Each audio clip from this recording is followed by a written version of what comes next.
Greetings and salutations, and welcome to another episode of Watch World. If you don't know by now, or you were born last night, it's the show about everything and nothing. You just never know what you may or may not get. It's good to see y'all. Good to see y'all. Hope all is well. Hope all is well in y'all's neck of the woods.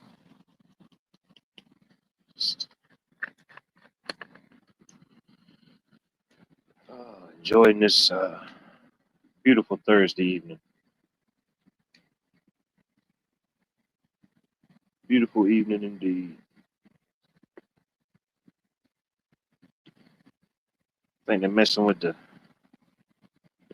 time. They're messing with the sequences again. I don't even know if we're falling back this year. I don't know if we're spring forwarding or falling back this year, but here in my area, it's already starting to transition. It's probably back, I don't know, a good 30 minutes. This week it's been pretty much, by the time 9 o'clock gets here, it's pretty much blackout. Which I don't mind. I just hate it when it gets dark at 5 o'clock. 5 o'clock, 5:30, you can't get nothing done. Not nothing, anything you want to get done. You can get a lot of stuff done for other people, but not so much for yourself that time of year. Mary Freeland, good to see you. Beach Arm and Anthony. Who else we got in there? Anybody I may or may not have missed. It's good to see y'all. Might get some people coming in here. Who knows, It's a pretty wild Thursday. I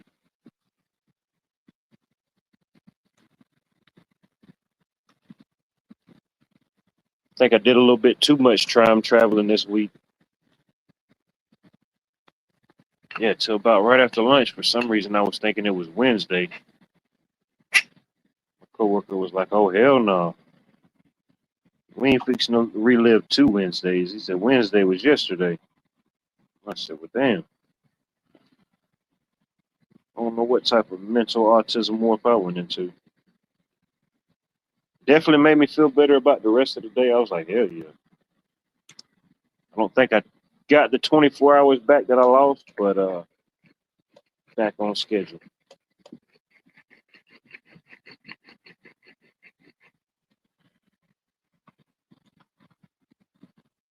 Where did I get goof for a good evening? Yeah, I want to drink your blood. Where did you get goof for a good evening? Wah, wah, wah, wah, wah.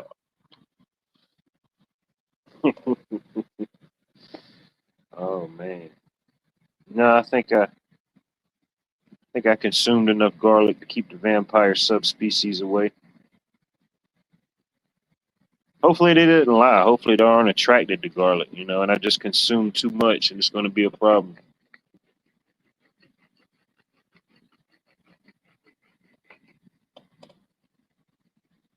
Hmm.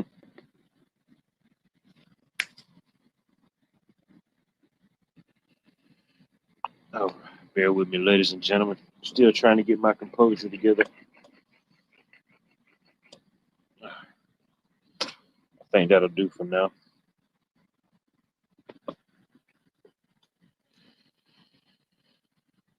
Yeah, I think we're supposed to get some rain, maybe possibly this weekend, they say.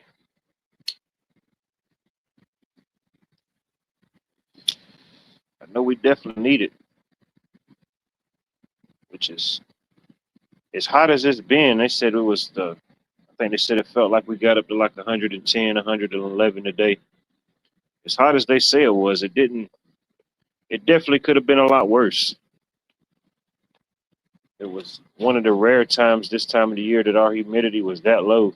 Checked it and it said that it was, I don't know, well under 50%, 40 something percent maybe, in the 40s.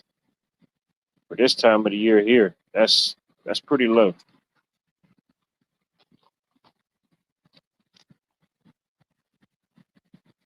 Thought that was supposed to be bringing some participation, you know. a little precipitation, a little uh, something. Whatever they did, it just kind of sucked all the moisture out of the air whenever they canceled weather.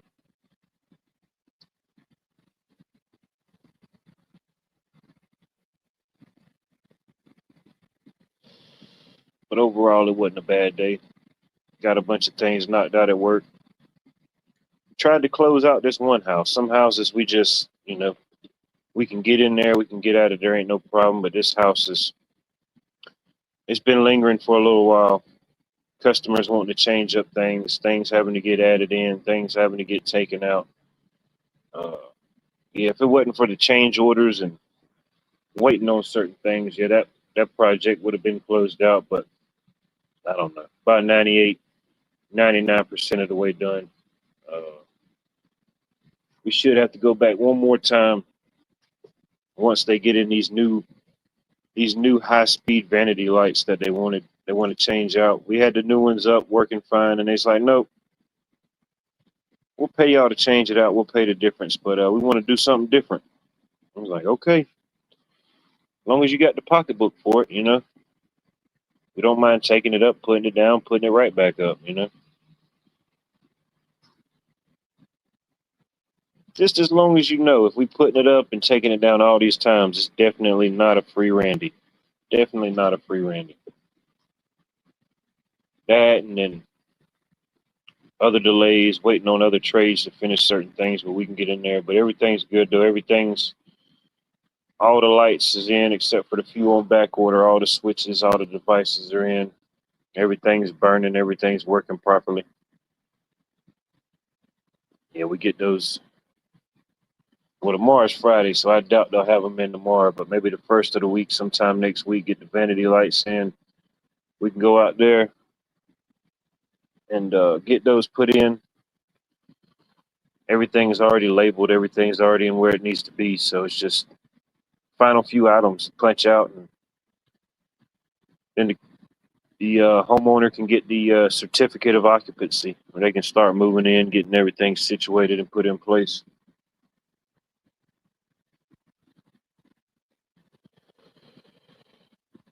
It's, uh, it's a nice house. It's definitely laid out a little bit different than I would have wanted. Probably wouldn't have picked that location to build on. Um, it's kind of like in the city part, but it's like a city country. But if it was me personally, I would have built out a little bit further.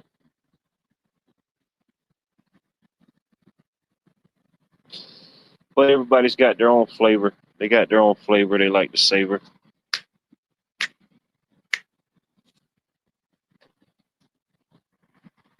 And Garvey, good to see you. Welcome in, welcome in. Not a whole lot, too hot, too heavy.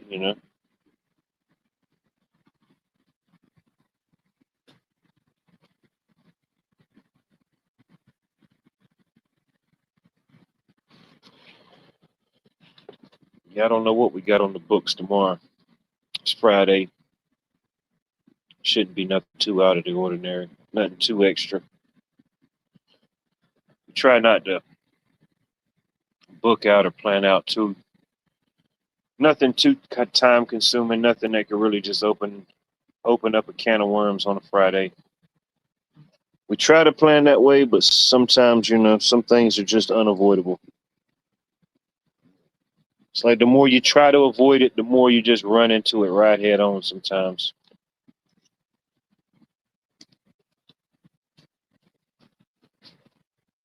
But ain't no telling. Might have a few service calls tomorrow. I think most of our projects are pretty much caught up. Everything's to a kind of a standstill on our end, waiting on sheetrock, waiting on other trades to get through, waiting on lights and certain specialty devices to come in. Yeah, these last couple of weeks, man, we've been knocking out some jobs.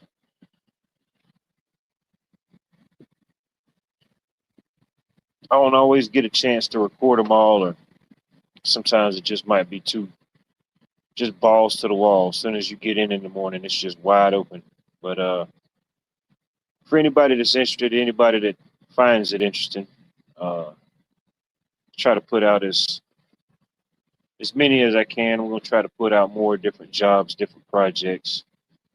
But yeah, right now we're doing a lot of new construction, so it's kind of copy and paste in a way, you know. But each job's different. Each house is laid out different. Each customer's got a different je ne sais quoi, you know, as the French say, je ne sais quoi. Different feng shui.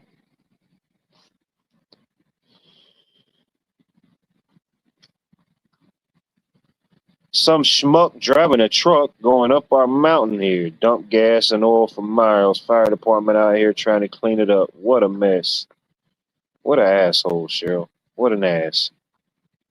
Damn. Try to live on the mountain and get a little peace, and then you got these idiots coming up there just doing all the, just doing all the stuffs. Man. Bonnie, it's good to see you.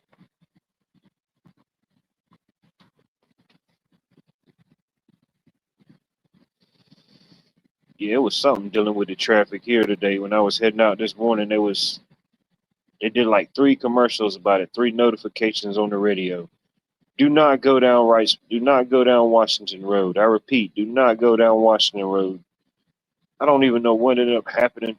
Uh, I'm not exactly sure if anybody was killed or died in the process, but man, it was a massive wreck here.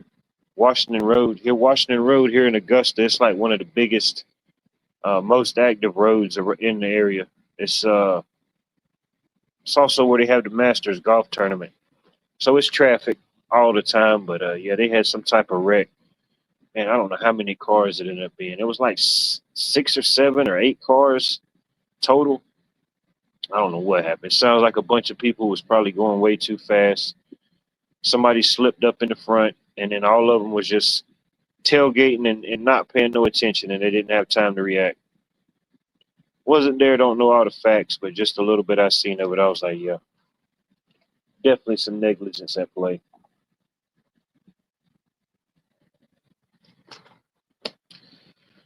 But I've seen it going down. I've seen it happen several times going down the road.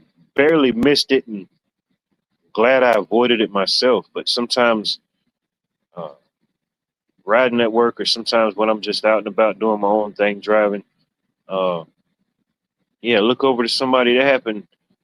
I don't know. It was some months back. I was at work. My coworker was driving. I'm just sitting over there on the passenger side, minding my own business. People watching, and I seen the traffic was kind of slowing up on the right hand side. So my coworker, he got over, got into the left lane, and his car came up and sped up. And I looked, and it was a lady, and I was like, man, this lady ain't paying no attention. She's trying to eat a burger.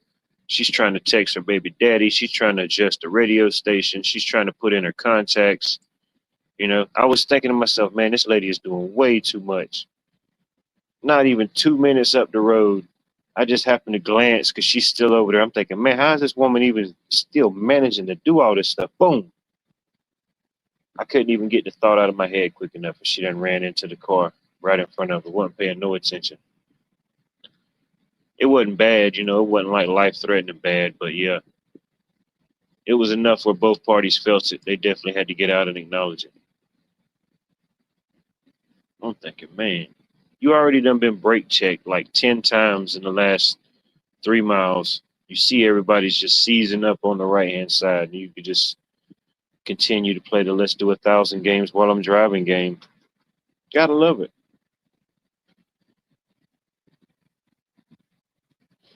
No wonder they're putting so many AI cars out there and stuff like that. Probably mostly a fault of their own. They dumbed the people down to an extent where they just was like, hey, the people are so dumb, we got to give them self-driving cars. We got to give them autonomous cars. We got to give them Waymos, Waygos, Legos, Lego my Egos while you're driving a Waygo. Uh, man.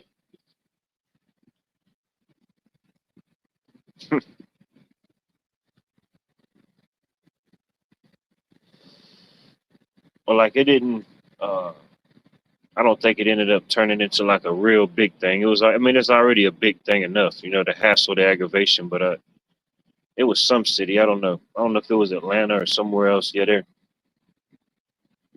something about the cops pulled over the car, the AI car. They thought something was going on or something with the driver's seat. They pulled it over. No, it was just a passenger in the back, nobody in the front, just driving them wherever they had to go. And I don't know. I wondered that. Like, obviously they got to have some type of. I mean, it's got to be required. Anytime you have like one of those self-driving cars or something, how do they, whatever the program that's written into that lets them identify and acknowledge, all right, hey, I got the popo behind me. Let me self pull myself over. You know, what type of program or whatever they're using to acknowledge that to be able to. I don't know. It's a simple program. Whatever they got written in there that would acknowledge the lights or a certain sequence or something happening. I mean, it kind of maybe sounds far fetched, but not really. When you got your newer cars, when you're going down the road, and if somebody gets too close to you, it vibrates your seat, lets you know somebody's close. Same type of thing, same type of technology, whatever it may be. But yeah, you're just sitting in the back of the AI car, and you just get pulled over. You know, like damn, bro, the AI is getting pulled over. Now you see why I'm sitting in the back of the AI car. Not my problem.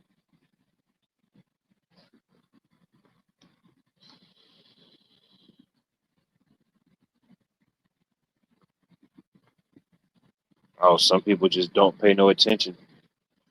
And sometimes it's like the less attention the person pays, and the less alert they are, the bigger their vehicle or the more accessories it has. You know, it's not always true. It's not always true, but in my experience, sometimes the bigger the cars, the more accessories tend to be for a less aware driver.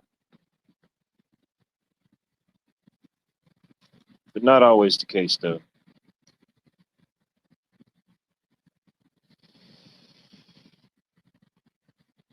Yeah, you going down the road, you got uh, 15 dancing cats, 15 hula girls on your dashboard. You got every sticker of every vacation place or destination you've taken the last 10 years on your back window. You got a disco ball, you know what I mean? You got a popcorn machine going in your car. It's just too much. That's too many accessories. You should not be popping popcorn to a full extent just going down the highway. That should not be. I'm looking over at the car beside me. Hell, they done got a whole converter and kit in there. They got a George Foreman grill. This dude's making egg McMuffins, egg McGriddles on the way to work. That definitely can't be safe. You know what I mean? Hell, it actually did something to me. Hell, I tried to motion him down, see how much he charged to throw me one of them bad boys over, you know? But I probably gave him a stank eye back, a few exits back. So yeah, he wasn't acknowledging me.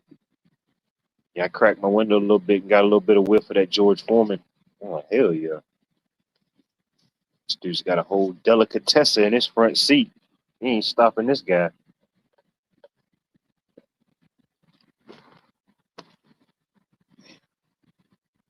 This dude's whipping up 55,000 calories in his front seat. Car ain't even, he didn't even pay 55 for the car. Probably couldn't get but $55 for the car. You know what I mean? This dude's whipping up a whole meal plan right there in the front seat. John Dunning, good to see you, sir. Hope all is well in your neck of the woods. Not a whole lot too hot and heavy just yet, you know. There may or may not be some breaking news at some point, but no. Just thinking about all the different drivers or distracted drivers I see going around. Man, then I seen this guy the other day. Well, I don't know. To be honest with you, I couldn't really see in the car. It was so tiny and it happened so fast I couldn't tell if it was a man or a woman. But I don't know what kind of car it was. It was like if a Fiat, if they took like a Fiat, the tiny little car, the Fiat, and if they like squeezed it in from the side and like cut off like 2 foot from the front and the back, that would be this car. I mean, basically, it was just like a four door. It was like an enclosed go kart. I'm thinking, man, that thing's probably gets hella good gas mileage. But man, if you get in any type of accident, any type of fender bender, I mean, you get a rogue, you get one of them rogue grocery carts, one of them grocery carts that's built like a NASCAR car. It looks like the car has got the little steering wheels in it for the kids. Yeah, you get one of them that's like an extra 50 pounds. You get one of them rogue going through the parking lot. That thing's taking you out. That thing's coming through the side door. Grocery cart, empty grocery cart, just come right through the side door. T-bone, total loss.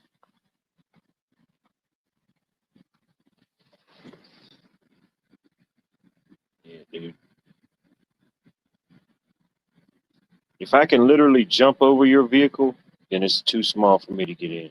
You know, if I can jump over it, it was never an option or never a thought for me hitching a ride. But yeah, dude, if I can jump over your vehicle, that's too small. It's too small, Bonnie. It's too small, Lady Smith. If I can jump over your car, it's not safe for me to drive in.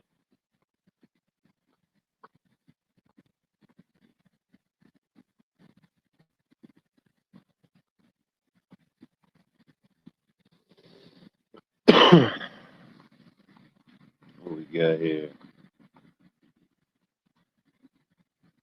Well, I appreciate you checking in and tuning in, Harvest Mary Moon. You have a blessed and blessed evening. Get you some rest.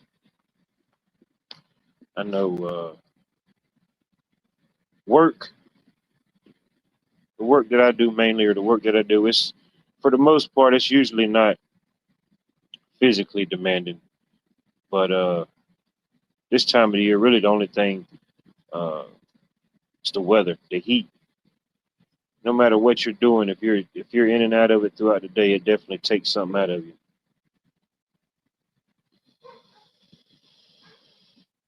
I say, man, weather is just getting weirder and weirder, weirder and weirder.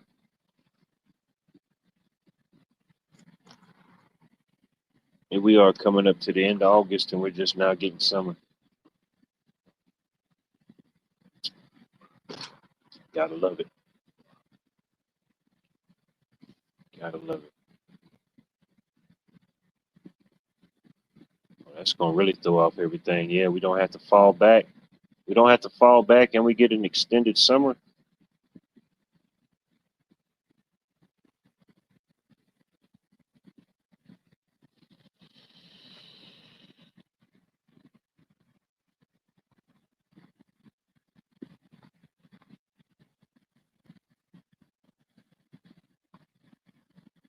Nice. There we go. Yeah. Yeah, you're definitely gonna be comfy. All right, that's for sure. Man,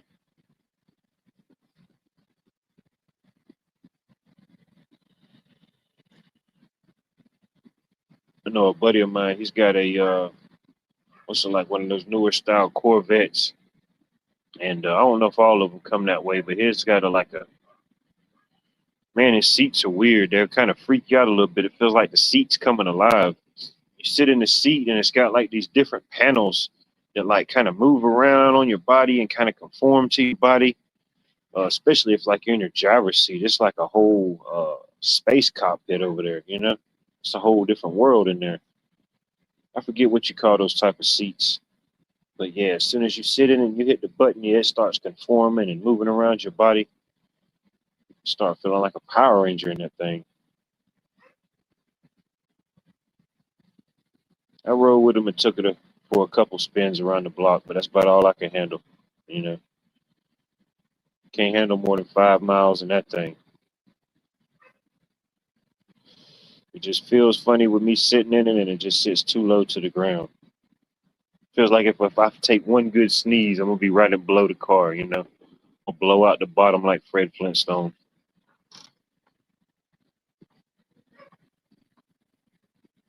Super. It's super El Nino, Bunny. You know, you got to add super to it now. Everything's super. Super. Super El Nino. El Nino went Super Saiyan.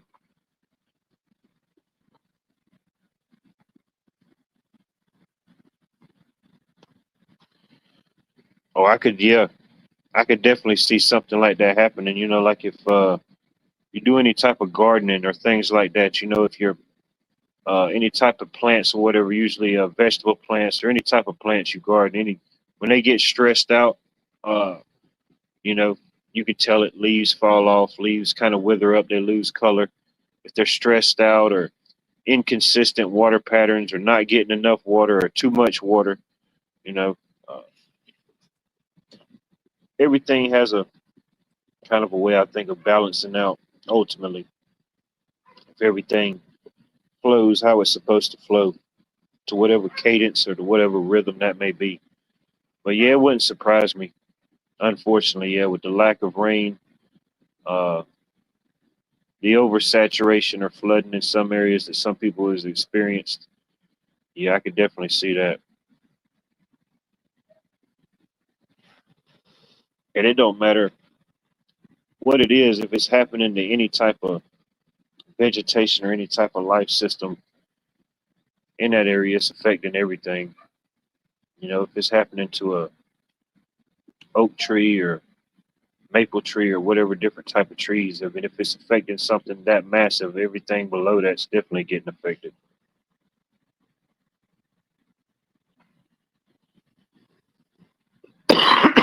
I don't know. It ain't my car. The Corvette looks cool. It looks sharp. I like to have the top back. Let my mullet, let my mullet and my beard just flap in the wind. You know, like when it sounds like one of those uh, worn out like blue tarps. If you ever went down the road with like one of those blue tarps and you hear it kind of like clapping in the wind a little bit, it's kind of like that.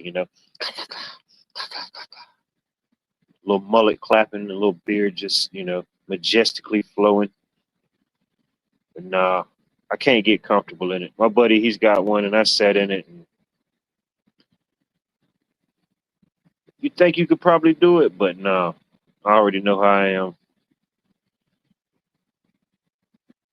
Even when I'm driving or riding myself in a truck for long periods of time, I'm like, all right, I got to pull over. I got to stretch it out. It's too much. If I wouldn't sit at the house in a chair like this for this long, I definitely can't be riding around.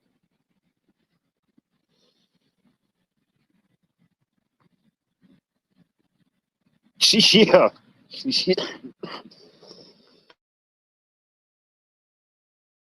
I know, right, John? Shoot, them areas, that area that I was in, it has the nickname of that area is called like the Lost Wilderness.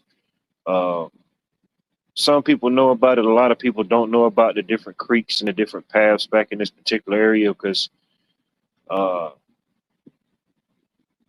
it's not my family per se, but it's on like family land.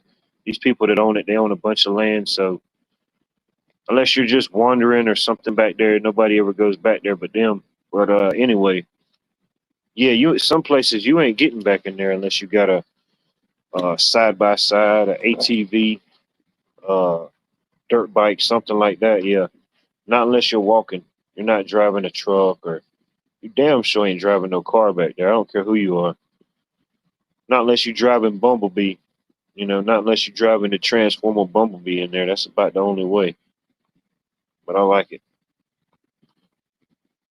I like just going and riding for I don't know however so long, and the creeks and the different rock formations that's back in there is pretty interesting. You can kind of get lost back there just sightseeing and just looking at things. But yeah, I like it.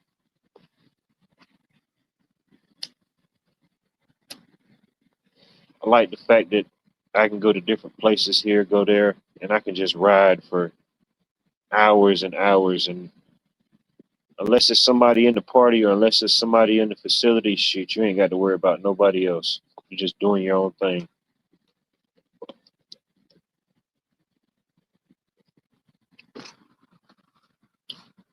I mean, the only outside noise you're hearing is whatever you're doing. Everything else is just pure nature, pure cadence, pure natural cadence. I love it.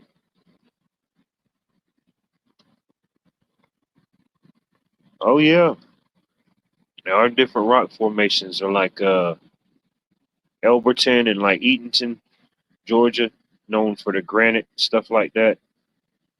I forget what that specific granite is. I think they call it crystallized granite. It's a particular, I don't know how many types of granite they have or whatever it is, but it's a specific type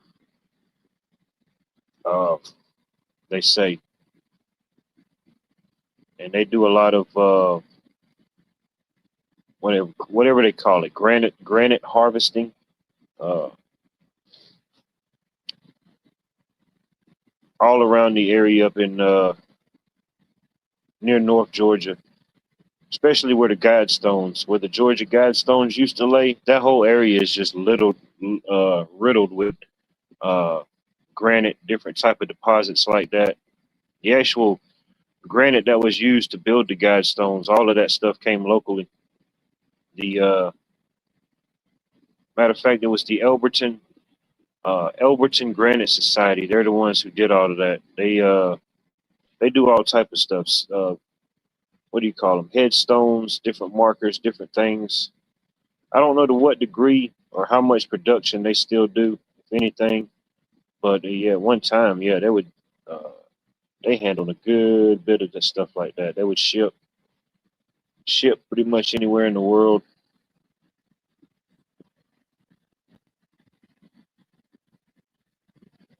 But yeah, all that granite and all that stuff that was used to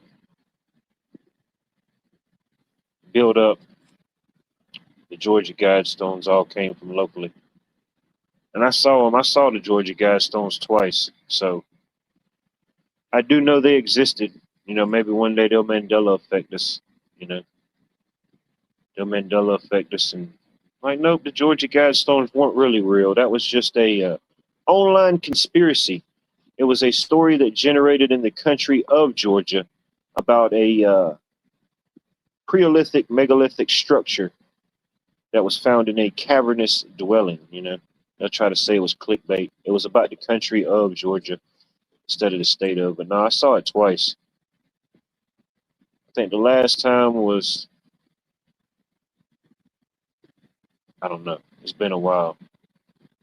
Maybe 2015, 2016, somewhere around in there. Just happened to be traveling out and about, and it just came outside of Atlanta and was just doing some sightseeing, and it was just got into one of those things, you know. Done made it this far, you might as well go to the next uh, crossroads, you know. Then it made it this far, might as well go here. Damn, we done made it to the Georgia Guidestones. All right, well, I need to go back up there again and see what's out there now, since they're taking all that type of stuff down. It wasn't nothing out there before, but just the guidestones, a few other little placards, markers that told you about the different alignments, you know, that the stones and stuff were used for, and then cameras. The last time when I went out there was like a few cameras on the pole, but just a big field, just a big nothing. You can't see, there was nothing around it but just trees, you know. Need to get up there and ride past it again and see what's out there now. Probably nothing. Just a big empty hole, grass all grown up. Let's see here. Cheryl, we got here Vicky, Cheryl, Pat, the Doug's Balls. Good to see you. Anybody else? Buckeye Bob. Good to see you. Go Dogs. Buckeye Bob will be saying go Dogs for the season's over with. Let's see here. Saw a question somewhere. Oh, they're about to be swinging. Just hang in there, B. They're about to be swinging. I'm in rare form tonight. I don't know if it's a good form or a bad form. Oh, I saw a question somewhere. Yeah, you know about the place. You said, I think 420 asked a question somewhere.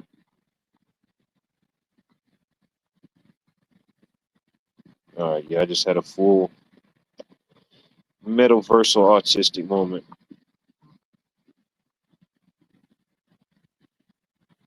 Allegedly, from what I found when I looked up certain things after it happened, and still now, if you try to locate them, uh, in the same county, the same area that the Guidestones exist, Elberton, Georgia. There is a Elberton Granite Museum. All different type of more than just granite, but allegedly that's the entity that has possession of all the different pieces, whatever was still intact, whatever fragments that were or remained of the Georgia Guidestones. Allegedly, they have them in their possession at the museum. I haven't been to that museum in years, so who knows? They might have some pieces up there and say, "Hey, this is the remnants of it." But yeah, allegedly, the Elberton uh, Granite Society, the Elberton Granite Museum, they said they have possession of all that type of stuff. Troy Sutton, good to see you, sir.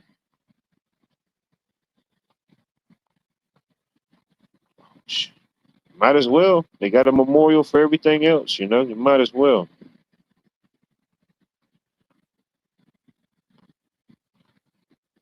The Georgia Guidestones were located in Elberton, Georgia, which is probably uh,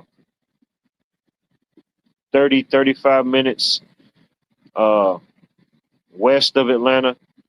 Probably from where I live to where they were located was maybe like an hour and a half. But I'll have to get back up there eventually and see where it's at. Let's see here. I don't even know what made me think about that, but yeah, that's definitely news you can't use, ladies and gentlemen. Allegedly, they no longer exist.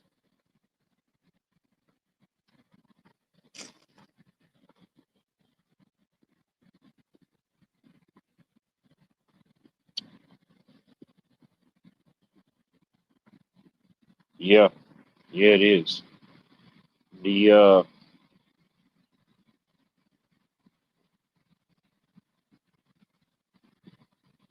There's a lot of different places, or even like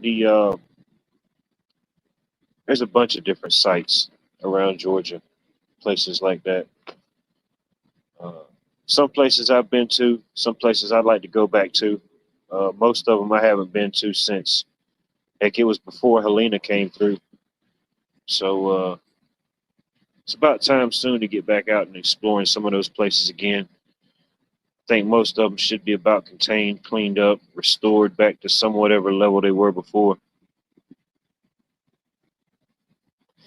Just another cog in the Mandela. Which is which is better or worse, a cog or a pog? You know, if a pogs have value, then I may have some value. You know, I think I still have a pretty good collection of vintage pogs. Never played the game. I don't even know. Just came across a bunch of them or something, and then my granddad gave me like a whole box of them. He was like, "Here, I bought a bunch of stuff." I went over there one weekend. He's like, "I bought a bunch of stuff." He was like, "This stuff, I don't know what it is." He's like, "If you know what it is, you can have it."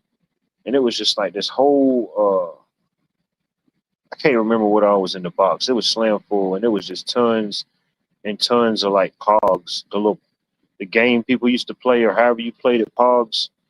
It was just dozens and dozens of those tubes just filled with them, all different types, metal ones, cardboard ones, plastic ones. And yeah, I kept them things just put up forever before I finally researched and found out what the hell they were. Man, that may be around my retirement plan, you know, just cash in my vintage collection of ancient 1900s Pogs.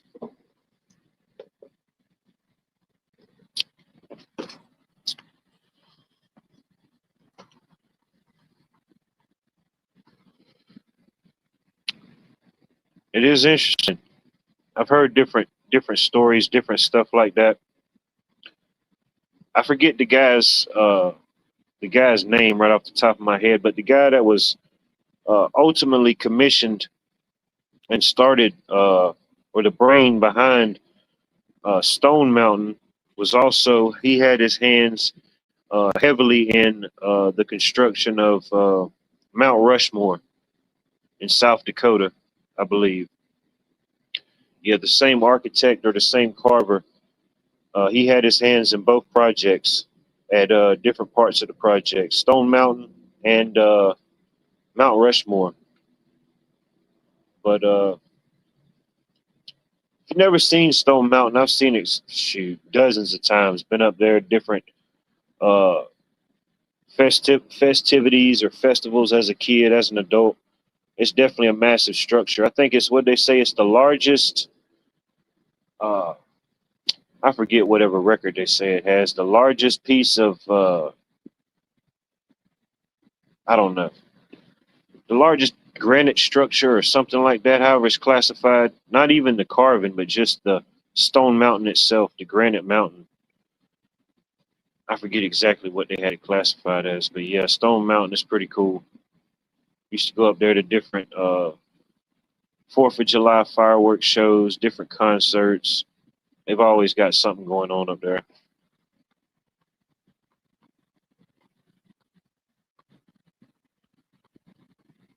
If you ever make it to Georgia, it's definitely something to see, no doubt. Limbs to limbs, good to see you, sir. Good to see you. I lost my pogs in the smog. It was a sad day. Oh, I bet, dude. I bet it was. I still got my pogs, and I had a little smog, and I still don't know what to do with them. That's crazy, you know?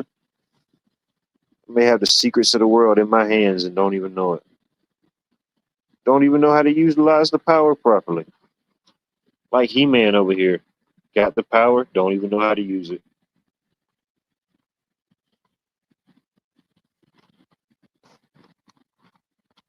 Yeah, I forget which year. Uh, I forget which year construction finalized, but yeah.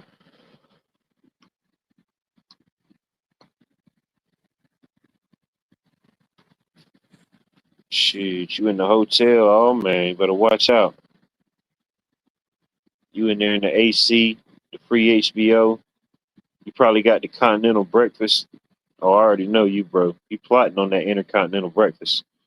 You done got it planned out, panned out. You know, probably go straight in there for the cereal.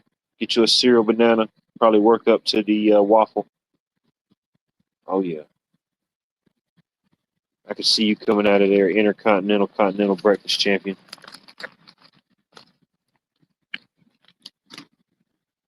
30 days. Shoot, 30 days flew by like it wasn't nothing. 30 days ain't really 30 days like they used to be to now. You know, once we entered warp speed, it's totally different. I don't know how it configures or adds up now. I think if we can ever figure out whatever the secret is to cat lives, we may have somewhat of an understanding. I think we got the dog years figured out. We just don't know about the cat lives and the cat years. If we can figure that up some type of way, maybe we can figure out and re-reverse warp speed.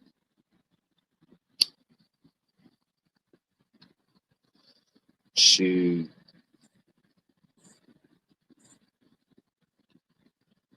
I definitely plan on doing some intentional camping, some intentional exploring, but we'll wait till the fall. If we have a fall, if we have an autumn this year, we'll wait till it cools off a little bit.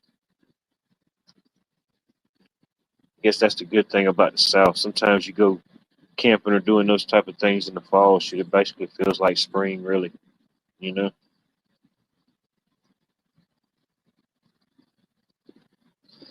starts feeling like late spring again.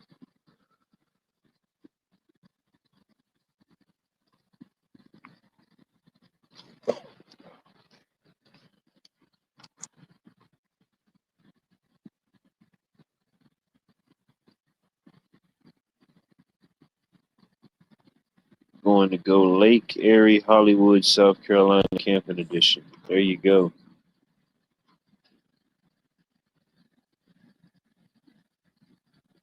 I don't even know what that means, but there you go. I'm with you, bro. Signed, sealed, delivered.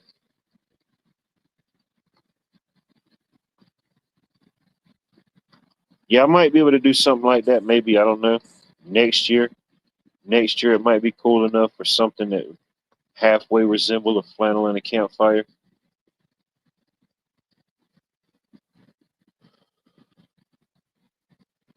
Yeah, most time around here the campfire is just for show.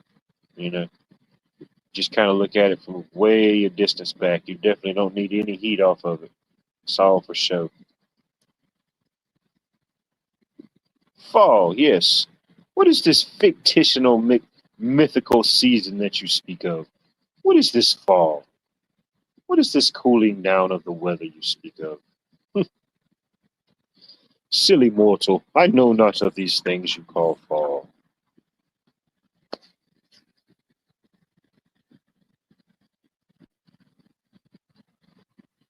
Shoot, there you go. Throw a porterhouse. Throw a porterhouse on the grill for me, bro.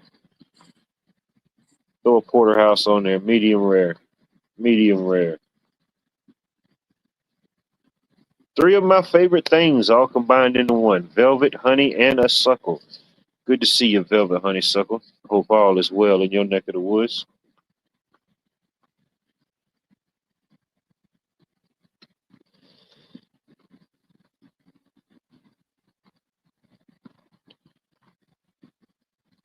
Yeah.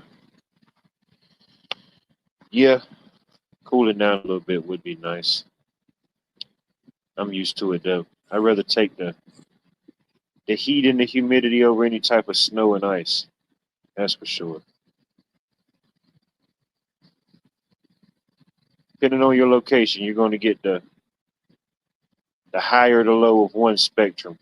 I'd rather deal with the high of the spectrum than the low of the spectrum. You know, I'm already on the spectrum myself. I can't be on the spectrum and be low. At least if I'm going to be on the spectrum, at least it's a high spectrum. You know, there is potential. There is a lot of potential.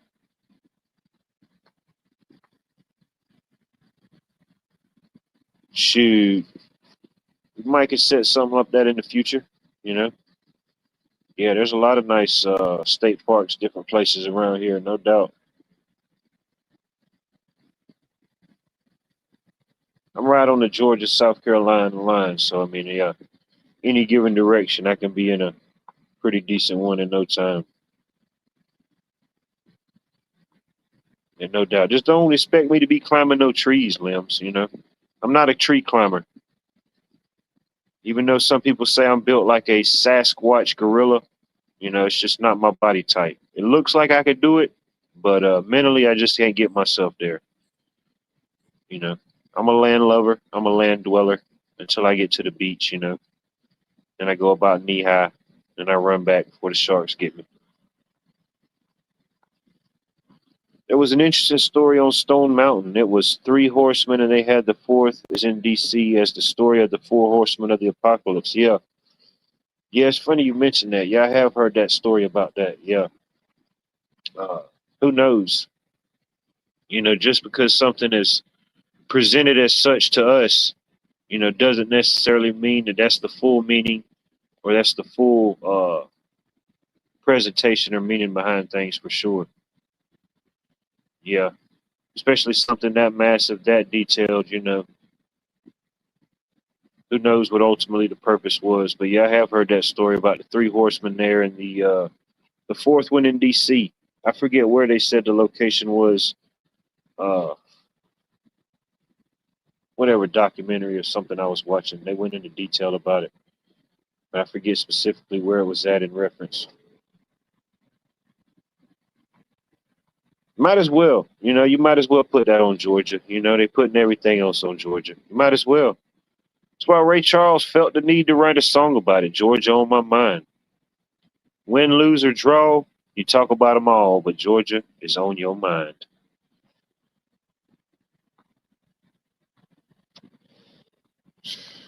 Might as well. You might as well put three of the four horsemen of the apocalypse on Georgia. You might as well. Hell with it. You know, I guess they figured they could do better. You know, the devil came down to Georgia. It didn't end too well for him. So they was like, well, hell, let's send in three out of the four horsemen. If they can't do it, then all is lost. You know, all is lost. The devil went down to Georgia. He was looking for a soul to steal. He was in a bind. He was way behind. He was looking to make a deal. That's all I know right now because the song isn't playing live. But if it was going, I could see the whole thing and I wouldn't even be jive. What's up, Wingnut? Anarchy? Good to see you, sir. Always lurking. Always doing something. No doubt.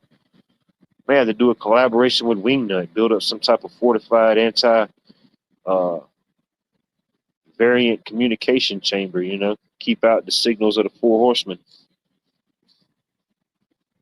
Yeah, the devil came down to Georgia. He was looking for some weed to smoke. He was in a bind. He was feeling real hard. He just needed a little toke.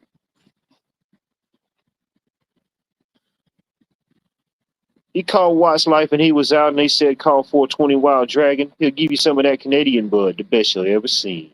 Da-da-da-da-da-da-da-da-da. You know?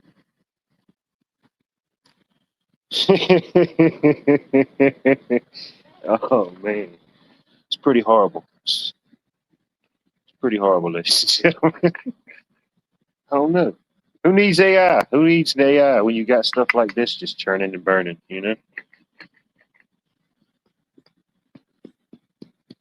Yeah, I've seen that. I've seen Limbs. You've been definitely been busy. That's good. That's good.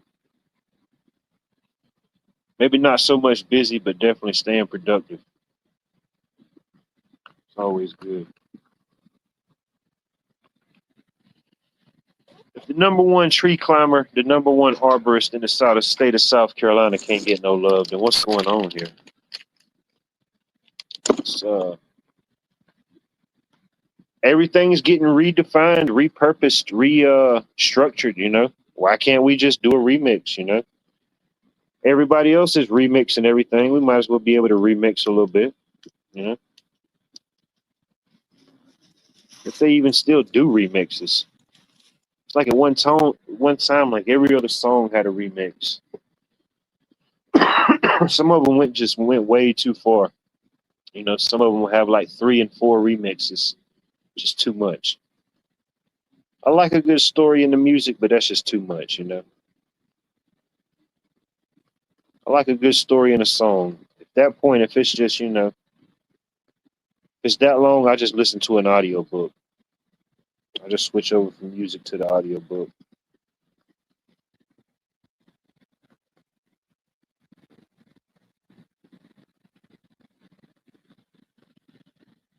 Just listen to story of Moby Dick read in the voice of Morgan Freeman.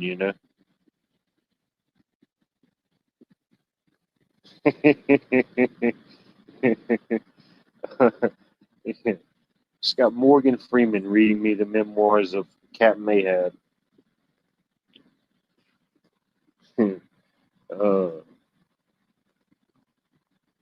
I know even stuff that doesn't need to be made by AI.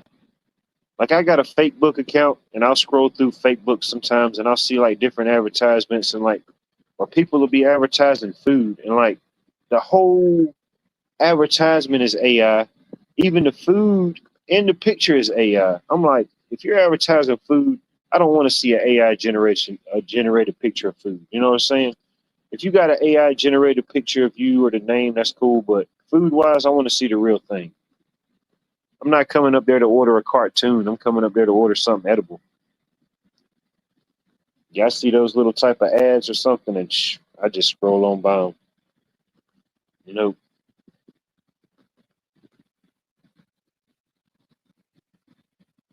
yeah, you trying to send me some virtual food? Like we're playing a video game or something. You just giving me like virtual food credits.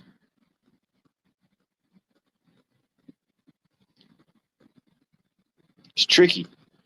It's like dating people or going on a first date with people with filters. You don't really know. You know, you've seen this person in these pictures with these filters. If this is the first time, you really don't know what you're going to get. It could be better. It could be worse. There's some people that use the filters and you're like, well, damn, they don't really even need them. And some of them, they'll trick you. They will trick you. You know what I mean? Don't act like you don't know about the thing. It's like that. It's just like that. You start feeling like you're like on a practical joke show.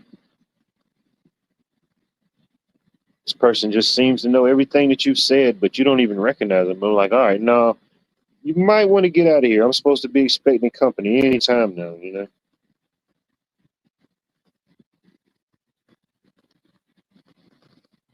Anytime now.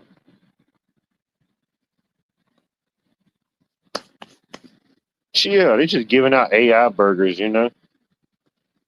Giving out virtual Bob the Builder burgers. Oh, if it's a burger, oh yeah, I'm definitely not giving it no attention. No, hamburger, it seems so simple. I don't eat the fast food burgers. I like a good homemade burger, but it seems so simple. But to go out and find somewhere that makes a burger and it's a good burger, it's kind of hit and miss in my opinion. So if you're doing AI images of burgers, I'm definitely not giving you no play. I'm gonna have to get like everybody in my inner circle is gonna have to just say that this place is certified for me to change my mind.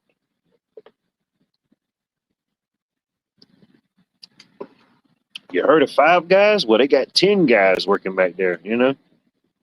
They took what Five Guys had and they just doubled it. Now you get 10 guys. You get 10 guys in every meal.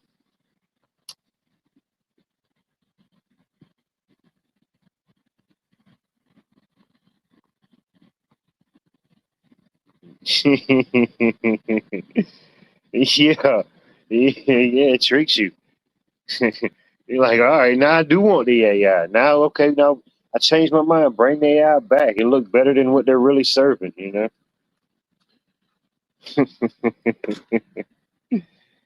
Oh, that's bad.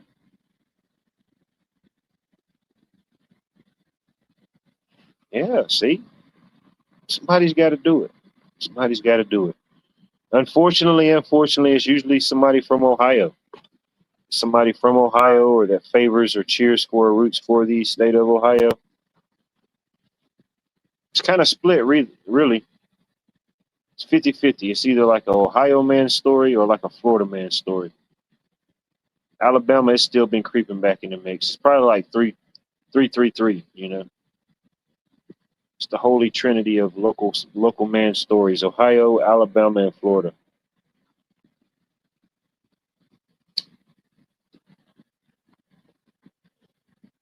Don't worry about it. Just let the AI take over.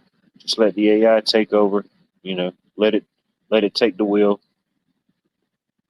Like especially if you're using voice to text or what's that, the autocorrect, it's gonna take the wheel regardless, you know.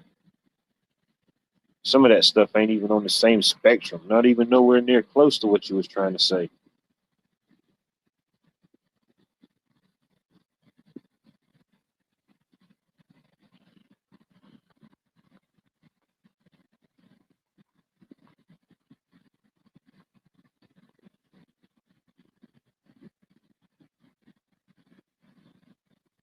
What did it say?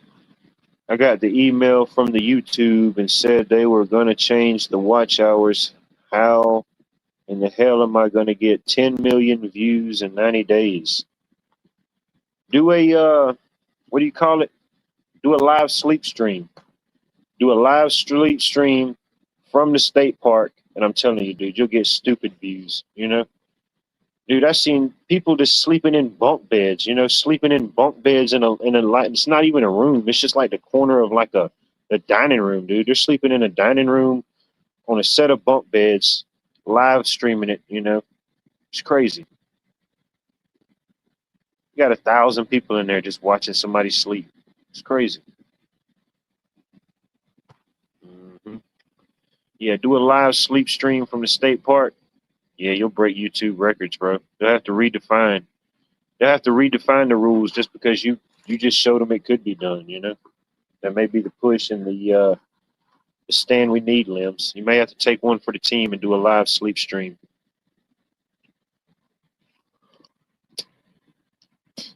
You got my vote. You got my vote and my stamp of approval. Damon Austin, good to see you.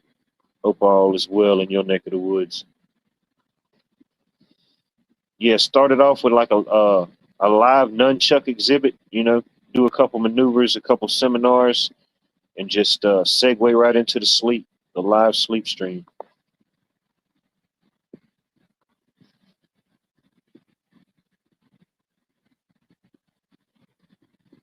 Oh, no doubt, no doubt, no doubt. There's so much. I mean, it's just who knows how many, like, when they break it down, how much data or how much actual content uh, gets shared or uploaded daily to, like, even like a platform like YouTube. It's crazy, you know.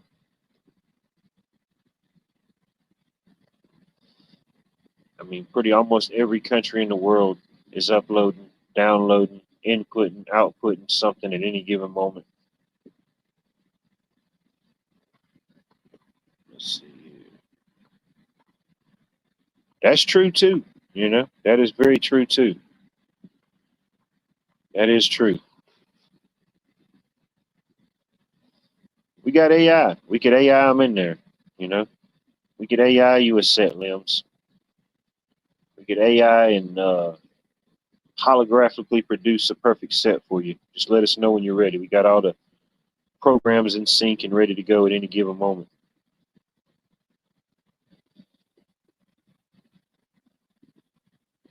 Dining is said the adds to a man's longevity.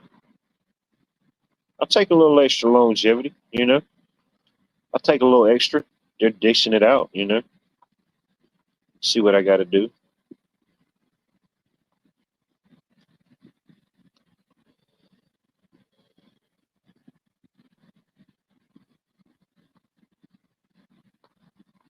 Oh, shoot. You're closer to that goal than you even realize.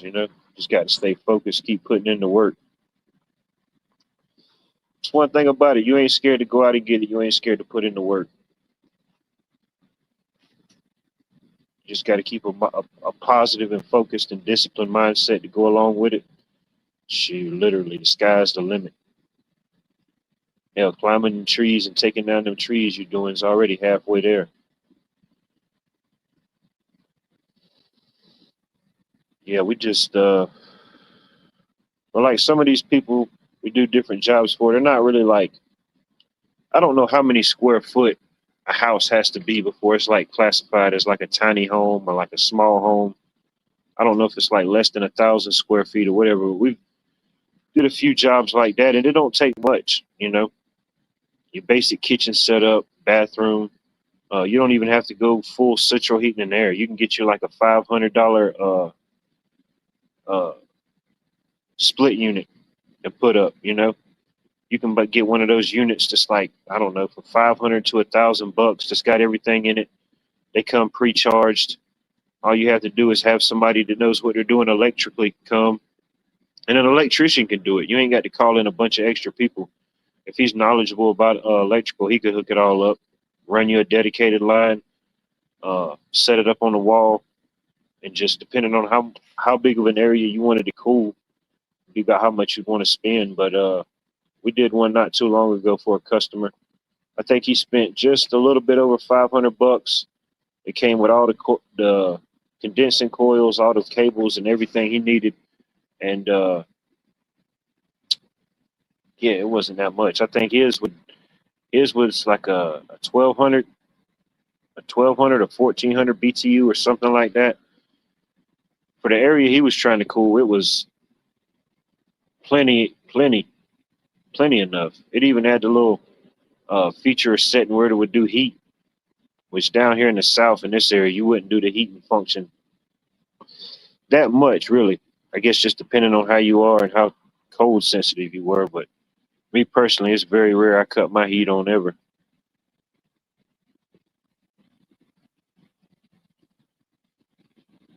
Yeah, insulation. Yeah, no doubt. That's why a lot of your older homes and stuff like that was a little bit more solid. The wood was older, it developed, it was more mature, more solid, uh, things like that.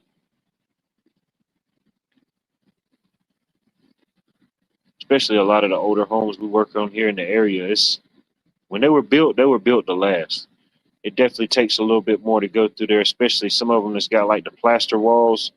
Some of them will have like the wood backing. Then they'll have like a layer of sheetrock or a layer of like plaster, and then maybe some sheetrock or something over top of it.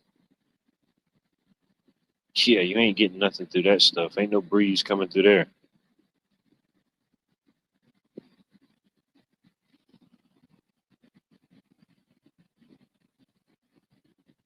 There you go. Yeah, just let me know.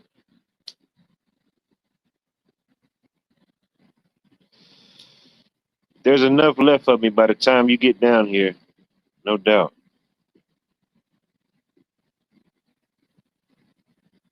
I don't know if the world will be ready, but we'll have to give it to them, you know? Have to give the people what they want. It's a 1970 camper, almost tear down, drop shape. Gotcha.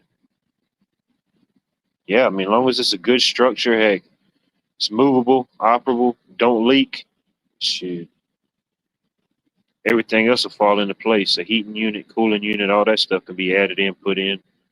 You can get you like a mobile little standby generator and mount on it, you know, be fully powered up. Have you a couple outlets, have you something in there to keep your stuff cool.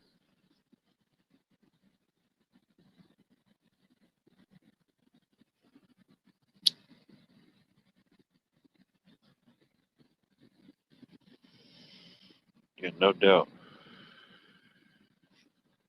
Let's see here. I think I've rambled enough. You know. Let's see here. Put the link out there and see what happens.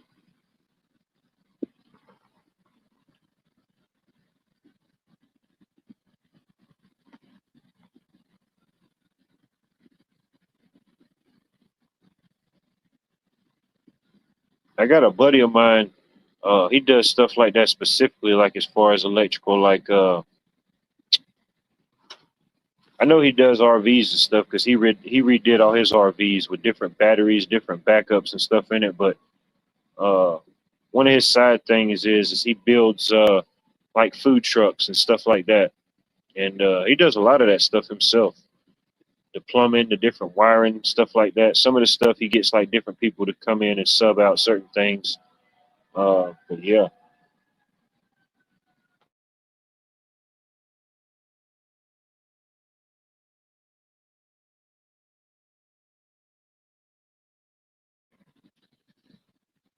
I always said if I ever got me a food truck or did something like that, I'd get him to build me one.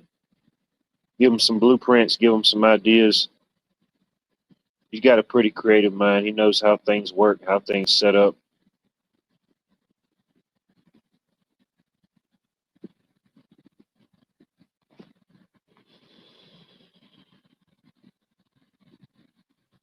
Yeah, yeah, I got a guy for that.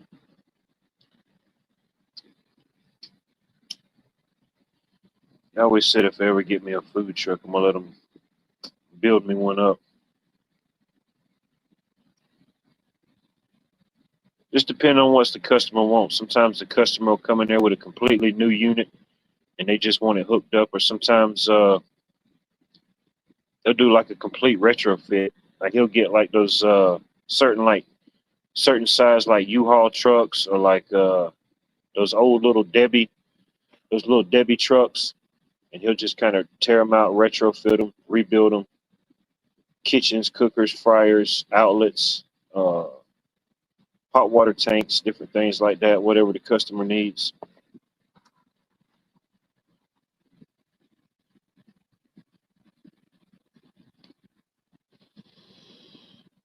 If you know, you know. Hey, I could put it on a T-shirt, and they still might not know. You know, I don't think they ever read my T-shirts.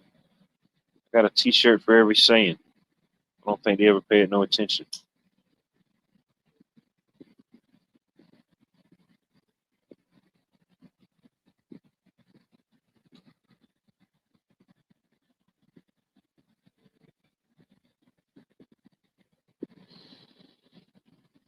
Definitely.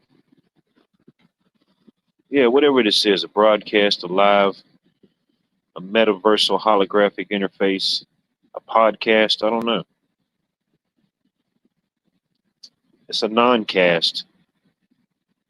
It's the opposite of all the other casts. It's a non-cast.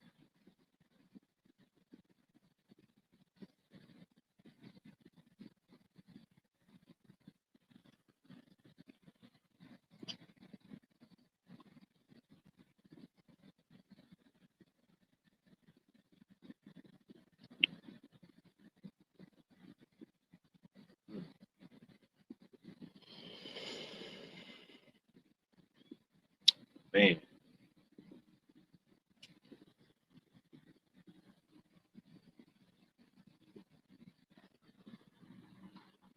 she'll get there, man.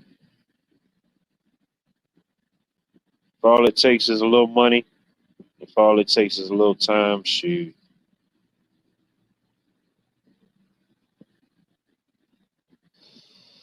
Sometimes those things can seem kind of easy. It's everything else in between. It's everything else that may fall in between those things.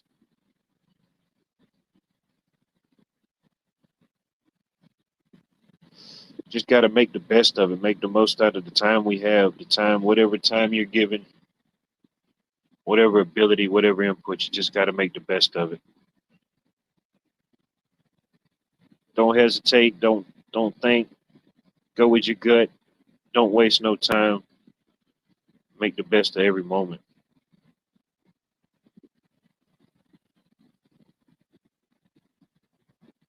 Because regardless if we enter some type of hyper speed, warp speed, overdrive, whatever it is, at some point, time can just have a way of slipping away from you, going by a little too fast.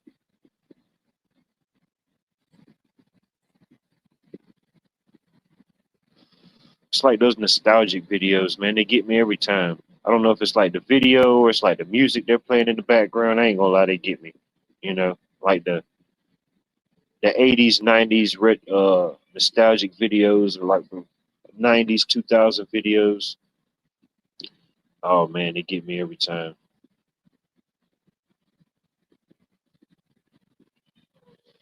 Then I started unlocking memories I didn't even know I had. It's crazy.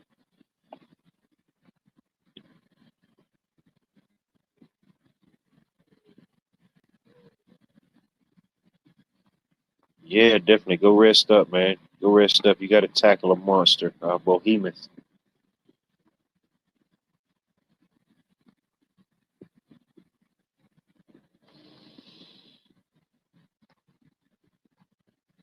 You know, more power to you, bro. I'm definitely not climbing a perfectly good tree or an unperfectly good tree. I just make the donuts. I just make the donuts and put a little extra electrification in them. That's all I can do. You know, that's all I'm allowed to do these days.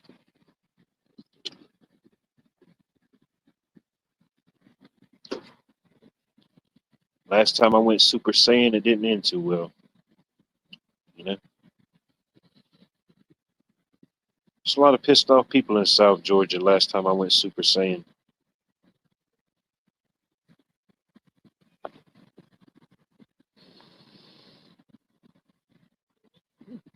I don't know. I don't know if you mean you or maybe you mean me. I'll take it. I'm a lazy. That's why I do non-content. Nobody can say, "Hey, man, you ain't got no new content up, man. What's going on?" No, see, I specialize in non-content. It's always going up. Something's always happening. It's just not trying to con anybody. Just get a lot of non. They let me out of the asylum. I must be one of the lucky ones. Or maybe they just tricked me. They said, "We'll let him out. We'll see where he goes. We'll just follow him." It's probably what happened. Just watching, waiting, and hating, trying to get me back in the straight jacket.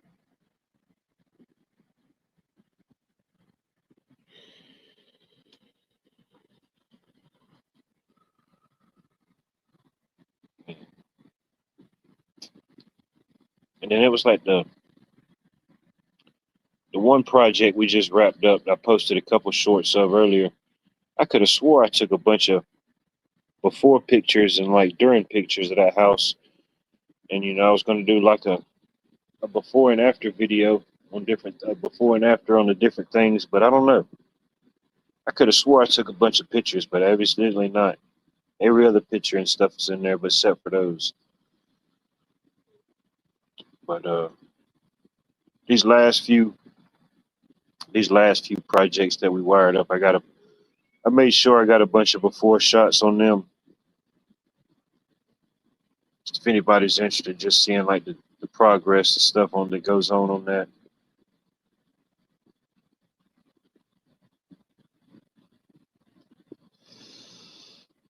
Then there's a guy, he does different he works with like different realtors and different things around the area and different businesses. He goes in and does like a promotional video or video about him. I shared it on the community tab. I found him on Facebook. I ain't found him on YouTube. I don't know if he's got a YouTube page. He probably does. But anyway, I posted a video where he toured one of the houses that we wired up not too long ago. And that's crazy. It's crazy the asking price they wanted on that thing, almost $600,000. I'm thinking, man, yeah, they got all these crazy different lights on there. I mean, the shower was kind of cool, but yeah, I definitely don't see no 600,000. And I know it's wired up. It's wired up solid. It's wired up sound. But ultimately, that ain't the. No matter how good we electrify it, no matter how good we wire it, I just still don't see 600,000.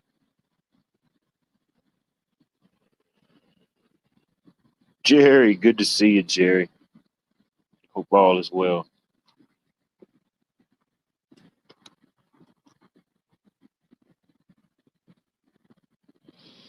Shoot, sometimes the mind's offset, sometimes it's onset. Offset, onset.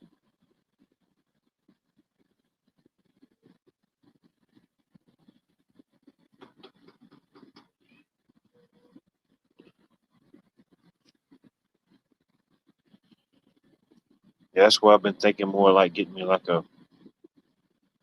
not like a big drone, but like a little small drone where I could go through, take pictures, shoot video. That'd be a pretty cool aspect. I know different realtors, different builders do that. Kind of give you a fly through, see the whole bird's eye view.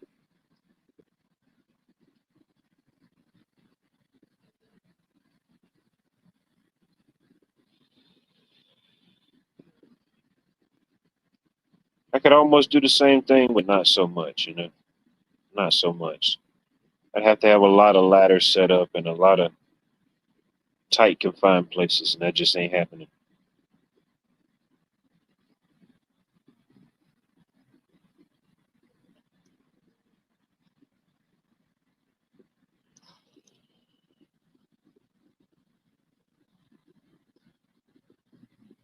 No, I can move and manipulate in some places, but attics, not so much.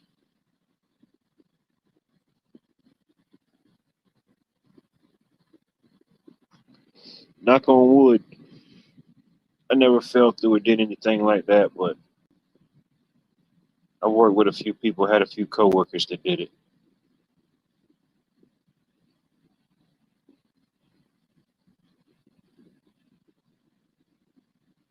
And then one of them, it was just like perfect timing. Right when somebody said, "Hey man, be careful up there," and he hollered back, "I am being careful. I got it. I'm going nice and slow." And it's like as soon as he could get the word "slow" out of his mouth, boom, leg went right through the sheetrock.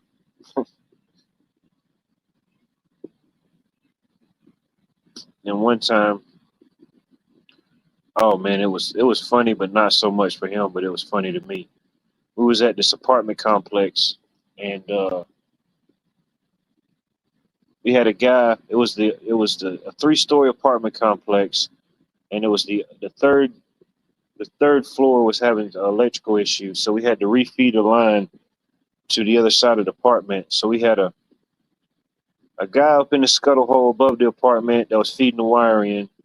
I'm up on the ladder at the top of the scuttle hole pushing the wire to him, and there was another guy uh, inside that was going to receive it, and there was like one guy above the attic inside the house, and then everything was going smooth, and then all of a sudden everything went quiet. The wire stopped getting pulled, so I hollered at the guy that was up in the attic. I said, "All right, I'm fixing to go check and see what's going on. Hold tight right quick." As soon as I come off the ladder and got ready to bend the little corridor to go in the door, I heard something go blue blue blue. I said, "Oh damn!" So I ran in there and I looked, and all I just seen was just ass, short little stubby legs and feet just hanging out the ceiling. Man, he fell all the way through to the waist and he caught himself. Oh, it was a perfect little hole. Like it fell so perfect that like him trying to pull himself up, the sheetrock was just getting caught on him. He just had to just let go and just fall the rest of the way down.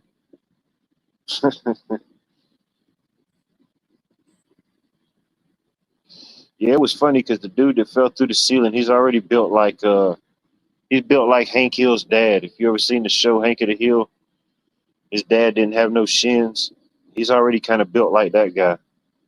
So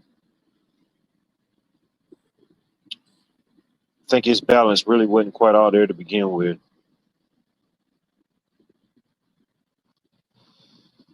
Yeah, you lose something. If you just go straight from kneecap to ankle, you don't got no placement in between, you just straight kneecap to ankle, yeah. Yeah, you're gonna have some weak balance, weak stance.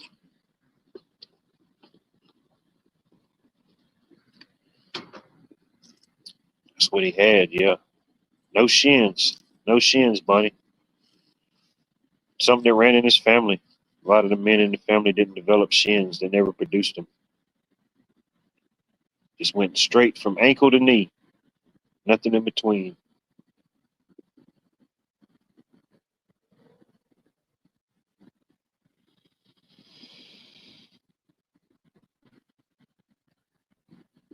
I told him, I said, man, you built like the human potato head. One arm's longer than the other. One little short legs. Your head looks like they put it on upside down.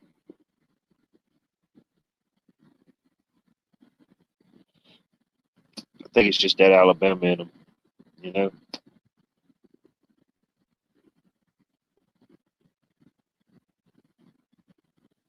He loves Alabama, but he's from Carolina.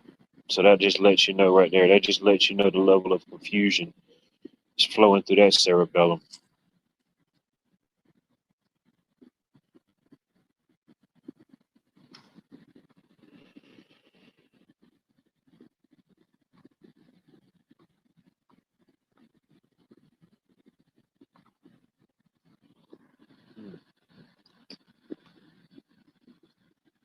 Very short. Very, very short.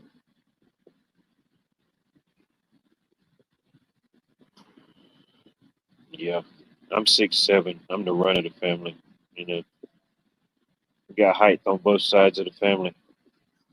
It's tricky when you're 6'7" in the run. They don't know what to do.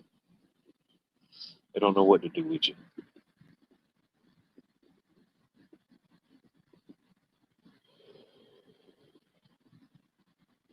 Yeah. Yeah, I try to stay out of the attics as much as possible. You know, I got pretty good balance, pretty good maneuvering, but yeah, let somebody a little bit more smaller, maybe a little bit more agile.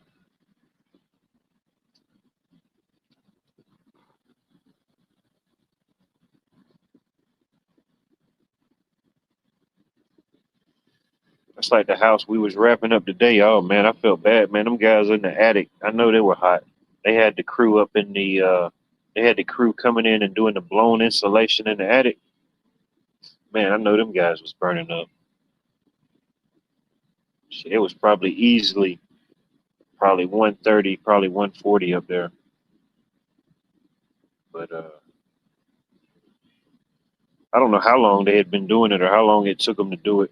Once we got there, uh, once we got to the house to finish up a few things we had to do, we were probably there about an hour, and then they packed up. So Imagine doing something like that. You want to do it as early as possible.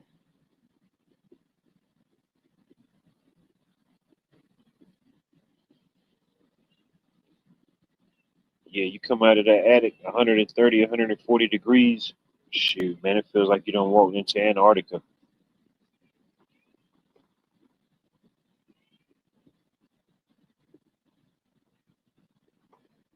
Yeah, the heating and air guys and everything came a couple days ago and hooked up all the AC lines and everything, got everything terminated. They had something wrong with, I don't know. I think they had to get like a new digital thermostat or something, but they got whatever part that was broken or wrong. They got it switched out. When we got in there, man, that AC was pumping. They got two units. They got a unit on either end of the house, but yeah, man, it felt like heaven in there. Let's see here. Oh, it's all type of chaos in the backstage. Who are these people? Where are they coming from? How did they find me? Oh, it's Bonnie. Bonnie's, ladies and gentlemen.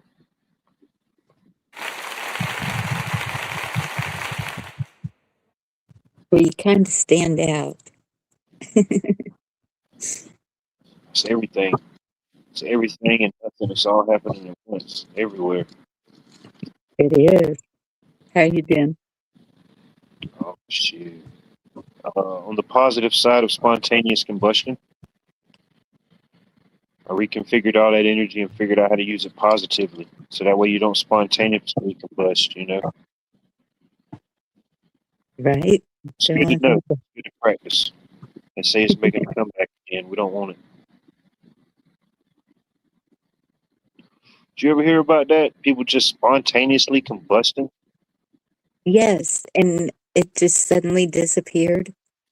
Now It's it's good. And I guess it's good it disappears. Some things we want to disappear. We just don't want the spontaneously combustions. But yeah. yeah, Now it's just people young ages just finding them in the recliner, just sitting there unalive. Kind of crazy, huh?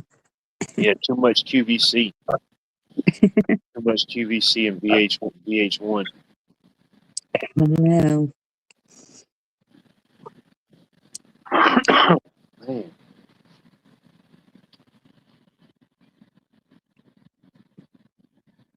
yeah, imagine that's a lot happening. I don't even know. I feel like it is. I feel like some stuff's happening. Yeah, Just ain't, something. I just ain't tuned in or subscribed to it yet. Something we can't see. Oh, it's seeable. Definitely seeable. Almost think to this. I mean, it's just like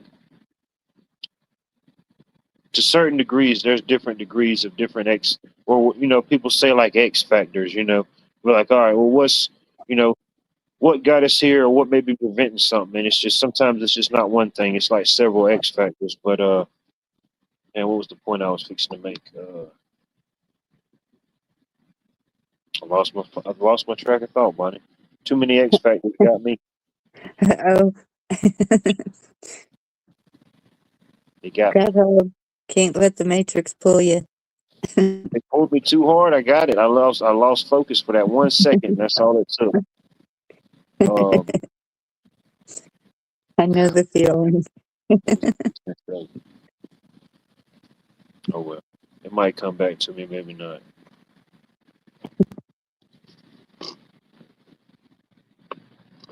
Mary, how long ago was that? Do you still see that? Just curious, because I don't see anything about that anymore. No,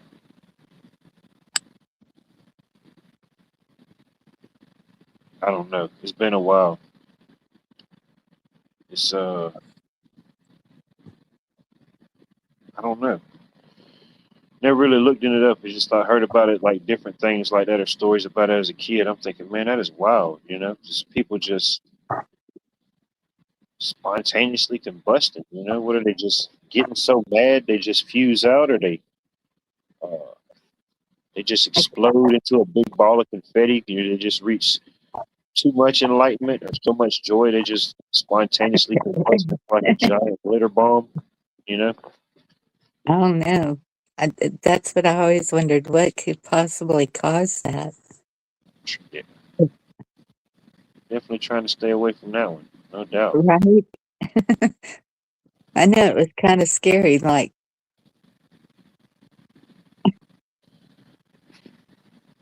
Yeah, Bob and Edna, they're just sitting down to eat dinner, watching the Jeopardy. One night, boom, oh Bob, he just spontaneously combusts right there by Edna.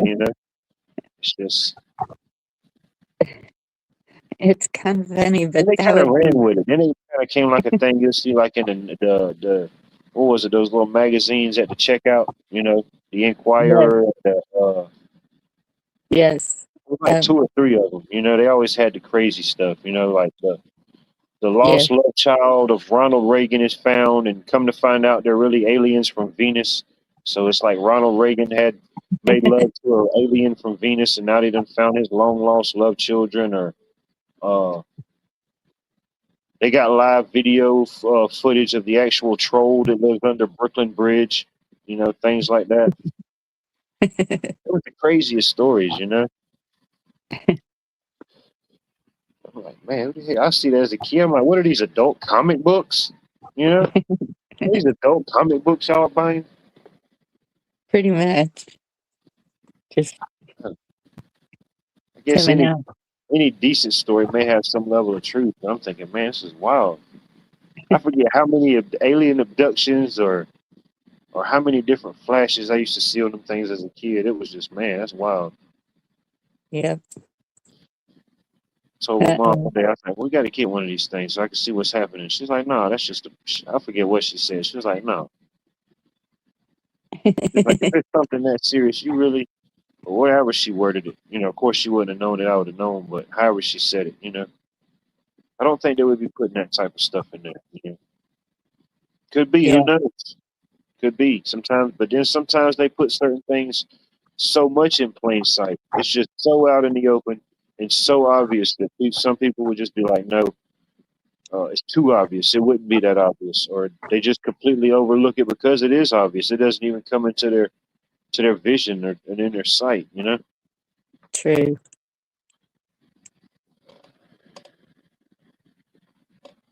Okay, Mary, what does tacos have to do with Okay, it? I don't know. Cornbread, I like cornbread and I like tacos. Not in the same meal. Not in the same meal, but definitely I like them. Speaking of cornbread, welcome up, cornbread. What's going on? Oh, just doing it. We're doing it right now. It's Mm-hmm. happening. How Hey, y'all doing? buddy. So far, so good. So far, so good. That's good. We What's all going just trying to on? live and make it.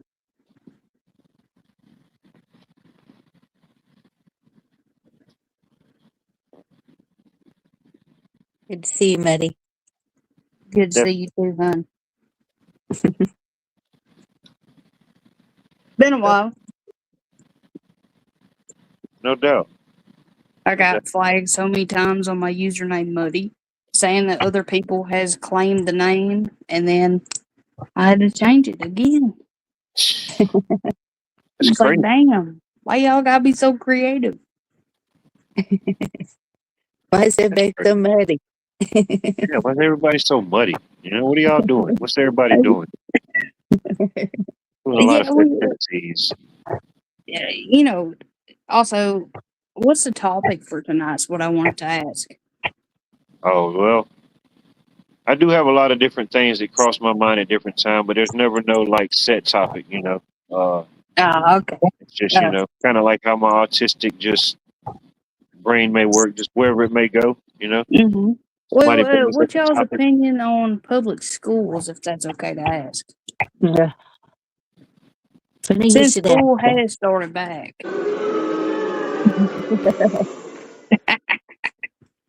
So I have 6 children.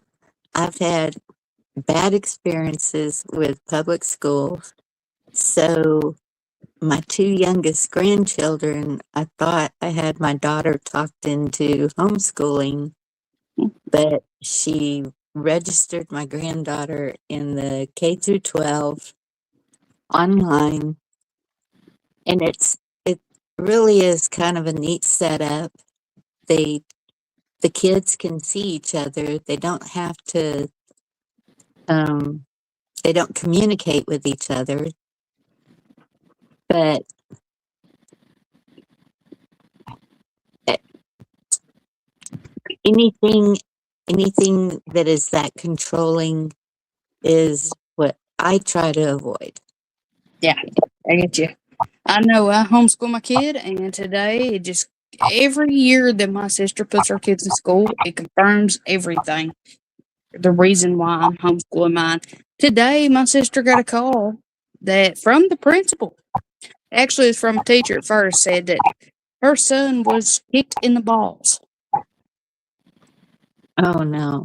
Okay.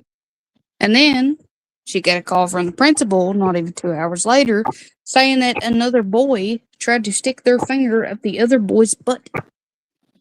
Oh my goodness. Mind you, they are in elementary school. That's the part that's getting really bad is the It's so sad. and well, all you got to do is look at how people are in general Mhm.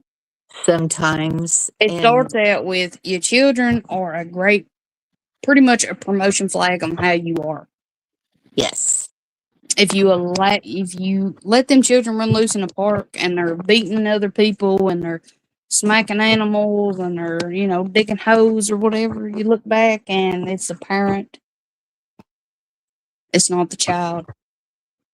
well, I mean, not always, but Yeah, yeah, there is circumstances, especially with different temperaments of children. yes, But these are children who have already been evaluated. They have to be evaluated before they go into school. But they are so, kicking this boy in the nuts and they are trying to stick their fingers in his butt. Like, what is this? but what are they evaluated for? Is it They're for evaluated behavior? for everything: ADD, ADHD, autism, bipolar, what's that other, an OCD, all kinds of stuff. And if they're if they on the scale, if they're any different, they're put in a different class. The deal is, I don't think that Interesting. people understand these children need more time one on one than what they're given. I agree with that. I'm a One-on-one. homeschooling mom, and my child, it's me and her constantly, me and her. Yeah. And if she's struggling in writing, guess what we do next week? Nothing but writing. Only if that was available, but they don't have the fundings to do that in school. Yeah. It's different how when all we grew up in school. They actually cared about us learning. Now they don't care. They're like, paycheck. That's all we want. Paycheck. Uh, Well, they let I you know years ago, no child would be left behind. They would just continue that push through. Kept pushing Mhm. through, pushing through. If Yeah. you wanted to flop out or whatever, that's on you. But a lot of times they would push certain people through.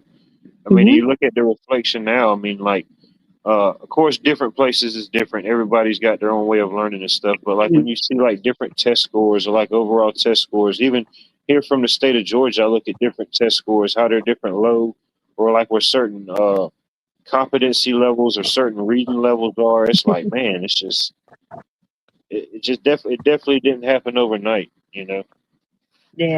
But, It's something too. Is like I didn't learn how to read or write from school. I learned that from my mother, even though I did go to public school. oh even if wow. you do have a phenomenal teacher that actually wants to make a difference and wants to do a right thing, it's hard for that one good teacher, man or woman, to give each child the focus or attention they need, especially when you got 20 something or maybe 30 something kids in a class, especially at that age. Each child's learning different. They have different attention spans. Ultimately, there's no way, even the greatest teacher, the the time and the resources just aren't there the way it's set up. Well, that's true. Especially now, when I went to school, I graduated in 2007. When I went to school, I mean, my mom, we get whatever the basics we needed. If we needed a book bag or some, pencil, paper, a pack of crayons or something, whatever it was, and you was a little kid, we get them Yeah. few things, and that was that. But now, like my sister showed me what the list, like my niece and nephew, they gave them for when they're going to school. Oh, it's like Yeah. they're going to college. It's like they're bringing in stuff to get a whole nother life. It's like they're sending the kids into the witness protection program. They need shampoo, they need deodorant, they need 50 count pencils, they need sanitizers, they need wipes, they need them. You know what I mean? I'm like, at that point, if all the budgets and stuff is getting cut back and money's getting moved around, where's the money actually going? Because it don't seem like it's going to things that's beneficial overall. And yeah, it's like my sister's got 4 kids, and the amount of stuff we calculated, the amount of stuff that she needs for each 4 children. One is in middle school for the 2nd year. It would calculate up to almost $3,000. That's what I'm saying. Yeah, Worth of relocation stuff. fee. And but and it's usually they want enough for the whole classroom from each student. So Well, yeah, see too though, this is like a small community. Like there's not many children going to that. We're lucky to have like, I guess maybe 500 students at that one school, yeah, and they're that's like- wanting all this. And I even told my sister, I said, buy what you can afford, but don't go overboard because most of that just goes back to the system. yeah, Because Yeah. they say what you can't afford in school supplies, donate. Like, you want us to donate money if we cannot afford school supplies. Does that make sense? I know, like, different states do different tax things differently. What people are taxed on, how some things are taxed.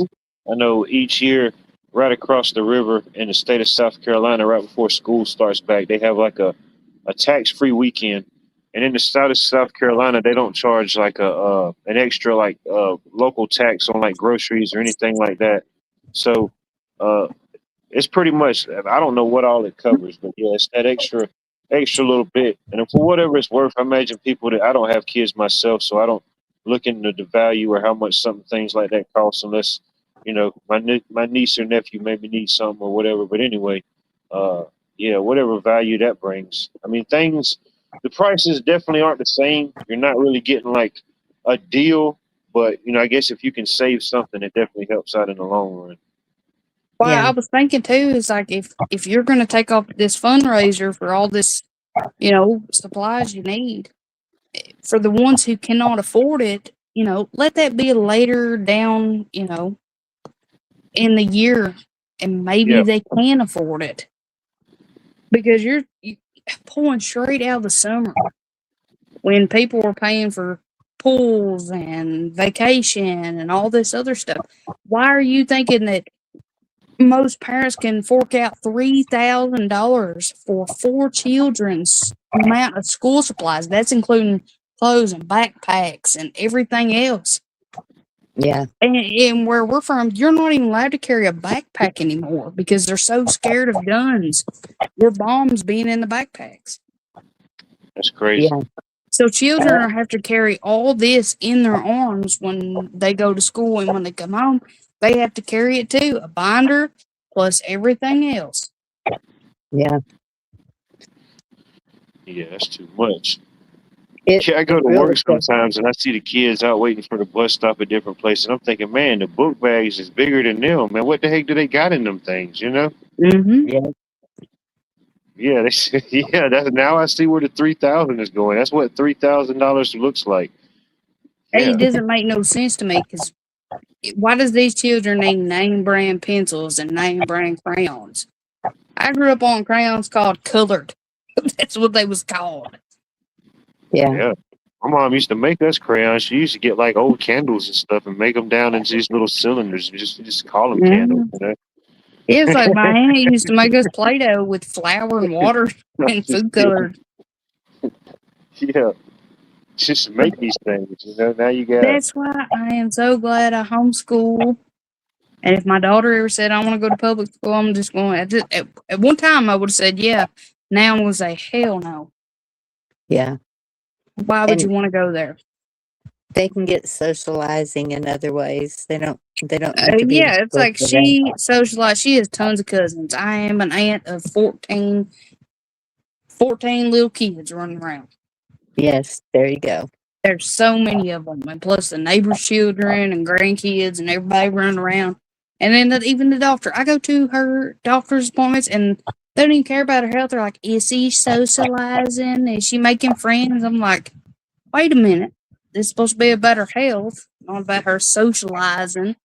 Because Yeah, even doctors hate when Yeah. you homeschool your kids. They're thinking you're raising them in a cave. yes. That's the reason they make such a big deal out of the socializing part of it. I wish I And were raised in a cave. it's and some states don't even allow it. But Yeah, what yeah, you were saying, that is true. what you were saying about the states and the taxes, when we got the lottery in Texas, they said that money would go to the schools. So where is it going? Yeah. Allegedly, they Mhm. say that that was like one of the big things with the Georgia lottery. They say, yeah, yeah, no, no, no, don't look at all these bad things. Don't look at the addiction. Don't look at this and that. Don't even think about where all this money's coming from. Just think about all the money that we're giving back to the schools. And I'm thinking, yeah, uh, Yeah, You know what they're feeding children in school nowadays? oh, junk. I can't tell it. Soybean burgers, Yes. wheat, chicken nuggets. Yep. I remember when I was in school that when Michelle Obama done this law about, protecting children's health, and when I was in school, burgers went from juicy, you could even taste a gristle, feel a gristle in them. That's how you knew it was real Yeah, burger.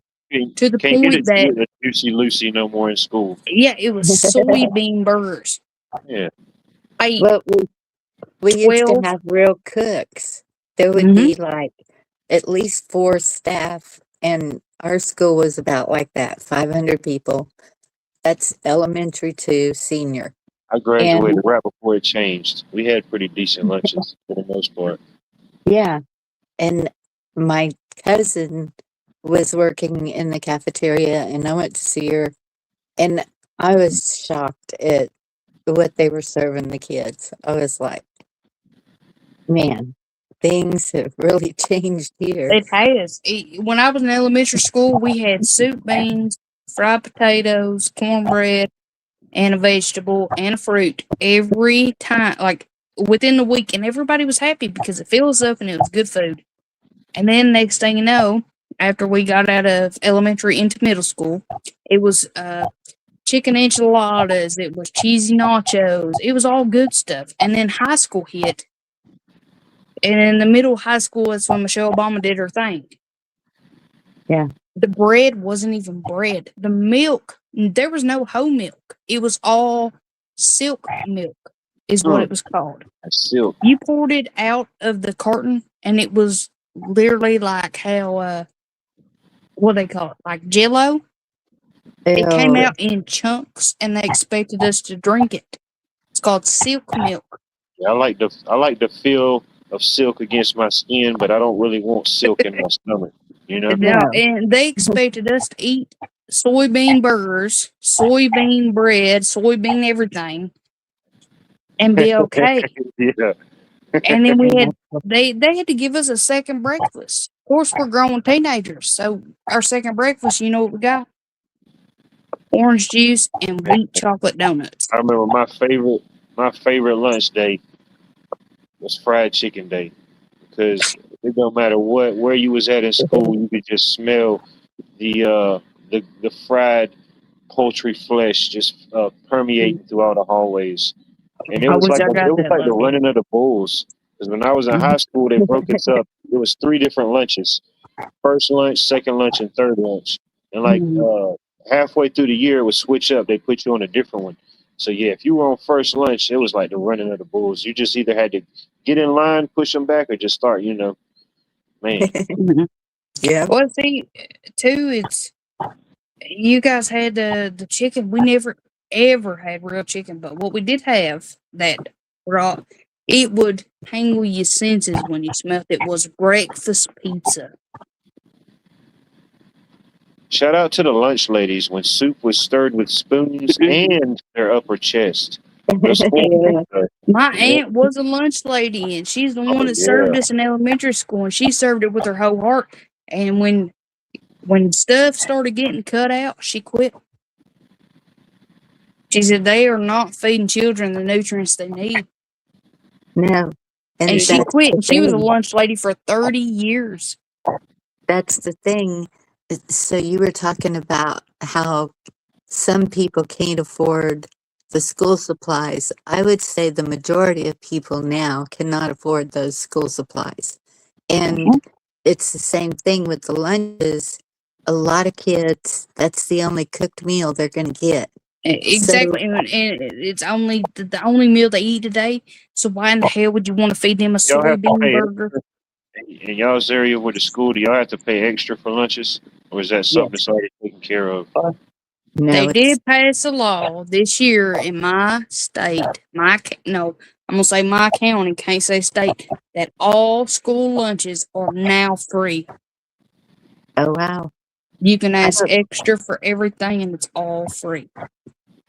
I don't know if they've done that here. I haven't heard it if they have, but that's great because they're Children are. holding those You make kids. such a great point, Bonnie. I didn't even think about that. Like the children who don't get a meal when they go home, that's their only meal. Yes, but they're holding those kids in school all day long. They should be feeding them. They should be giving them breakfast, snacks, and lunch, just like we're Mhm. expected to at home. Yes. Children can't function without their bellies being full. Yes, how do you expect them to learn with no fuel in their body? You're not And yourself when you're hungry, Betty White. You know what I mean? So what's going through the little baby Betty Whites is out there? You know, you're not right. yourself when you're Betty White.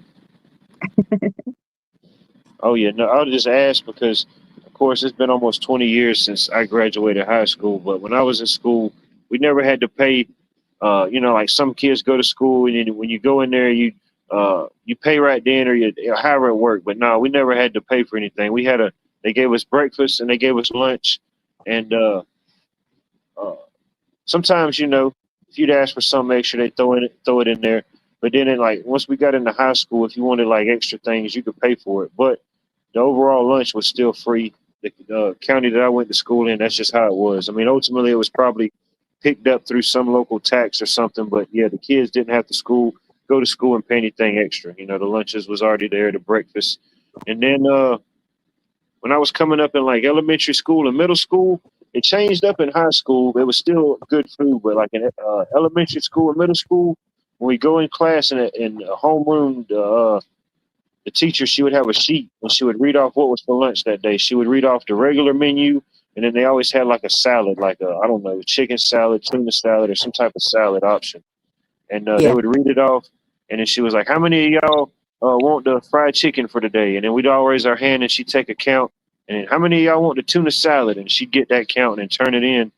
Uh, and that's how it was. When you went through the line, you go through the regular line or you go through the salad line. See, and we always had to pay. My kids had to pay, and so I would fix their lunches, and they would get upset about it because they had to take their lunch to school.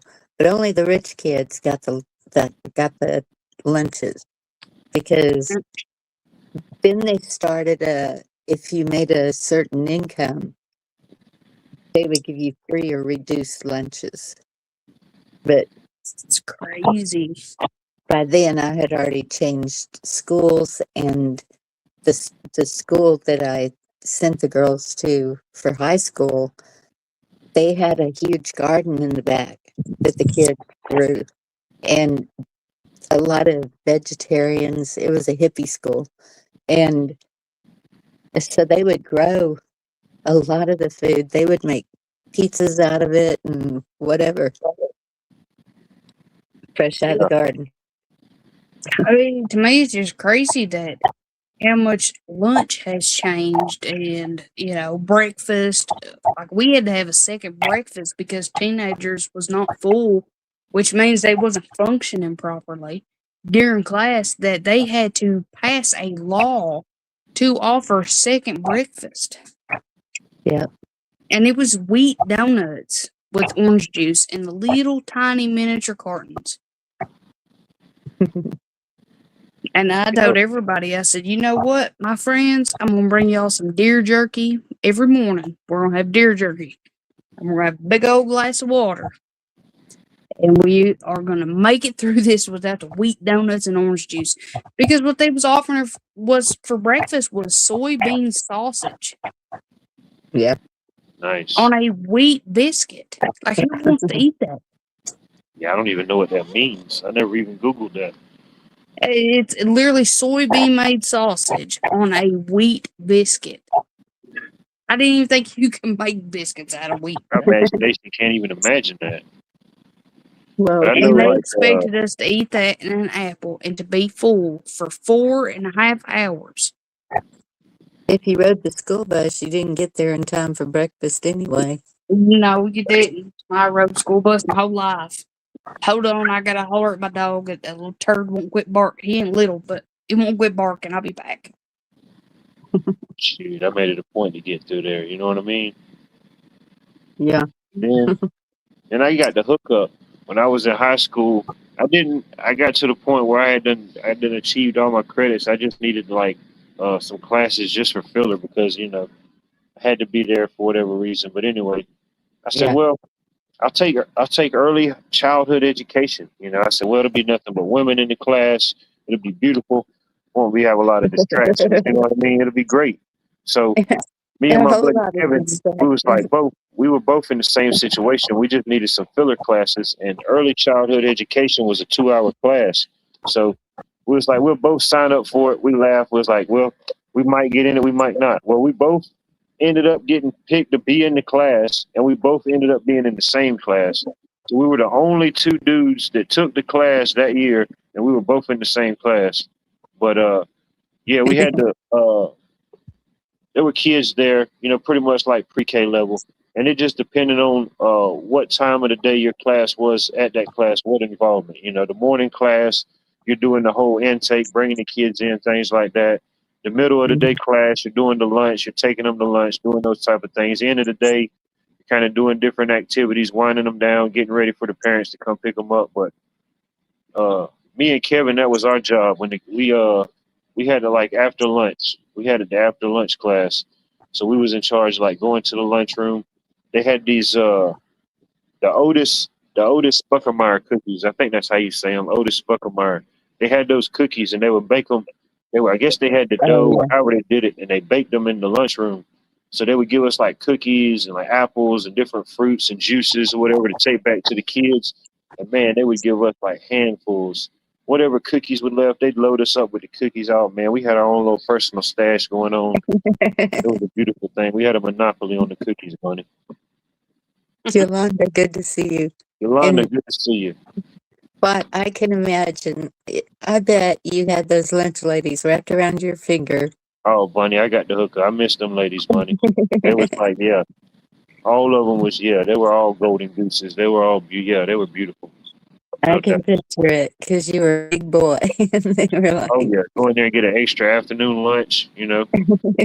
Especially like football practice. Oh, that was a bonus. Some days Yeah. they would feed us. Like Fridays, game days, they always gave us a good meal. But yeah, no, I like it. Kids I'm glad some people had such a great experience, such a great lunch, great breakfast. I'm telling you, some of us missed out on it, and they expected us to perform throughout the day and go home. Still, some of us had to do chores. Oh yeah. Like when I got home, I wasn't allowed to eat. There was no such thing as eating until your homework's done. Well, first it's your chores done, which is feeding how many ever animals you got, which in my sense was tons. Feeding them, watering them, cleaning their pens. And then you had to make sure that Everything was in order. Loading wood, busting wood, splitting wood, packing it in the wintertime. And then on top of that, as it didn't matter my age, it was 5 and above. I was already in school. But I had to make sure that my homework was done. If my homework wasn't done, I didn't get to eat. But my homework was always done because I was ready for that good old plate of soup, beans, and fried taters and cornbread.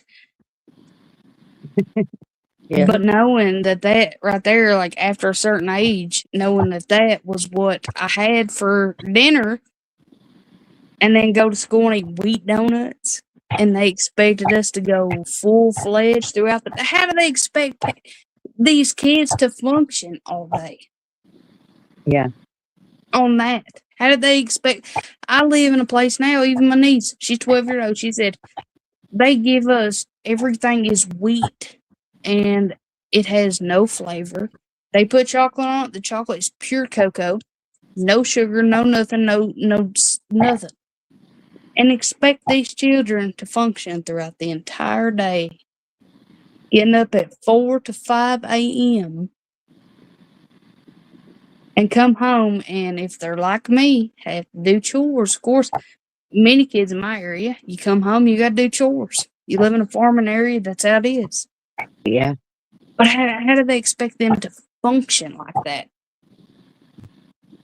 Shit. Or like you said, Bonnie, the kids that don't even get food at home, and then that's what they have to eat at school. Yeah. Yeah. Yeah, I don't know what the numbers are, but I know they're definitely higher than what I probably think they should be, if anything. You know, Yes. Well, especially nowadays, whatever money is coming in to whatever families, whatever they got, they're trying to keep it in house. You know, so I mean, having to put any It's extra like output or send anything else to the school or anything. I mean, it's crunch time. I mean, I don't have children or anything like that. I mean, it's just me. But I mean, I could imagine people with families and stuff nowadays. Some of them it's it's like definitely crunch time.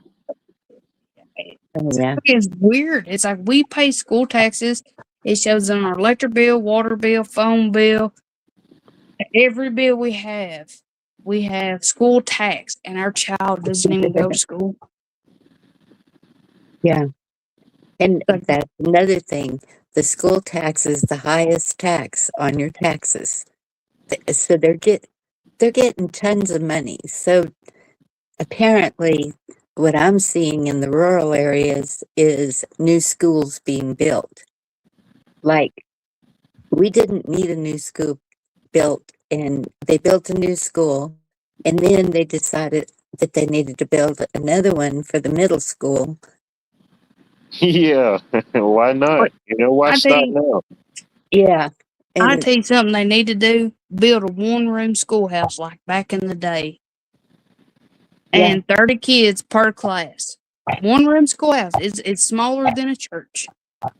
I'm gonna have to look, but I know when the last time I looked, there were 200 students in the whole high school. So for Huh. them to need a new building, it didn't make any sense at all. I wonder if they'll pay me to homeschool myself. You think they I would That's what pay I me to was looking homeschool into. myself as an adult? Do like an adult homeschooling session for myself? There you go. I was looking into it myself. I was like, what if I homeschool my own kid? What if I started homeschooling others? Would they pay me? Yeah, I Because my you my know, child, another thing people don't know about homeschooling a kid, you have to take them to their yearly checkup, and when you take them there, the doctors evaluate them to make sure that they are up to their standards on learning and stuff. My child's always exceeded because she's smart, not like me. She got that from her dad, but she's smart, Yeah. and I was that's what thinking, they say. You know, it's a man's world, but it wouldn't be nothing without a woman. you teach them what you know, and you get books, you teach them, but then also is what I've taught her. She's going into 4th grade now. And in some certain circumstances, she does not talk like me at all. She sounds like you guys.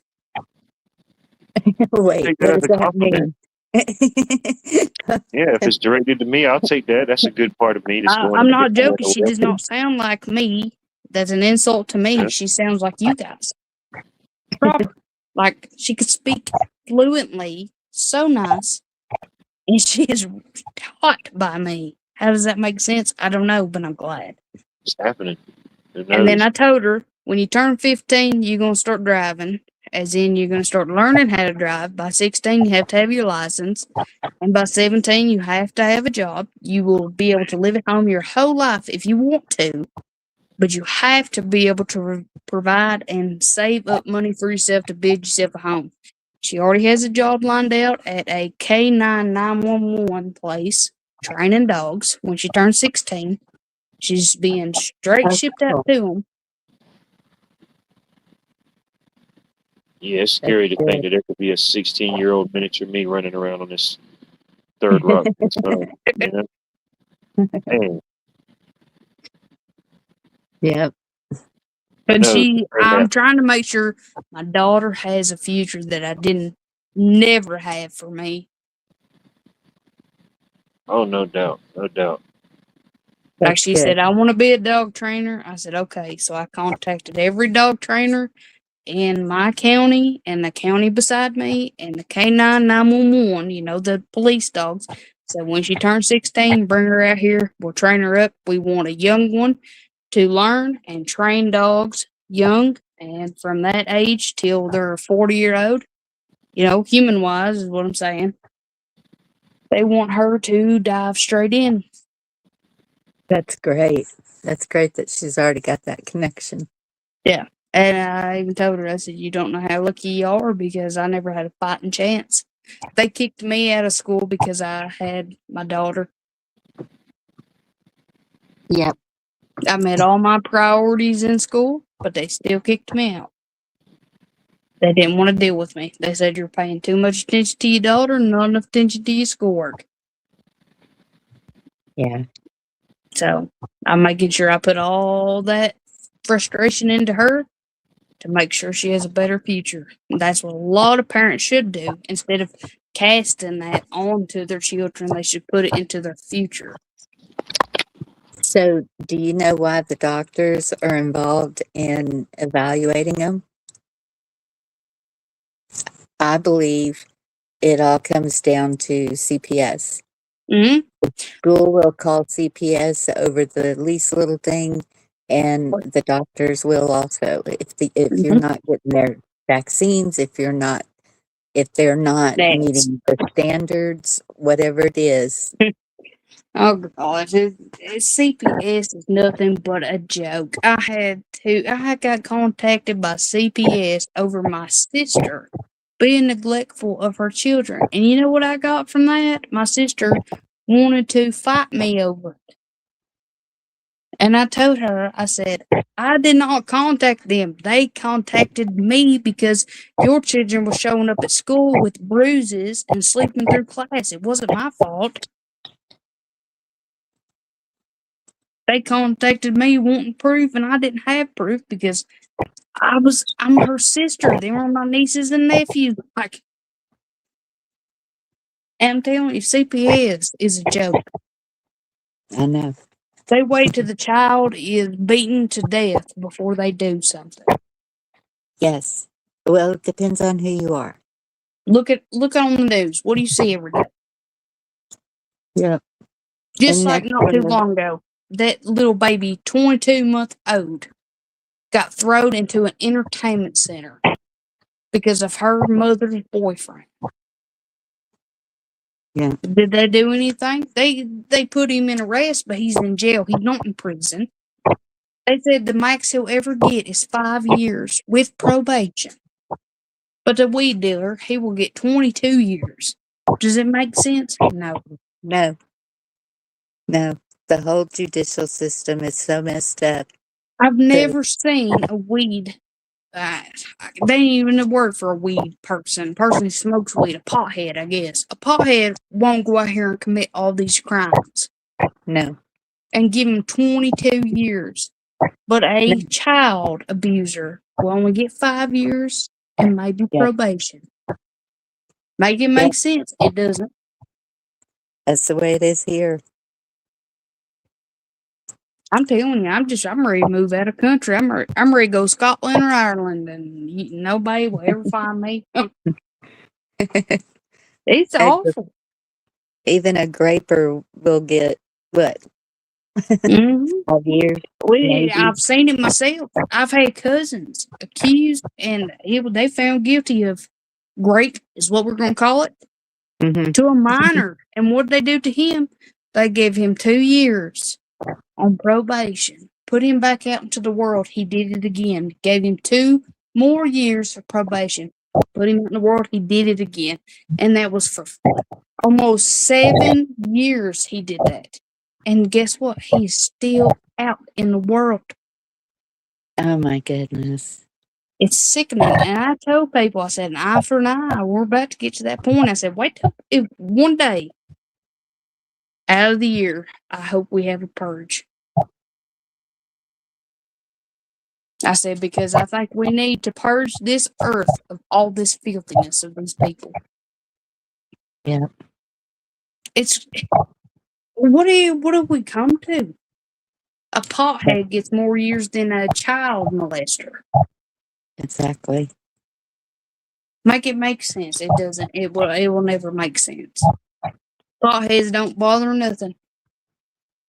They just chill in their garden butt naked.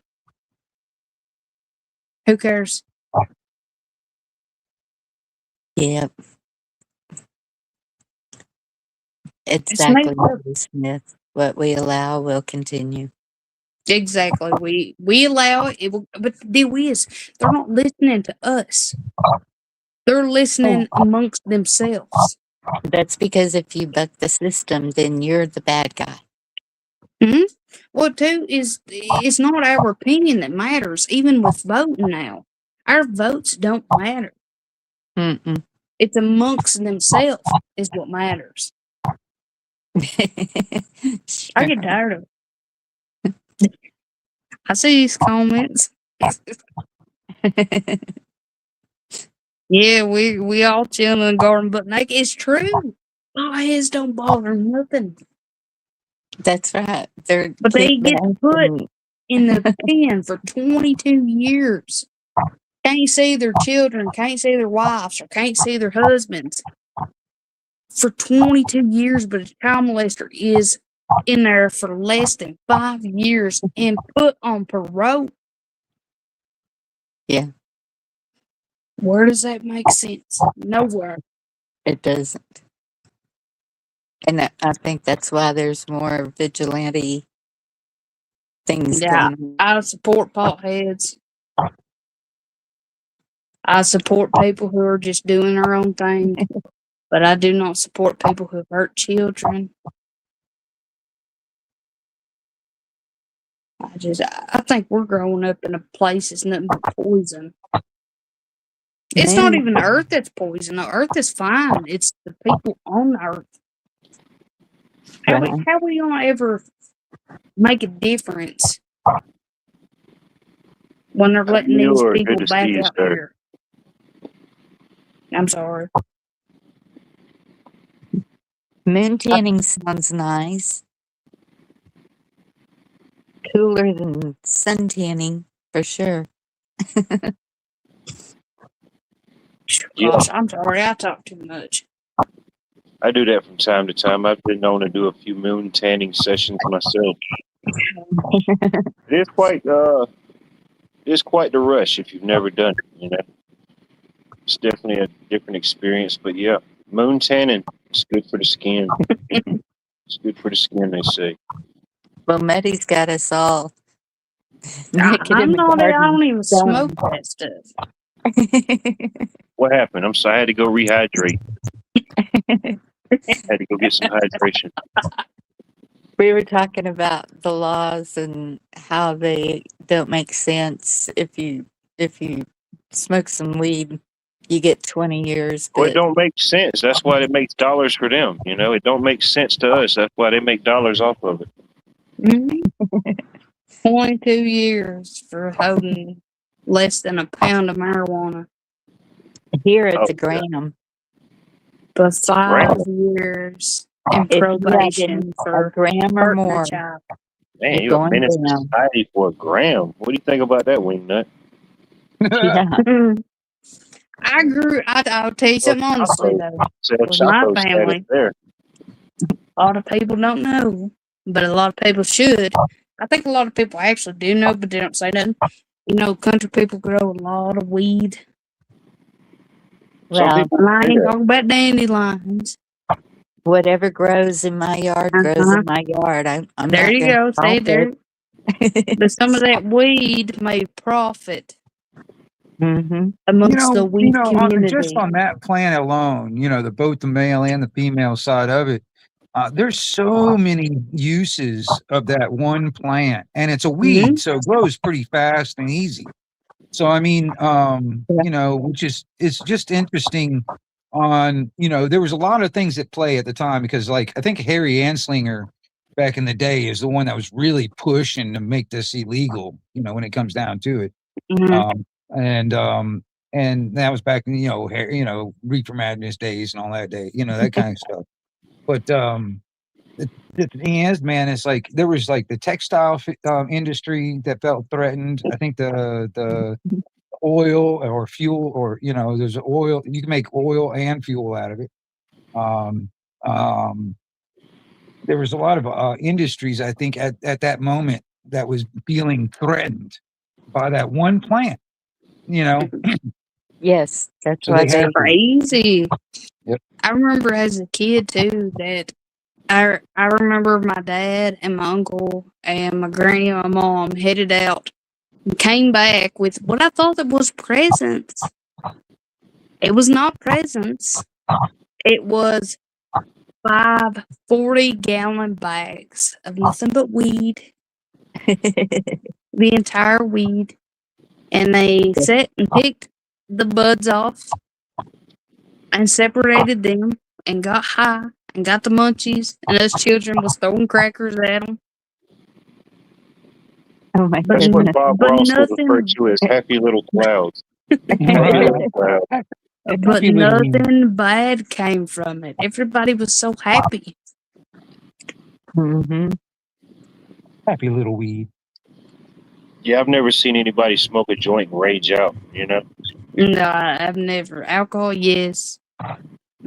Yeah. Crack, I yes. think Meth, yes. Everything else, yes. But Synthetic not version, weed. maybe, but They not get a, so not a high, they natural just version. they don't even know how to conjure an argument in their own mind. I don't know anybody that's like tried to break into somebody's house to steal their TV to get a bag of weed. No, Well, bro. now. Hell, I get high just going to my own imagination, just to hell with a TV. I'm at HD 4K already, baby. You know what I mean? What's like too is our family grew up, and it wasn't even just them; it was our ancestors. It was illegal moonshine and weed, marijuana. That's what Yeah. supplied money for the entire family. And at the time, it wasn't even illegal because they were selling just plants to people. And that's the thing too. It's like the same thing like about alcohol prohibition. I mean, it was all about money, and the government wanted all of it, or a good chunk of it. It was like kind of like a mafia scenario. They got to get their cut. You know what I mean? Or it can't exist, or they'll use violence and force against us. That's one of the biggest problems when it comes down to a lot of this stuff. When it comes down to actually as individuals, because the government is so massive and has so much power behind it. When it comes down to, like, they got the guns. All they have to send is, like, if it's just one individual, all they got to send is a few dozen people with guns that are willing to kill you because they believe that, I don't know, you owe like $100 in taxes or something. You know what I mean? And you refused. And you know what I mean? Take your It's just home. crazy. Yep. I mean, even cops, they're willing to use lethal force if they. I mean, this guy was willing to use lethal force on a dude when an acorn fell on the roof of his car and he thought it was a gunshot. Oh, I saw I've that heard one. that. I mean, This is like it's really a systemic problem that's gotten way too far over the past 200 and some odd years. You know what I mean? Yes, I Shit. saw that video. That was crazy. It's a good thing that guy didn't get killed or get shot or get hit at all. But I mean, him and his partner, because the partner didn't know what was going on. He just saw his partner. You just saw his partner getting shooting at it. So she just started shooting. So it was like, what the fuck? You know. That's just freaking crazy, and that's just not, I mean, that's just one sensationalized event, but I mean, that kind of stuff is commonplace. I mean,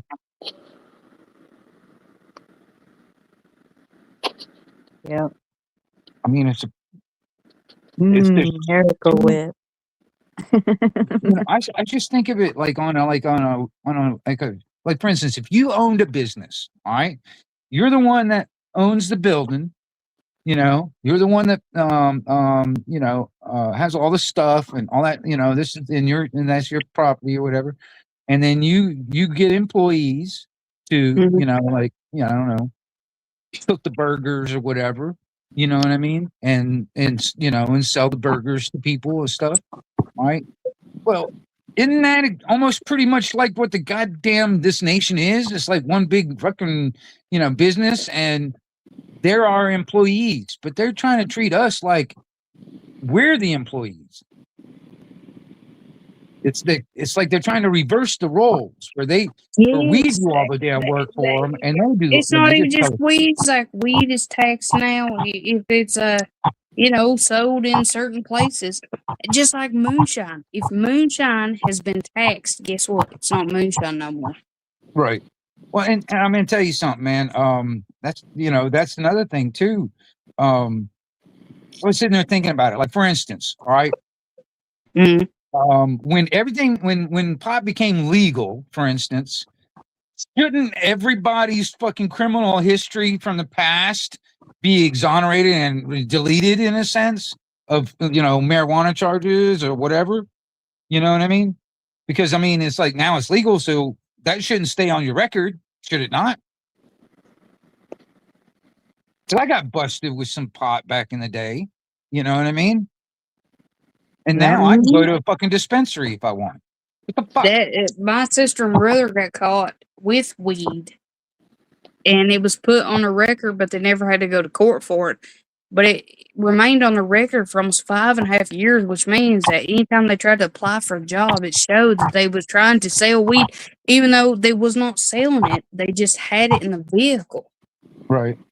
And they was in a remote place, like almost 20 miles from any public area, and they told them that they was trying to sell weed.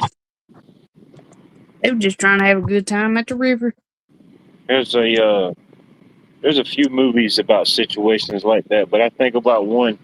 In my opinion, it's a pretty good movie. If somebody wants to watch it, I think it's a decent watch. But there's a movie called I think it's called Adopt a Highway. I think that's the name of the movie. Oh gosh, that's a great movie. You know the movie? Yeah. This dude, I think it's Ethan Hawke. He's the main guy. Make us long story short. Anyway, he goes to prison or something for like weed, and then he gets out, and he's like, I don't know, did like 20-something years for some weed, and he gets out and don't know what emails is, don't know what none of this is, and he's trying to get his life back on track just over a little weed. But ultimately, it just opens up into a bigger story. But yeah, this is a pretty good movie. Huh. Is that the one with the baby? Yeah, that's the one with the baby. Yeah. That pissed me off. The ending did. Yeah, it's called Adopt the Highway. Pretty good. Everybody in the chat and in the thing should watch it.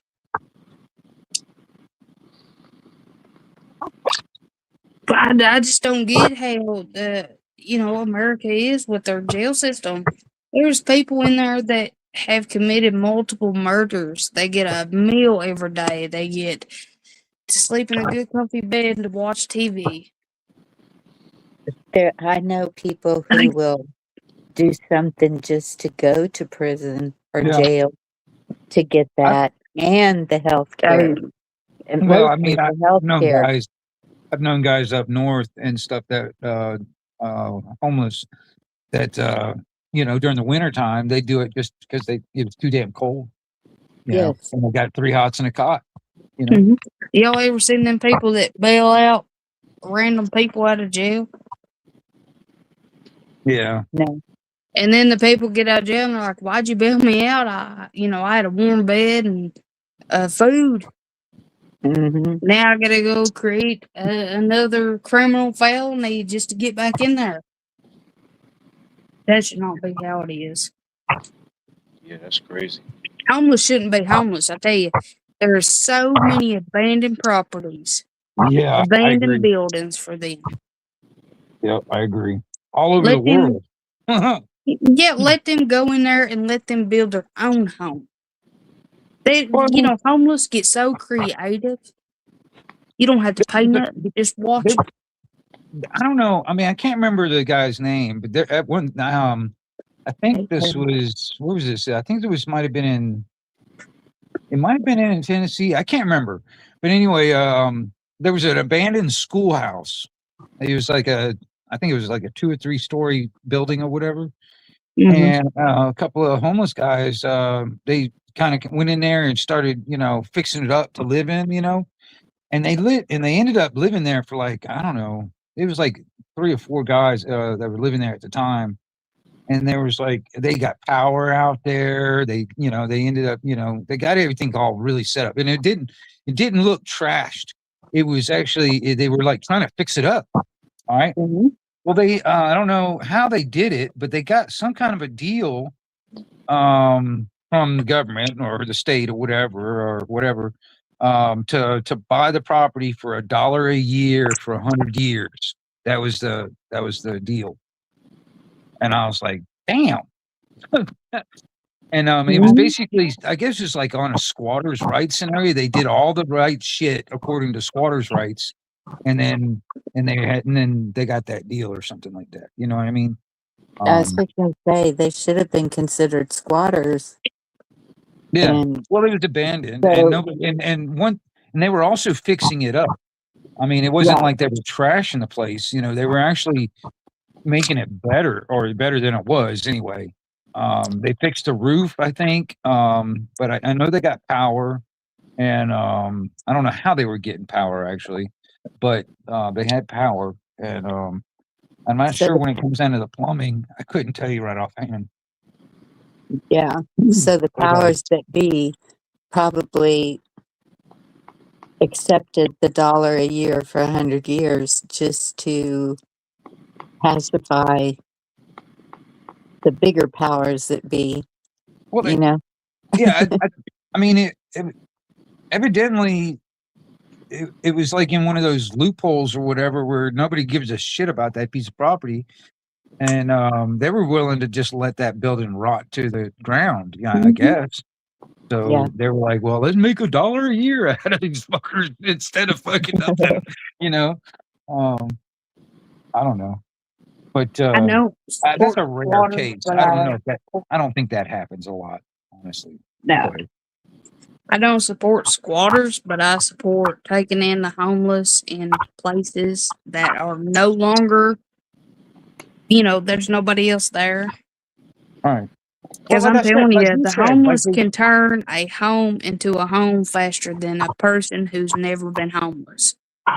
well, I agree, and that's like it's like you said. There's so much abandoned buildings and property all Mhm. over the place, And why can't they like commandeer that? I mean, I wouldn't say. I don't know. Squatting sounds got a negative connotation to it, because of some assholes that take it way.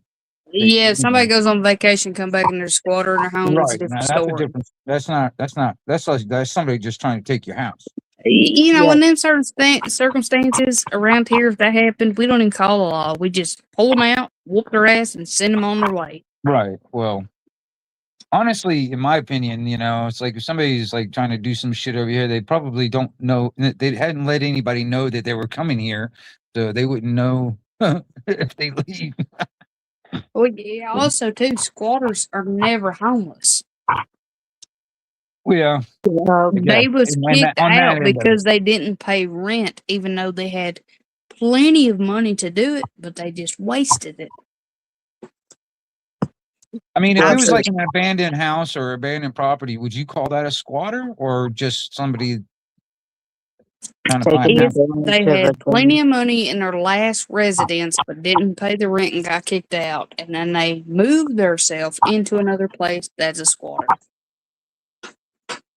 Not abandoned place though. If they moved Right. into abandoned place, it's a different story. They should be allowed. It's abandoned.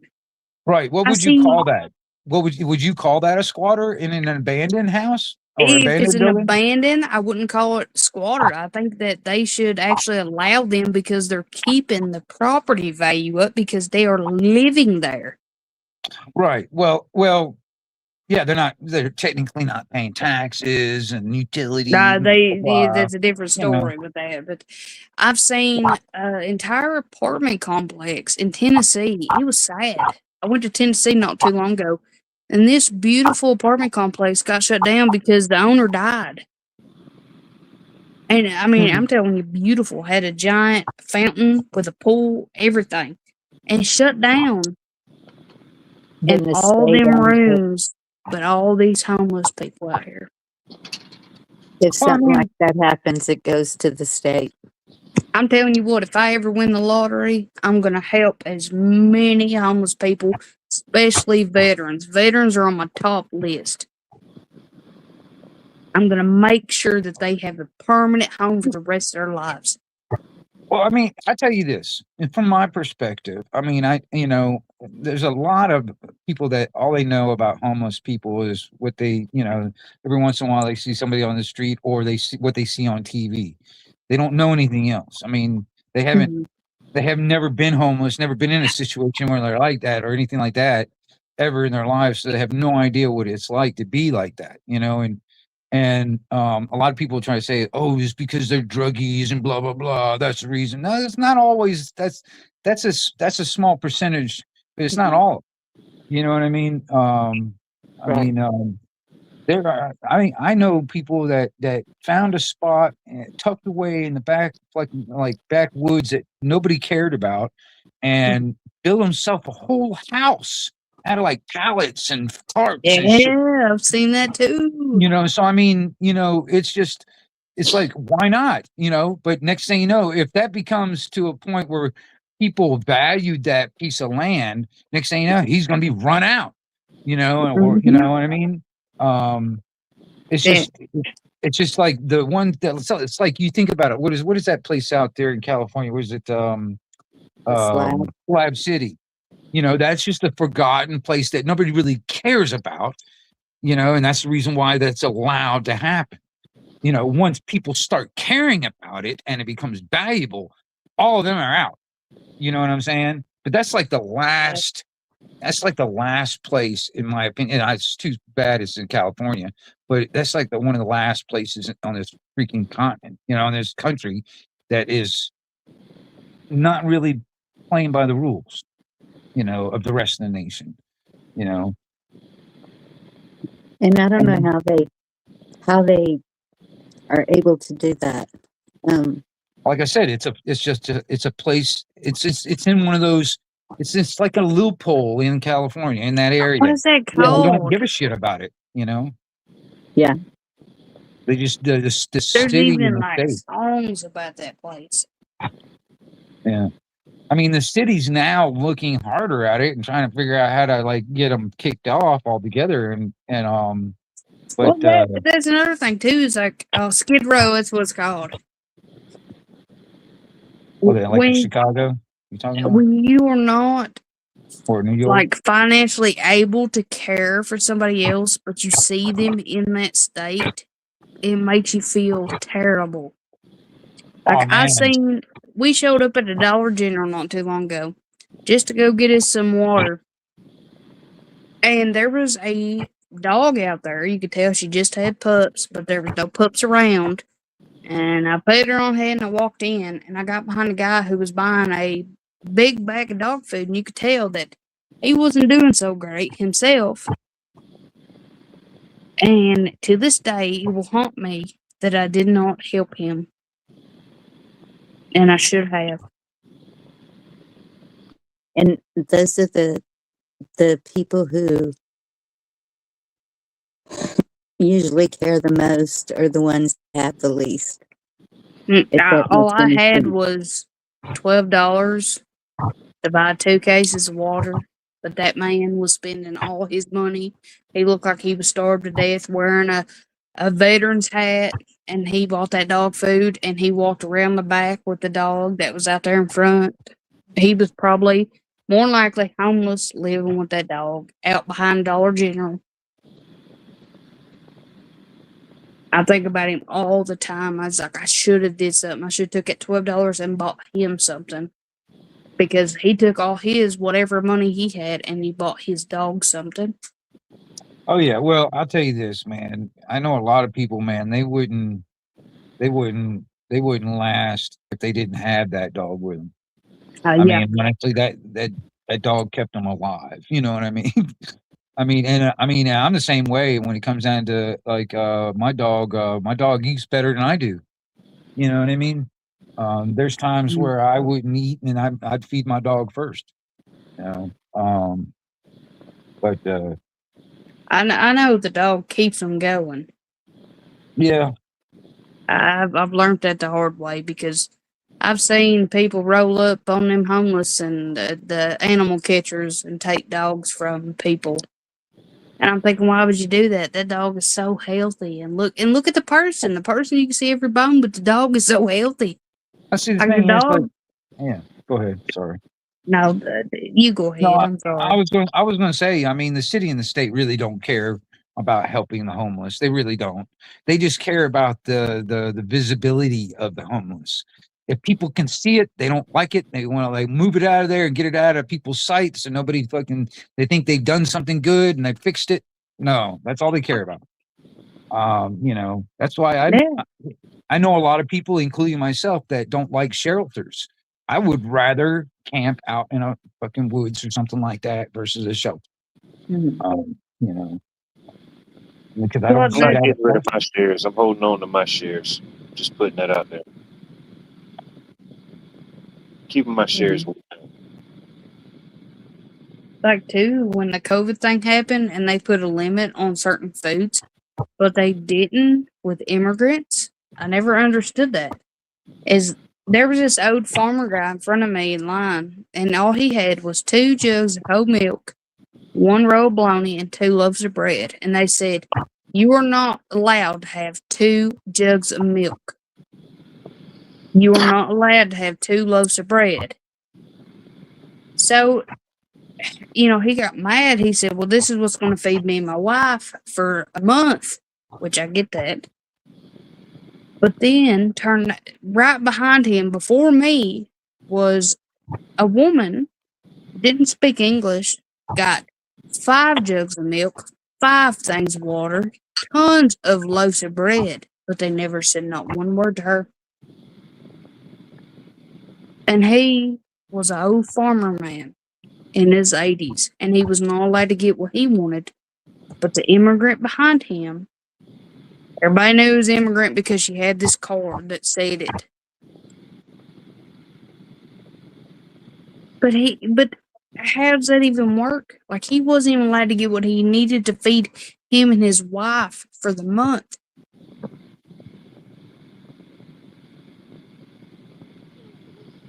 Yeah. I'll never understand anything. I think I just need to crawl back in a cave and live. That's not the answer. That's what we need to stand against. That's what we need to. People are scared to stand against it because they're afraid to be called racist. You're not racist if you're standing on the truth.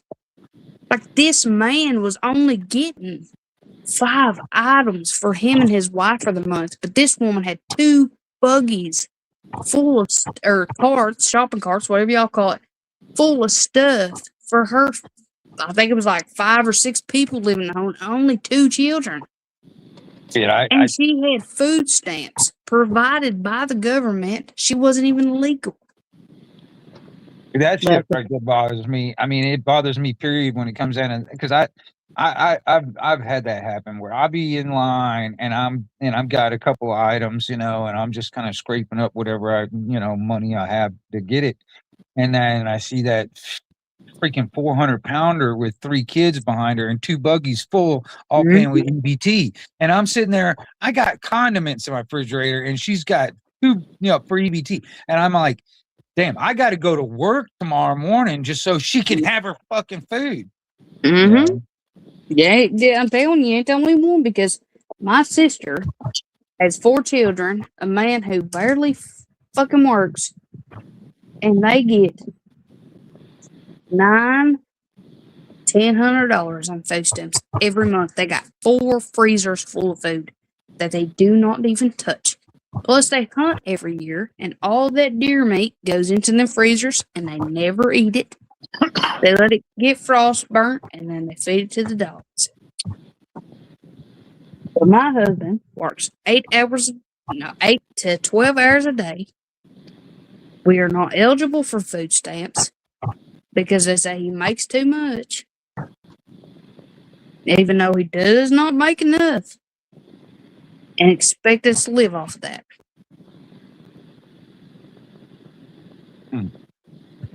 So you talk about the people behind you with all the food stamps. Yeah, I get it.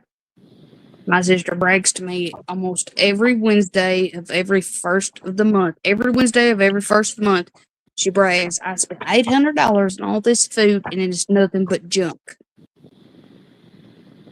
mm,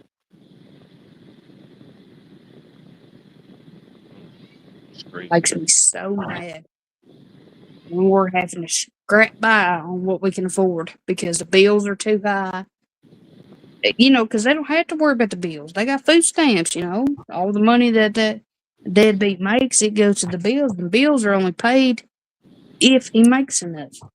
Man, I'm gonna tell you something. I got what was it? I got a pack of cigars and a food plate from the gas station today. That was almost $20 right there. That was $18 and something cents for those 2 things. Yeah. A lunch plate. That was a lunch plate. It has a 2-piece chicken with 2 sides and a pack of cigars. That's it. Almost $20. That's freaking insane, man. you can go to the grocery store and spend $100 and carry out 2 bags. I know. I feel like I'm getting stronger because I can lift up $100 worth of groceries with 1 arm now. Yeah, it's like every week or 2 weeks we go get groceries. It's either $140 to $160 for 3 people, 2 adults, 1 child, which is 9-year-old, and a walk out with maybe 4 bags. Well, I remember And we're trying to eat better, which makes it higher. Yeah. See, that's another problem too. It's like, you have to pay more for no chemicals. Yeah, they wonder why America is so obese. You can get a salad at Wendy's, it's $4.99. You can get a burger for $2.99.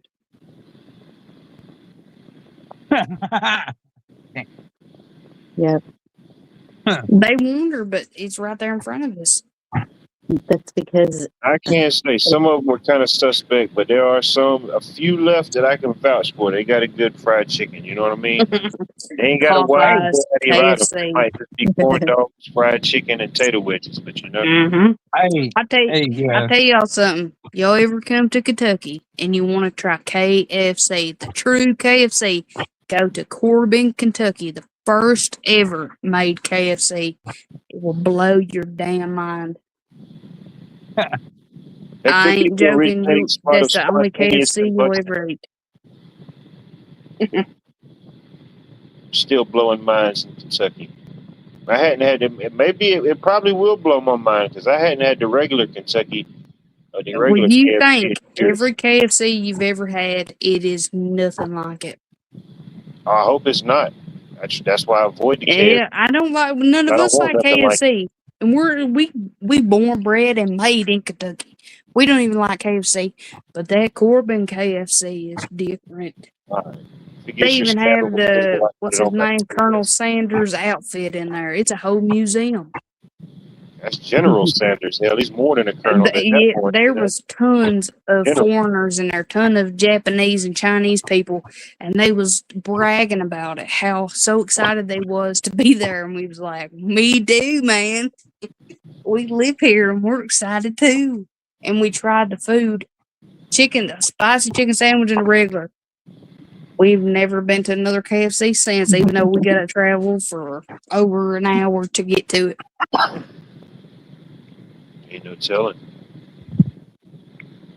Everything's messed up. Why can't the world be more simple? Yep.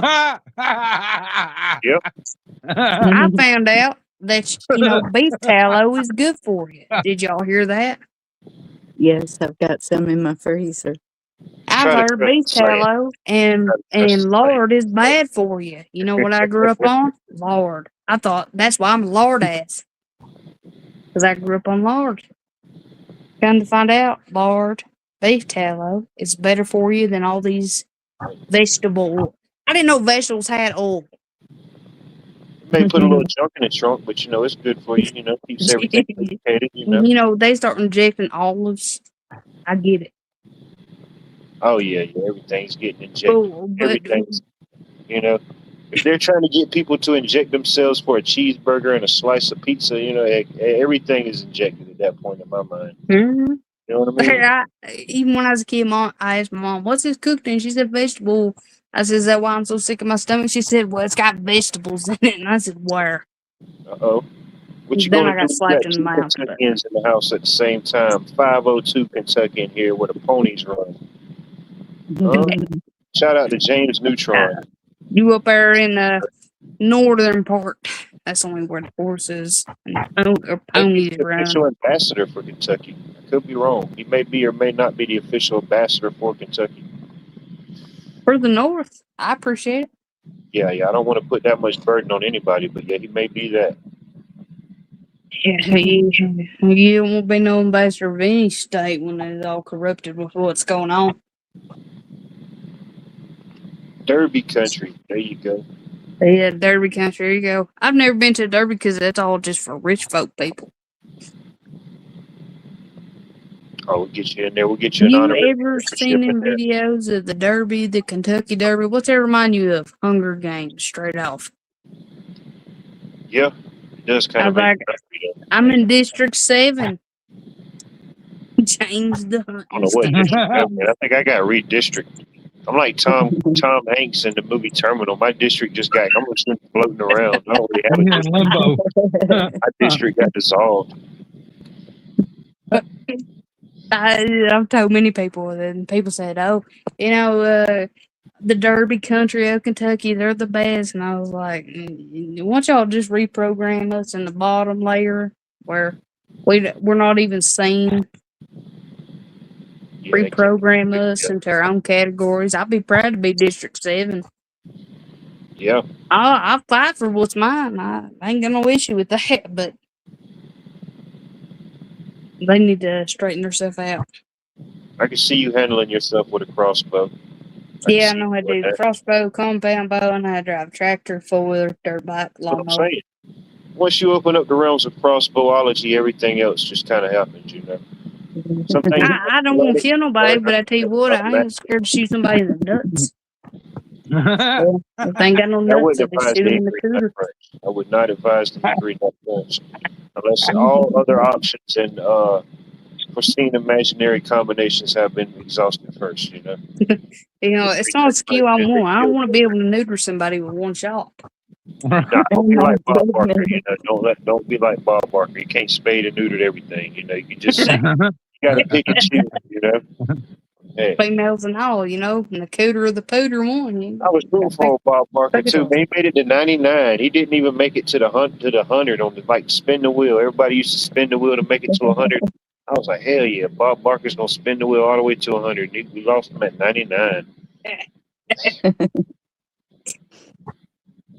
I bet Bonnie's a badass. Oh, no doubt. Shit, what's the other option? Having a sore ass, quitting, throwing in the towel. No, it's like she has to be a genuine, like born and bred badass. Oh yeah, it's in the genes. I didn't have a choice. It was either live or die. Guess what? I'm still living. There's bad genes and there is good genes. We gotta acknowledge the good genes, whatever those are, whatever's left of them. You know. My problem is, I think I just know too many techniques for my age and my gender. I shouldn't have known all this. I should have been a boy. That's what my dad said. He said, "You had your pecker off in the womb." You could be a time traveler. You know, you could be a time traveler. You just have to figure out your He mission. tells me it all the time. He said, "You should have been a boy." Because my dad had one son and 3 daughters. Oh damn. Yeah. And then they said that I was a boy. And then when I was born, they said, "Well, you're going to be putting your boys in bows because it's a girl." And then to this day, he said, "You had your pecker off in the womb."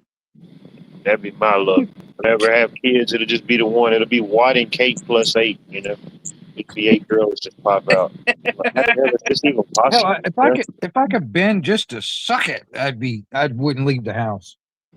You need that. It sounds like you need some personal help, son. I think they have a week dedicated to that. A week or a month. I don't know what it's up to now. I think, yeah, they have a portion of the year dedicated to those type of festivities. Maybe Vet, good to see you, sir. Hope all Now, is you well. might need a ratchet strap to get to that point. They have those. They have them. They're just having a sale at Harbor Freight right Yeah, now. you know, when you're getting about halfway and you can't go no more, and you could just ratchet strap down one more, down one more. It might be like 6 more tries, but you better call. Hey, You no better pressure. have They're 911 on not- backup or they fire have to do that department type of because thing. I don't think nobody else gonna want you to get you out of that. I think some Maybe. places have that. Yeah, that's You like imagine somebody calls the fire department? I ratchet strapped myself to my dick. Couldn't imagine. Oh my probably have goodness. that. If you can think about it, somebody is in a jam. Probably somebody in this audience watching us right now probably tried that. You know, they're like, how the hell did they know? Yeah, they're like, hold on, smiley Send face. me to the ER. Hold on, laughing face, thumbs up. Ladies in Yeah, chat. don't cheap out. Get a good ratchet strap. Don't get the cheap ones that's going to lock up and seize up. You know? No. Yeah. Yeah, get you you a gotta, quick gotta release. get that all lubed up real good. You got to think these things through, ladies and gentlemen. It's It's all fine and raining. dandy when you put the cuts on it. I'm so glad I'm not so curious about is this. creepy. Can't lose any parts with these type of things.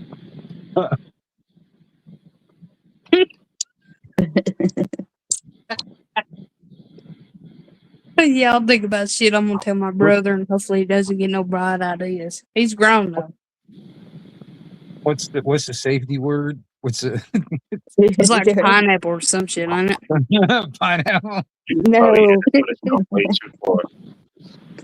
It's either just begun or it's way too far. I can't remember which one it meant. Yeah, but if you are ratchet strapping yourself to your own dick, and then someone said need a girlfriend to help you, why are you doing that when you got a girlfriend there? It's a good question. What is More happening? questions What's than going answers, on in really. your head that makes you want to ratchet strap your mouth to your own dick? There's something going on right in the mind. Some things are better left undiscovered, you know. And when Once it you does understand happen, it, please do not let none of us know. I don't think you make it out. You probably suffocate. nah, you can't make this type of stuff up. This is reality. Yeah, NSA wants to see all that shit. You know? OSHA wants to see all that. Yeah. OSHA, the I'm ones that just- got the, deal with ratchet straps and stuff, they'd love Right. to see Yeah, you ain't somebody do using that. that safety. That ain't safety harness. That ain't used right. Yeah, red strap ain't meant for that. Violation. Flag. Violation. Walks up on a man suffocating on his own dick. That's a red flag. Oh, that might be a yellow flag. You might got to go beyond red. Oh my goodness. Feel like a checkered Gee, flag. we might need to change the subject. I don't even know what happened. What happened here? Wait, how do we Somebody get got on? pissed off. Somebody got pissed off along the way. I don't know what happened. I was just trying to get on marinating and letting it simmer like a, I know trying what to it is. Also, visualize. goofy fuckers. Right? Like, man, I was trying to visualize what everything would be. Don't be trying to visualize that. Just, Like you won't sleep tonight, Mary. like Keep your man. thoughts clean. Think of like the creek in the clouds and all the beautiful butterflies. Quit visualizing this shit. My problem is every time somebody tells me something, I visualize it and then I go into detail. You know what? I guess I started this shit. My bad. Happens to the best of us. It really does. Nobody's immune to it. I'm not Send me- responsible for the shit that comes out of my mouth. It's no special sauce used in the making of this stream. Mark said. His last name's Huckleberry, so yeah, you involved. It's a mistake. We ain't got all the ingredients to get the special sauce right now. Yeah. Just gonna put a little what do they call it? Just gonna put a little sriracha in the mayo. That's all we got. It's made with good. No, you gotta use Frank's Red Hot. Oh, we got that too. We got all variations of the hots. You know, Frank's Red Hot's the best. I don't know if it's too vinegary now, but it was good back in the day. I'm not really crazy about hot stuff, man. But there's a stuff that there's a lady that makes it locally around here. They call it Hell Ain't No Hotter. That is the name of that stuff. It's pretty good from what I heard, but I'm not into that kind of stuff. That doesn't like hot stuff. I don't like them. There used to be this hot sauce here that it was called Hell on the Red. It was pretty good. Oh yeah. If you bought store bought, yeah. I grew up eating habaneros and cayennes like they was candy because my dad would feed them to me, and it didn't matter if I cried or sweated or shit my diaper. He just fed them to me. And now I think I could take on a good competition. What'd you say? I said put hair on your chest. Yeah, we got lucky with that, and it didn't though. The habaneros and cayennes, I'm telling you, they're amazing. Jalapenos and all of them. I know a good hot sauce when I find them. I know a good pepper when I find them. Every time I raise cayenne, they're never hot, so I had to go back to the damn Mennonites and tell them. They're like, "Oh, we sold you such hot peppers." I said, "Try it," and they try it, and they're like, "Oh, it's not hot." And I was like, "No shit." Yeah. When you have to prove a Mennonite wrong, that's how you know you're right. Buggers. Yep. Rip me off $5.99 per plant. I get 4 plants. Their life choices, yeah, you definitely got to win for that. No doubt. It can happen. It can happen.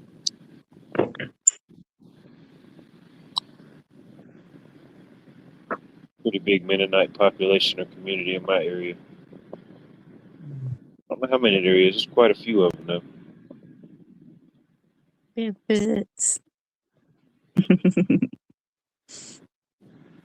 Good people, though. I never, ones I used to work for some, like during high school, summer breaks and stuff, and sun up to sundown. 6 days of the week. They always took one day off. They didn't do nothing. Just fellowship and ate some good stuff, That's I miss those days. Oh yeah. Yeah, their day of rest, they definitely had a big family feast, Big long table, lots of good stuff. Yeah. I don't know, man. They paid pretty good, and they would always send stuff with me, Yeah, my mom was a good cook anyway. She could make something out of nothing, but yeah, they would always send a little extra stuff.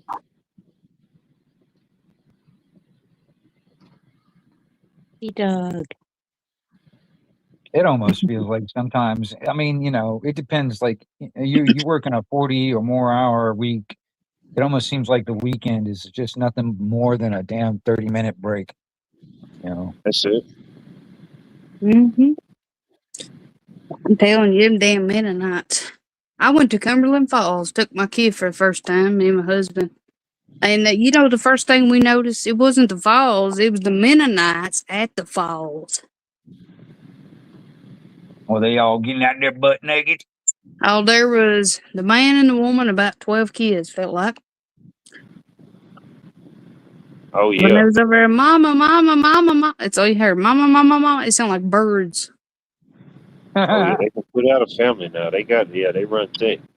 I told my husband, I said, oh my gosh, even the Mennonites come to look at this. Couldn't imagine having at least 10 kids. Imagine having 10 kids. Hell, No, fucking hell, no. And I know there's no, people that do it. hell. Like we hear about like different grandparents or them parents, they had so many children, Imagine They- doing it with no tablets or phones or breaks. Them mothers Oh, yeah, it was must hell be for the made planet. of steel. Yeah, there wasn't no escaping that. What are you gonna do? Are you gonna get called into Chores? work? No, they fucking make them you do chores. Get them out of the fucking house. Yeah, do they chores. was never in the house, so I guess Mama did get a break other than making biscuits and dinner. And that's Yeah. all there was at that point. Everybody else was doing something with 12 kids. Hell, everybody yeah, pulled but up something. Mennonites do live different. They do have electricity. It's the Yeah. Amish that don't. Yeah. I never knew the difference I until don't really know lately. the official connection and stuff. I always say the Mennonites are like the cousins of the Amish, but yeah, they do live like more primitively. They have motorized stuff, electricity, cars. I always love seeing a drunk Amish head back to his home with that horse. He's nowhere to be seen in that buggy, but the horse is taking his ass home. Oh, And I look bet. at I've looked at the horse many times, and I said, I feel you. I've had to take many drunk cousins home. Mm. And that horse didn't pay attention to nobody. People be on the side of the road because where the Amish would travel back and forth from home to home was where everybody would fish at, called Cedar Creek. And you'd hear this buggy come across. We thought it was a buggy most of the time. Sometimes it was a half of a buggy. And we go up and look, and it'd be a horse, and you look inside, shine the flashlight, and it'd be past that little Amish boy. Just passed out. And then once he got past you, we was worried until you got that whiff. It was either moonshine or beer, and we was like, that horse is taking his ass home. And then my mom says, let's pray for him because he'll need it when he gets home. Yeah, I just heard the horse. Do his horse take his ass home would get in the back field. Beer for my Until- horses, whiskey for my man. That horse would wait till he sobered up to move. Yeah. Damn it, Ezekiel. You know what I mean? Yeah. Brother Ezekiel. Jeremiah, where you been?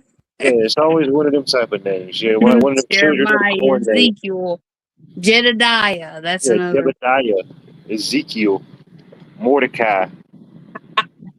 Where you been? Or like people with like two names, like two first names, Cheryl Lynn or Billy Joe Bob or something. I went to school with a guy. His name was real on this thing. It said Billy Bob. I said, well, that's with you for life. But he was. It's like he was born to be a Billy Bob. If he was named anything else, I don't think he would just be deaf to the human sound. It wasn't Billy Bob. It looked like he was just bred to be that. He is him. He did. We I had a Jim I Bob. dated a girl named Beth Ann. So. So now that's a combination. That sounds like something. That sounds like the one that got away. You know what I mean? Got away A all name right. like that, yeah.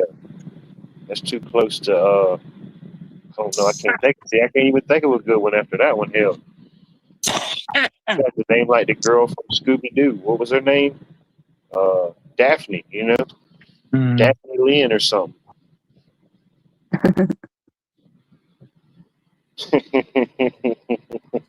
We had a Jim Bob. Said Jim Bob? Yeah. Jim Bob. Joe Bob, Jim Bob. Yeah. Several Bubbas. Remember when Bubba was like, You feed them after midnight, they're popping up in triples. So that's the thing too, man. You think about the parents, they're like, fuck it, we'll just call him Bubba. well, it's the Daryl's. What I'm saying, Remember the Daryl's? This is Daryl and my brother Daryl. My and other my brother Daryl. yeah. You got to stay away from some of the Daryls, Some You know, Daryls are man, good, I'm gonna tell you something. just serve When them Daryls. when I was living in North Carolina, I knew so many people named John. I ended up getting to the point where we all gave them numbers for last names, so I knew which one you were talking about. You know what I mean? It can happen. It definitely can happen that way, no doubt. I mean, shoot, John. I think I knew over what was it? It was over 100 Johns in just that one town, and I was like, damn. It's like I Where get was this John at? 12, In John South Carolina? 13, John 15. You know, You What know was how what? many Adelines, Adelines, Addisons they got roaming around now? is that a rich white girl name? I don't. They're every name. It doesn't have like a what they call it, a race to the name. Oh, really? Adeline, Addison, or I don't even know how you pronounce them sometimes. Yeah, I try to stay away from people with those type of names. You're And I trying to was add or thinking, subtract, yeah, yeah, I Addison just found or out I was going to be a great aunt, and I said, please do Sumathan. not give that baby a common name. What would we? What? Okay, like for instance, for a boy and a girl. All right, just your opinion. What would be a good name? Maybe that I was thinking the same thing. What? I don't know. Maybe In my I- opinion, like a good boy name would be like Granger or Jake, even though that is common, used to be common. It's not common now. Okay, Or well, think about it. I was like, okay, whatever you would be comfortable yelling down the neighborhood to mm, tell your boy to come back. You know what I mean? Like yeah, yelling. Because I remember my mom, my dad, and back when I was a kid, you know, it's like they were wanting to get. They just did get out on the damn porch and yell at, you know, and Yes. I'd be down the oh damn gosh, down when the you road or heard your something, in the middle neighbor's name, you house. knew it's serious. I mean, think about what you would be. What would you be Mm-hmm. comfortable yelling? God, there's the deal too. Is people don't realize that people be naming their children Apple or Wave. Right? Yeah. I'm like, Apple, oh, get over here. I'm like, what the hell? When did names don't have no meanings behind it? They just look at something and they're like, oh, that's their name. I can't say much though. It's my dad named me. You know how my dad named me? He looked out the window the day I was born, and then he said, "What time of day is it?" And they said, "Dawn," and that's my name. Oh, There yeah. you go. The I don't the think weather was my first name, and the middle, the time of day is my middle name. I used to know a guy named Rain, you know, like rain from the sky, Rain. I mean, he was a pretty decent, cool guy. I mean, you know, I mean, he was practically blind. He still drove a car. Damn. Mhm. With a I name was like my- Rain, I would expect them to be pretty chill. You know? I remember know. He when was actually, Mhm. man. I used to he used to run this like tubing company type of thing. Okay, when I lived in North Carolina, I he would rent people these inner tubes to like float down the river. All right. Mhm. Well, and then my job was like take people upriver and then you know drop them off and they'd float back down to us, you know, the kind of thing. Well, dude, Rain, he was just a little older than me, and man, I'm gonna tell you, he was crazy. There would be times like you know there'd be a couple of we would be dead all day, and next thing you know, a couple of good-looking girls come in there want to do the tubing thing down the river. We'd Yeah. shut the business down and just like actually escort them down to make sure they got down right. All right, Oh, yeah. no doubt. That's the proper thing to do in a situation like that, of course. We were players like that on them back in the day. I'm You telling got you. it like that, baby. We'll shut down the whole job for you. We Come on. just got that We're whole proud of thing it. down, and we're gonna make sure you Don't do guys this get for down the everybody. river safe. How we You know doing what I mean? Playing Yeah, the system. We got to Yeah. shut it down again at 5. We got a 5 o'clock appointment. But for right now, Right. y'all. Yeah. But people But just they need to realize when they name their children that they will be an adult one day. yeah, yeah. Well, I Yeah, I mean, don't hell, date even women last that's as names, and far you as can't help a a last name, you know. And I mean, sometimes last names can be funky. You know what I I mean? know. I was in oh gosh, I was in a class with somebody named Dalton Dick, and his girlfriend was Catherine Poontang. hang. I was like, what the fuck? And they dated. I was like, no, don't get married. Please don't get married. Yeah, it sounded like they were soulmates, really. Yes. Something. It did happen for a while. So I was glad I at least had a different name that didn't involve none of that stuff. It's always the best thing. You never want to date someone with your same last name. It's too many questions. It's just too, My Good brother, thing we- cousin's daddy's brother. I got the most common name in the whole United States and the whole world. Smith, Yes. Smith Jones, or some shit like that. Yeah. I don't Sure. have it now since I'm married, but it was there and everybody's like, oh, you should date so and so. I'm like, nope, they get my last name. There you go. I said, yeah, we cousins. A long time ago, man. My last name, my dad's on my dad's side. My last name. It was like a commoner's name in fucking like Ireland at one time. I don't know if it still is, but it was just like it was kind of like a Smith or Jones in Ireland. We have a lot of Joneses. Well, see, too, it's like our last name wasn't Smith, but only for 7 generations. Before that, it was McDonald. Right. Yeah. So it's was everything's up in the air with that. Yeah. But people still have to be aware of who you date because we don't know who's been put up for adoption. I say always one said in if they four look like you, One stay in four away panelists from them. have been adopted.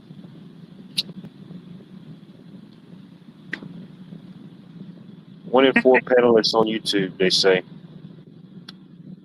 What? If you me, I may be the one. I'm not immune to these type of things. I still have questions that's unanswered.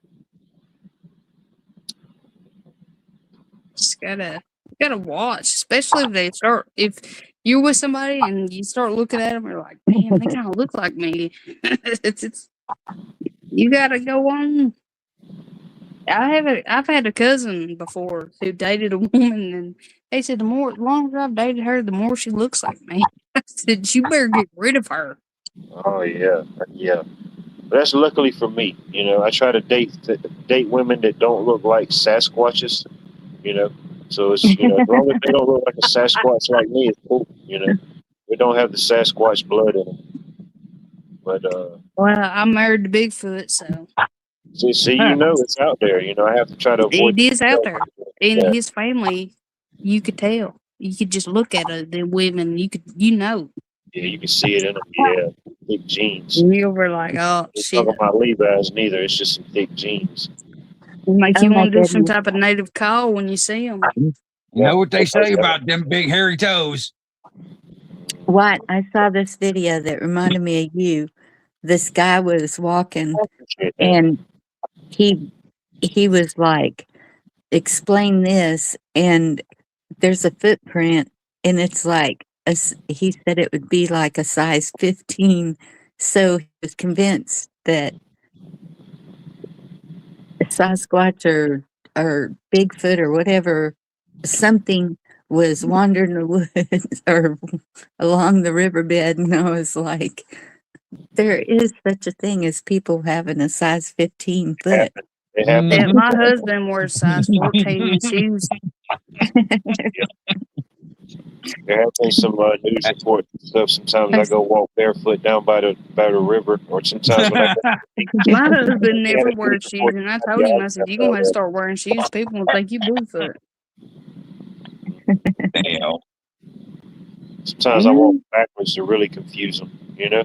I'm like, oh, Hey, damn, no, you that's gotta why start throwing people gang don't signs with your walk toes when you backwards. walk, Really a and that's how threat, you confuse them. Right? Start spreading your toes, lift them one up, and start walking. Look like a Yeah, dinosaur. just wiggle them toes. Get them in. Because sometimes you just got to go touch grass with the toes, not so much with your hands. Yeah. That's different. Those like men feet Hands are ain't your different than women's. I wear a size Well, 7. come on. It really just depends on how much you walk on your feet. I mean, honestly, man, the more people wear shoes, the more sensitive our feet become in the first Oh, place. I You know? did learn that. Okay, I got them calluses on the side of your big toe that people get. Mhm. I had those, and then I started walking barefoot, and they're gone. Right. There you go. And it feels so much more healthier to walk without shoes than it does with shoes. Well, not only that, I mean, it's also you got to layer insulation between you and the ground. You're not really grounding yourself anymore. You know what I mean? So the more you actually touch the actual ground and ground yourself, you're more connected with. You know what I'm Yeah, saying? it's like even if you don't feel safe, walking barefoot, when you do sit down outside, take your shoes off and put your feet into the grass or into the dirt. Living in the middle of the woods, I'm just surrounded by it. And I love getting my feet in the creek and them damn minnows coming up and trying to eat my dead skin. And I told my daughter, I said, people pay hundreds of dollars for this therapy. She said, I wouldn't pay a damn dime. There you go. Win-win for everybody, circle of life. Because it's true, people pay hundreds of dollars for minnows to eat their dead skin. Yeah. Yeah, All you gotta do is go to the damn creek. Sitting there in the chair, they put their feet in the fish tank, and the other little fish just sit there and eat away at it. telling you, man, that just fucking. Oh my I like gosh. it. I go to the mall sometimes just to walk by and watch these people. It's kind of almost like it's like a human zoo. It's I tell you something too. What I witnessed at the mall, I don't go to the mall. I witnessed these people feeling fake grass. It said, "Please touch the grass. Get back to your roots." And they was touching this fake grass, and they was recording themselves, and I was laughing. They like it. They like the artificial turf. It's like, what the infrastructure. I went back home and I was like, you know what? I'll touch the grass even if it's got chicken shit in it. I'll just touch it, see what they're talking about. And I was like, where you touch it and where you step. That's the only thing, yeah, I just watch your step. I tried to pick a piece of corn up to feed my chicken the other day, and I got chicken shit on my finger, and I was like, here we go. Started living in the woods, and I went to the creek and I rubbed my fingers in the gravel and come back up, and my hands was clean, but. That's part. It's different when you're rooted towards nature. How you build up a bird flu immunity, And all these other people will touch grass. It'll bring you back. They ain't touching real grass. They're out there touching this fungus, is what I call it. Kicking rocks with no shoes on.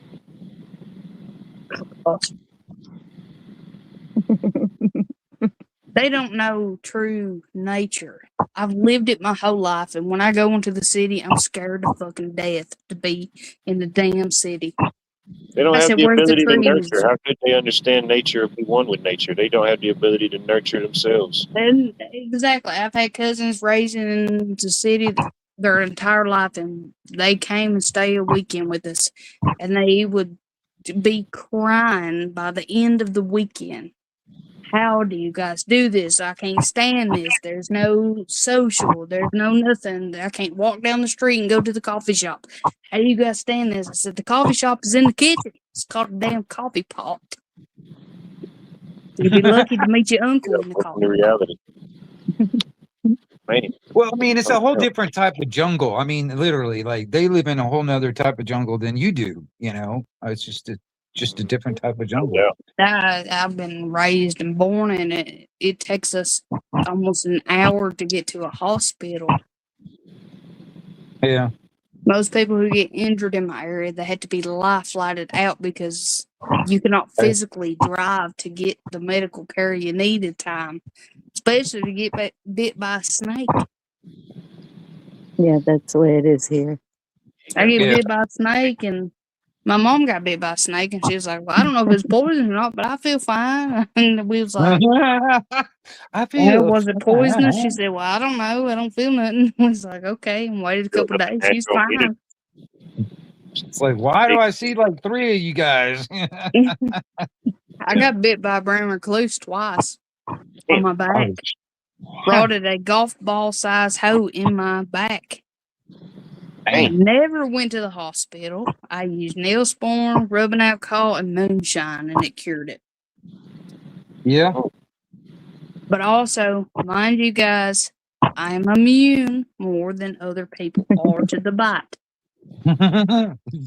Oh yeah, at this point, your level of immunity is like it's I herd didn't level. even know that. I didn't know that people raised in certain environments are more immune to it. Well, yeah. Yeah, I mean, shoot, I mean, your natural immunity is already, for your environment, especially if you're like that's what all you know for most of your life anyway. You know, you you know. kicking possums off your front porch. You got a certain level of immunity that you don't even know you Well, got. it's like you take somebody in the city gets bit by a brown recluse and they might die. They put in a coma and everything and lose a limb. But then country people get bit by it. Well, And I mean, for one, and probably, I mean, I'm saying, well, okay, me personally, I'm sitting there thinking, it's like, okay, um, depending on your environment and what you know in your area, what you grew up with, I guess also will determine on your level of like medical care. Like for instance, whatever you might be able to do on your own versus going to a hospital, and depending on where you live and what you're surrounded with, you may not know what you can do. Sometimes like old like old,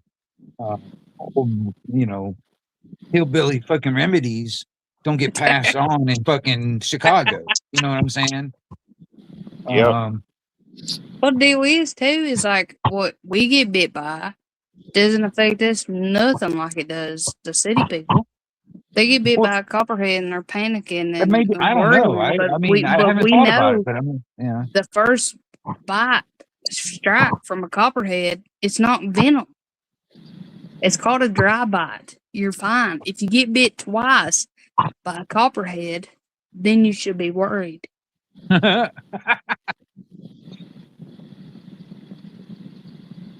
Yeah, you got to watch out for that necrosis. It's all fun and games till that necrosis sets in. You know what I mean? I know all about that stuff. That's what I'm I saying. just Yeah, got to watch I had out the for snake that bite, bad bit stuff. twice by a brown recluse, rotted, a big old spot in the spine, golf ball size. Man, And knew it somebody that didn't got. even take a week. It was already black. Didn't hurt. Just itched real bad and I couldn't itch it. yeah. And by the time I went to the doctor, because doctors, they say, well, you had to come in. The only available time we got is for 2 months from now. And once you go in, you're healed or dead. Damn. See you in 2 months, hopefully. Got me a good old brown recluse scar on my back and just move on. Some wild stuff out there. So Virginia's is. talking about hobo spiders, and Cheryl said they don't have anything like what we have down here. That sounds pretty. Yeah, I got brown recluse and black widows down here where I'm at. Me They're immune too. to some things, but they got their own host of things they got to worry about. Mm-hmm. I gotta tell you start too with is when they tell you that certain things like in your area, they say, "Oh, there ain't no mountain lions. Oh, there ain't no rattlesnake. It's a lie." Yeah, you just don't see them. I mean, I know there's animals around here because I can see their tracks and I can see how they're moving around through the woods and stuff. But I haven't seen, unless I sneak up on them or I sit still for a long period of time. But otherwise, I just don't see them. I mean, I can walk through the woods without a gun in my hand and see all kinds of squirrels. But as soon as I walk out there with like a fucking 22 in my hand or something like that, they won't see a single squirrel. You ain't in the only place. I tell you something though. The other day is me and my daughter was going up the creek, just walking looking for crawdads, or what y'all call them? Y'all probably call them Yeah, crawdads. too. crawdads, crawfish, whatever. Yeah. But we was looking for them, and we was standing in this deep hole because we was watching the water, see if there was any fish in them, and just talking. Had our big old Great Pyrenees with us. Turned around, walked 10 foot, something jumped, knocked a dead limb out of a tree. The limb hit, and then this big old cream colored cat jumped out of the tree that was about 5 foot long. Turn back and look. I did. I was pushing my daughter and the dog ahead too. Big old mountain lion was right there above us. We stood there for probably over 10 minutes while that thing was right above us. Mm. We walked 10.5 feet and it jumped out of that tree, knocked a dead limb. That's the only reason we got away. Because that dead limb that fell down distracted it, scared it. And they tell us we don't have mountain lions in Kentucky. The coolest thing I've ever seen around here is a black panther. Panther, yeah. Well, Yeah, we they got say we that. don't have I that think, either, but people have it on trail cameras. I know there's bobcats around here because I've seen them on trail cameras. There's panthers south of me. You go south in Florida, down towards Central Florida, down toward the Everglades, you'll see panthers down there. But around here, I've seen was it bobcats and coyotes and and foxes and stuff like that. But they're rare. Y'all I got don't see them unless coyotes? huh? Y'all got coyotes? Yeah. Yeah, I figured. Them things are everywhere. Yeah, I mean, I don't know what they're, I guess they will live pretty much anywhere, I think. That's what I'm thinking. I think coyotes are everywhere, but also they told us that we didn't have wolves here, but they're on trail camera. There was a 162-pound wolf killed not too long ago in Knoxville, Kentucky. I don't know if there's any wolves here. I know that there used to be a wolf preserve not that far away from me. But y'all got lizards real I don't bad? think there's anything wild, but yeah, who knows? I mean, Well, we had our female dog came in heat, and we had this massive, almost looked like a what's them dogs called that cute Irish Wolfhound. Look like that's exactly what it looked like, but it was black. Came over the hill to her every day for almost a week. And this thing, if it was standing on its hind legs, would be taller than your average human. Caught on trail camera and everything. And people say, oh, there are no wolves around here. This was not a dog. It had no collar, no sign of a collar, no nothing. It was humongous. You got any bears around you? Because I know we've got black bears around here. Bears everywhere. We got black bears. Yeah. Bears are more scared of us than we are them, of course. They're different than coyotes. Coyotes just don't care. That's the thing, man. That's another thing too, man. I've seen most of them. They live around toward the beach area. All right. There's a lot of, there still is some property that hasn't been developed yet. And that's where they're kind of migrating between those pieces of property. And all that's disappearing, man. Next thing you know, I'm up north of the beach. Normally bears aren't up here. There was a bear caught on a trail camera right down the road from me. Trail cameras don't lie. Oh, I'm just saying, it's like they're moving north because all that development down there is just driving them out, dude. Yeah. Well, that's like we had a massive tornado go through Kentucky. Everybody's heard about it. Yeah. And it made the deers move north. Yeah. Making with the people that actually hunt can't even hunt now. All we have is predators down here. But Jerry said, let wolves live. We don't kill them. No, we do not kill wolves. I'm not crazy about, but coyotes, I got a Great Pyrenees. He's killed 4 already. Let him do his due. But wolves, no. Coyotes take care of the wild hogs. Right. Yeah, we had a case of wild hogs. I don't know if y'all watch news or anything, but we had a case of wild hogs. It was in a pack almost that went through Kentucky. They destroyed so much farmland that there was a petition made. The people were signing a petition to kill the wild hogs, and I said, in the petition it said to give the wild hogs to the community, and I said, I'll take a couple. Well, yeah, I mean, there was a buddy of mine. There's a couple of farms around here. They would pay him to go out there and hunt all them hogs. And man, he'd come back. I mean, those big I mean, they're like, those really huge like coolers that you would see on these big commercial boats and stuff. Well, he would have like 4 of those, all right? And he'd come back with like 2 or 3 250-pound sows and just sit there and process them out. And he'd have those coolers full of nothing but processed meat. I Them mean, things would stink. man, I'm gonna tell no, it did no, it didn't stink. No, that stink. I don't know what it is, but I guess the females got a sweeter meat to it, and they don't, they don't. It's just that's what he would get. Most of the time he would get the females. He got lucky because the ones we had was males and they smelled like ass.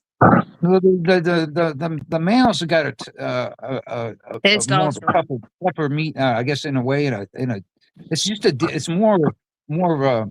I don't know how to explain it. It's just wild type. Mhm. You know what I mean? I know it all wild. Yeah, the wild smell to them. But even then, it's just like even the taste of the meat is so much more wild. I guess I don't know how to explain it. That's like a doe and a buck. You can smell the sweeter scents of a buck or a doe than you can a buck. It's natural if you're raised up in it. Bonnie, I want to know the wildest thing you've ever had in your life. Wait, like in what context are you asking? Food wise, like what is the wildest? No, hold on, Bonnie. We're gonna get a story now. Come on, Bonnie. You know what? Maybe I might change it. What is the wildest meat you ever had?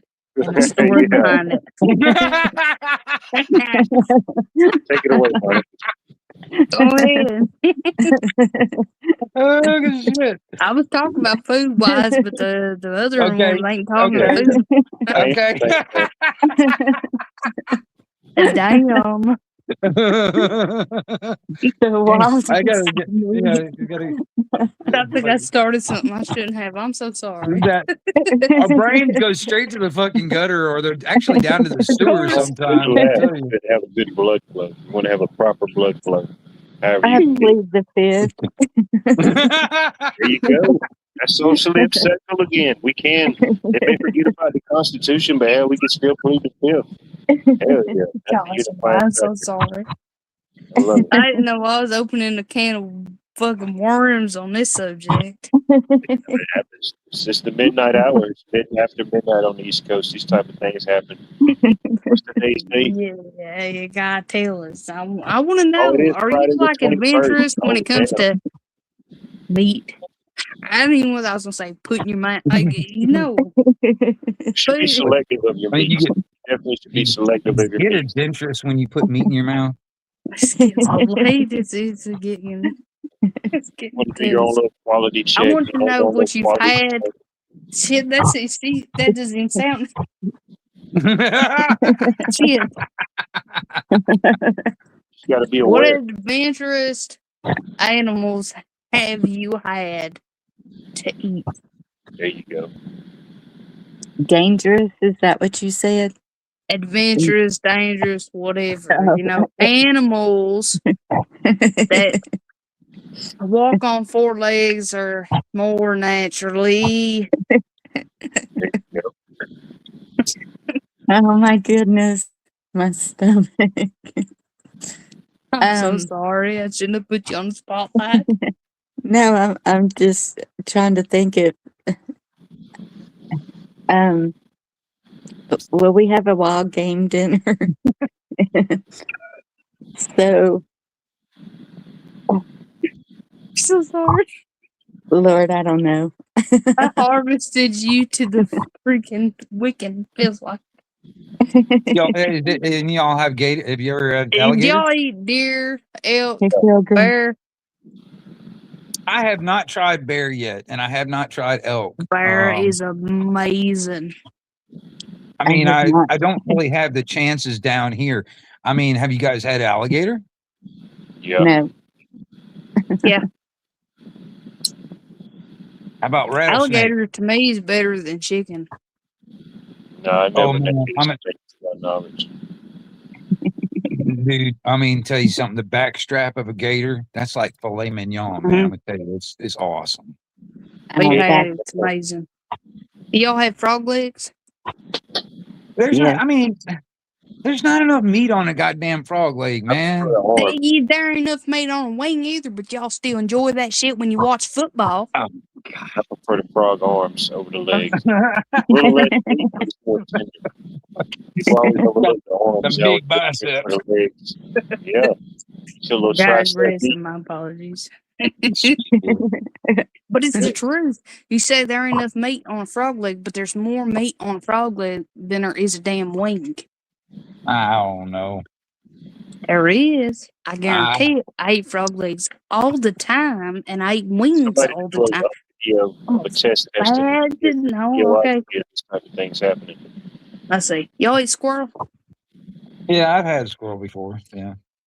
Yeah, I I didn't mean, like it. I mean, I'm I've had allergic. squirrel, I've had possum, I've had raccoon, which is, Oh I mean, shit! you Hold know, on. How's possum? Possum. Hell, there's a fucking town right up the road. Every year we got a possum festival.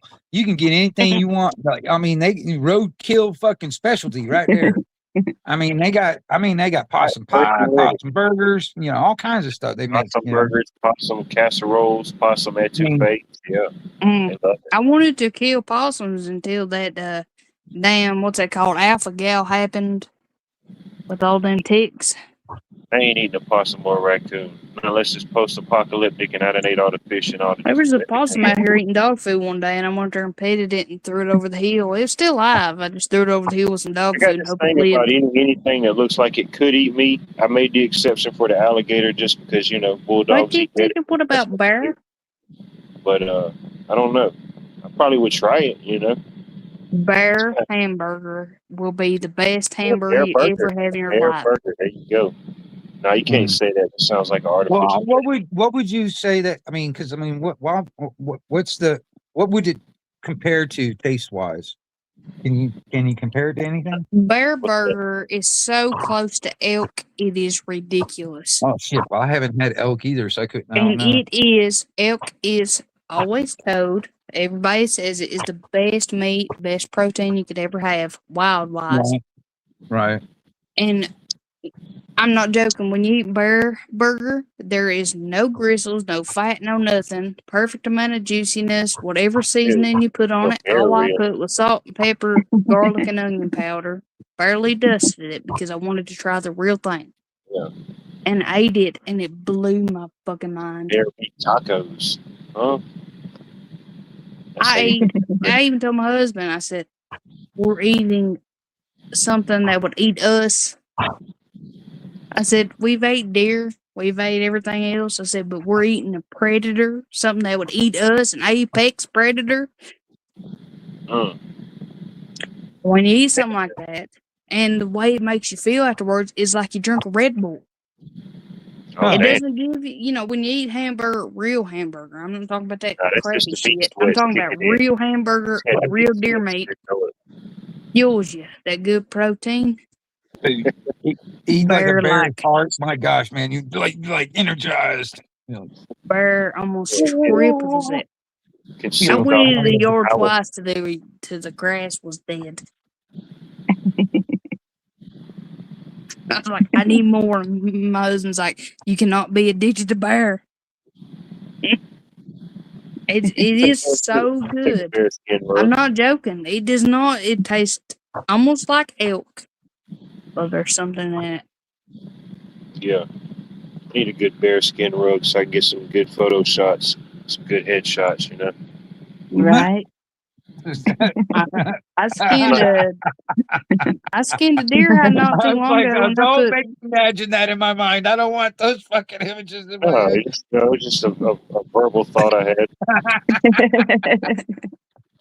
Imagine I that. told my husband, I said, I could skin hides all day. My imagination fucking is, I don't know. Good bear hide, let me know. We might could make a deal. Hey, give me a little bit of piece of that meat, and I think I'd be on crack. You can have the meat, I just want the fur. I skinned a deer hide not too long ago, and getting that fat off of it, I got it off with a flint rock. I should have used my knife, but I was not thinking. Hell, at this point, I just tell them it was something else. Yeah, but the deal is my neighbors told me said, "Oh, we've tried that so many times, it doesn't work. We always use a knife." But guess what? Whose deer hides are working, whose ain't? Mine's still going. Some alpaca rubs. Tell you what, if you let me loose in the fucking Alaska, I will hunt every polar bear around if you give me a little bit of bear meat. No, you I'm can't get so the white, polar I bear. could blend in with the snow. And he ain't got but like 5 polar bears left. You know what I mean? Shit. Yes, that's what I'm Good for saying. polars. Won't be that hard. You don't even need a harpoon. Nah, the penguins is thriving, but the polar bears is going down. What is this like? Some people say it's imagine a bear chasing you. It's like that day that fucking mountain lion jumped out of a tree, and I had my daughter who is taller than me at 9 years old. She's taller than me, Mm, and a dog. And damn. that dog was scooting, skedaddling like fucking Scooby Doo out of there. Oh, I bet. That So that was definitely live action. So I was prepared to turn around and fist fight a mountain lion if I had to. I was gonna shit myself first to distract it with the Get that out smell, the way. and then I was gonna fist fight it. But we got out of there just right in time. As soon as we got to the edge of the creek and up into the woods to home, and mountain lion turned its direction, I was like, "Well, I guess that fart scared it away." It wasn't my fart; it was a dog's fart. Dog was so scared it let a beep. Man, what kind of dog was that? Great Pyrenees. He was was scared to die to fuck it up. That dog has already killed 4 coyotes. Okay? Showed no afraid. He was not scared of shit. But whatever Alright, came down from that don't tree, say yeah. we was running and he started farting and we knew it was serious. Yeah, It sounded like we was running on jet fuel trying to get up that creek bed. On The whole what time it was like right at the Wily cow. on what fuel? jet fuel. Like pretty much ass fuel is what he was running on. His farts literally did this. Dogs don't normally have loud farts, but he had a Fart power. No, and once my power. kid was at the house, the farts quit. We got in the house and my daughter said, "I think I need to poop." I said, "Me too." I said, "I think your dog already did poop." Oh Lord, I needed this. I'm telling you, when you get scared, I don't know what it is about your bowel movements, but they're like release. Yep. It took everything in me. I was clenching my cheeks so hard I looked like a penguin running up that creek That's bed. why it sounded like a beep, instead of a freaking. I know that dog. I mean, the dog was the one that was. It's like You could puckered up hear like a whistle. If I would have let mine out, it would have been womp womp womp womp. It would have went on. It'd been like a tuba going up that creek bed. Damn. I clenched my cheeks. I didn't want to shit on myself in Dude, front of that damn mountain lion. You remember this thing that was talking about, like, this the stuff with the lettuce from Taco Bell was creating like this explosive diarrhea thing. Why isn't there a toilet paper shortage now? Yeah, I've been wondering the same thing, but I have also noticed that the damn toilet paper's getting a lot thinner than it should be. When you go to wipe and you're questioning, oh shit, was that my finger or was that the toilet paper? Yeah, I'm steadily chasing the toilet paper high. I think I'm up to like 10 ply. If it ain't 10 ply, I just can't deal with it. My husband thought it'd be funny to go to Walmart and buy them called Mega Rose. Yeah, and these were so massive. If you threw them in there, somebody would think that was a UFO. Okay. He said, "Oh, they'll last you guys for a whole year." And I said, "Guess what, hon? Every time a woman pisses, they wipe." He said, "Ooh." Oh man. Y'all need to stock up on baby wipes. Y'all use baby wipes? Y'all tush is I so feel like I need to sensitive. stock up on something. I feel like I need to stock. It's just something I can't. If it ain't John Wayne rough and tough and can't take shit off anyone, I don't want it. We call it John Wayne toilet paper. Rough and Hey, tough and don't take let's shit just from grab a nobody. goddamn cactus over there and wipe our ass with Hey, I've wiped my ass with so many leaves, even stingways and poison ivy at one point. I had to be almost Oh, hospitalized. hell. Hell. You gotta be careful with that type of stuff. You know what I mean? Sometimes Reason when they you got got so those desperate when you was like- camping, you just had to use the fucking sand. You had to hope for the best that you made it to the water before anybody noticed. The little dingleberry sand bubbles Hey, that was that's coming not off a your ass. candy bar. Don't eat it. It's not a milk dud. It's what you tell your sibling. Facts of life. You know, facts of life. Yeah, when you're in the store too, I've seen it many times. You walk past a woman that's got 10 kids. You see a couple Oh, milk no, duds, is what you think is milk duds. No, they're full-fledged turds laying in that aisle. She knows, and I know, and I look at her, and I'm like, yeah, okay, what's going on? Leave them milk duds alone. Them is milk duds. Man, yeah, I couldn't imagine 10 kids, man. Hell no. Well, I thought growing up too, we'd go camping for 2 weeks. We'd have to dig holes like cats. I just lost 5 years just thinking about having 10 kids. We'd dig holes like cats when we was camping, and Yeah. my favorite part was when you dig a hole and you take a good old crap in it, and then you watch your sibling fall in that same hole. Yeah, I think at this point I'm just going to adopt a fully grown adult woman. Just be done with it, you know what I mean? Do they have those? It's like the safest No, route, it's not. you know? You don't have to fully commit to 18 years, you know? Y'all need to find It's time to lose somebody. some. Wait, you guys are single? Yeah. Okay. Maybe Do not it Go everybody to y'all a think it is. biker bar and bar surf. No, I almost got married the last time I went to one of those places.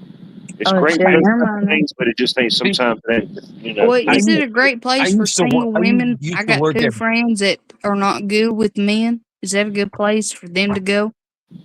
No, it was like ladies' night or something. I think most of these women had just like out on early parole or some type of deal. It was like a bad situation. It was way too clingy, way too fast. I mean, these people were just looking at 5 to life. Yeah.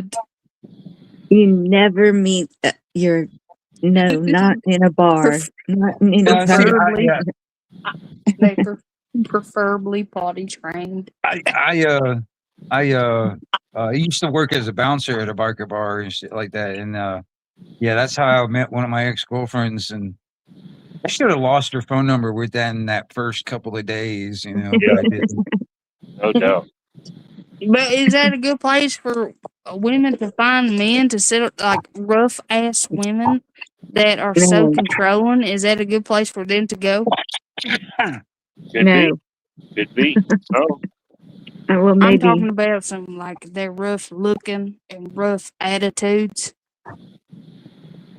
yeah, either that or the Waffle House, your local Waffle House, either one. Hey, I already tried the fucking Waffle House. Waffle House didn't work. Waffle House can't help you. There ain't no help. There ain't no help. You down They're here. fucking. Yeah, I got 2 there ain't friends no I've been help friends for with you, since elementary Talk school, about and oh shit, I Damn. guess they just lost. Damn. yeah. Wait, Like- I thought got a you were married, 26-year-old friend who is so fucking controlling. She doesn't even. She starts to know him, and then she starts to accuse him of looking at other women, and then she fucks it all up. And I'm like, and she's like, "Well, how'd you get yours?" I said, "Well, I met his ass on a riverbank, and I secured that deal. 10 years now." There you go. I never been happier, and Ring they don't even Ring on get that it. They're like, "Well, how'd you find one? You're fugly." It's like, damn. You know, I thought I was the ugliest guy in the county until I went to Walmart around 3 o'clock in the morning, and I found out I'm the fifth ugliest guy He'll in the county. pay by. Oh, That's what dude, it's a makes him confidence mad. booster, dude. If you're having a bad day back in the day, yeah, you can go from like 1 o'clock in the morning to 3. Oh, dude, you just would feel a totally different, uplifting spirit Yep, about yourself. I'm the fifth ugliest. You just felt Yeah. reassured that it wasn't the end. This is not the end, you know? You never see those Mhm. people at any There Well, other is see, hope. that's There is how it was. I hope. was the, what do they call that when a girl makes the other girls look pretty? What's that called? A DILF. What? A deal. Shit, hold on. All right, take your time. It's a girl who makes the other girls look prettier because they look so ugly. So I'm what do you mean, pretty sure like that one fat girl in the group of good-looking it's girls? not even like weight wise. It's just their Yeah, that was facial totally different than features, what I was their the way they are makes them look uglier, so that the ones in the group look so much prettier. Butterface. Shit, I can't remember. Oh shit, hold on. Hold on. Look like that. I'm gonna look it up. All right, take your time. I Got about 33 more I seconds am left. fucking slow. Just give me a minute. I Good from had no far, far from idea there good. was a name for that. But I think it's called DILF. MILF? MILF? No, DILF. DILF? Yeah. Yeah, I don't know what that means. That might be a new one. Holy Hold I on. don't think that's dealing with a woman. I think that's dealing with something else. I've never heard of it. Yeah, there's a whole fucking movie about it. A movie? dummy, I'd like to fuck. Yeah, that's like a cinematic special right there. That ain't something that comes on in the PM. That's an AM feature. Face needs a bag. It's like Name a 1 is AM bag. feature.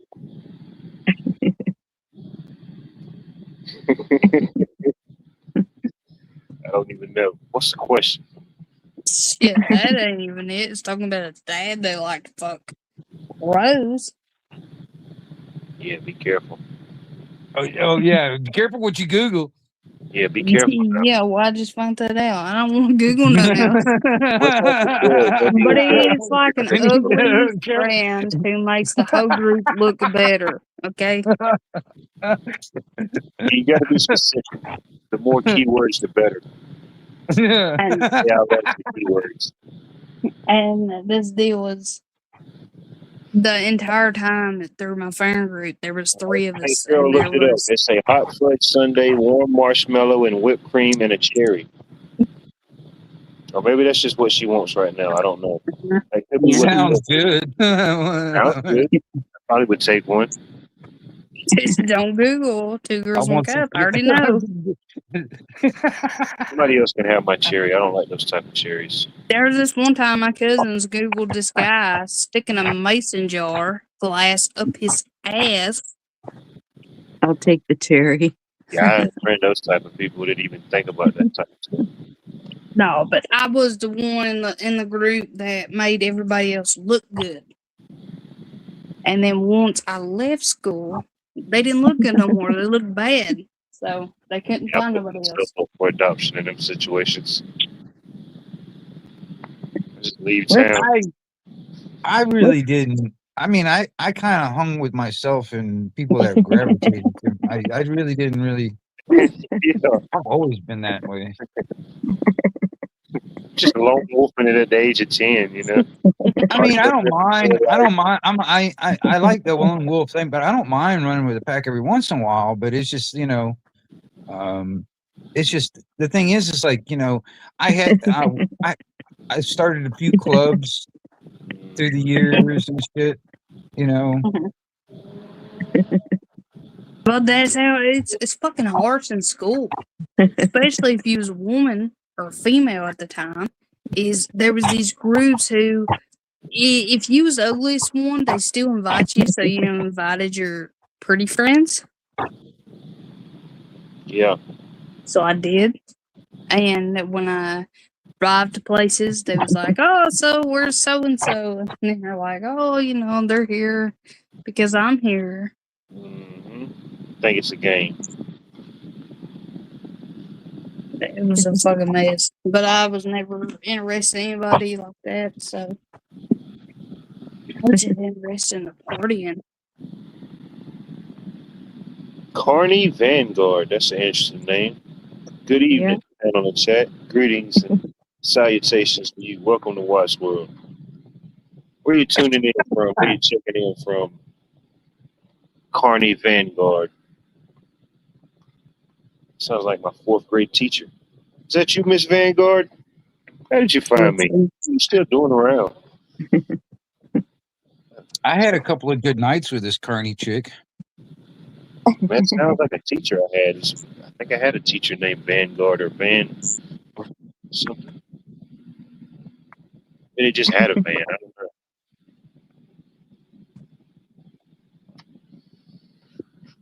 No doubt. Man.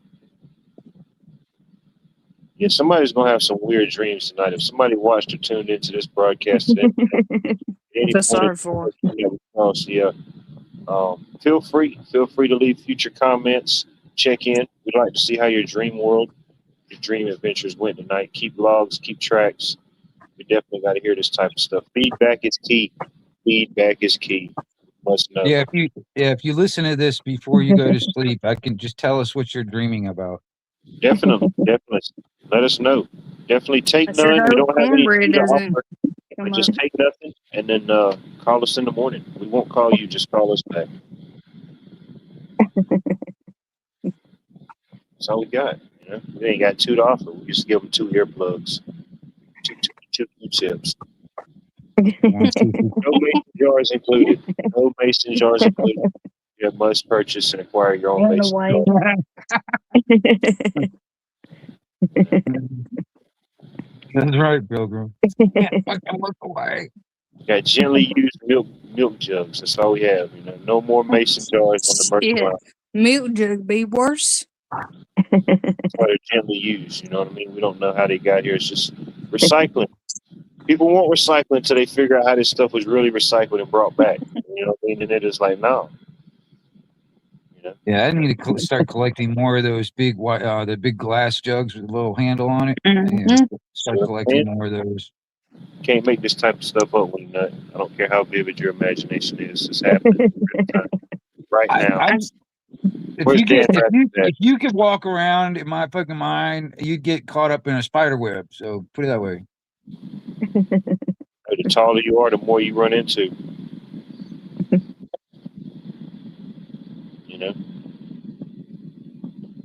It's fascinating stuff. On a Thursday. Man, you would never thought this type of stuff would happen on Thursday night. I think I've overchatted myself. I think I've caused a issue. No, the issue was you. I don't know. I like it. Everything's good though. I got my VCR. All my programs I had on TV, I had my VCR set to record everything, so I didn't miss nothing. I can watch Love Island and all my other programs later. You still recording everything you watch? Oh yeah, on the VCR. Why not? Hey, I got some VHS tapes. Got a lifetime supply of tapes. Might as well utilize them. Right. Hey, you guys remember that thing? It was like an ad in a paper or ad in that you could get where you could like buy CDs or whatever for like 1 cent to just like ad. Remember that they just now recently stopped doing that. That just recently just fucking stopped. Crazy. That's crazy, man. That's been going on for like 30 years, man. Right. So now they'll have a CD police. Yeah, Columbia House. Yeah. Yeah.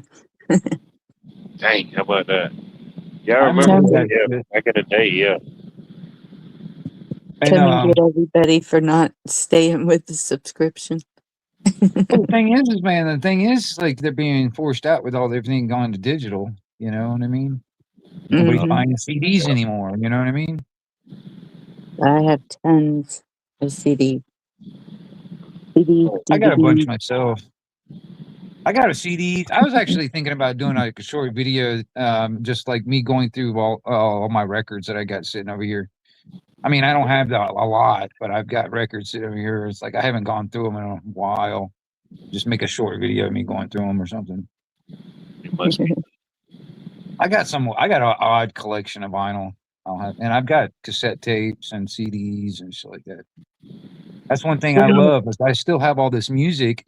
Still I strong mean, now. A lot of I people don't need a get back into subscription. it. You You know, people that's been into it for years, people that's like rediscovering it. Yeah. Definitely another surge in vinyl. Have you met Ricky? Ricky, I don't Is know. that his name, Ricky?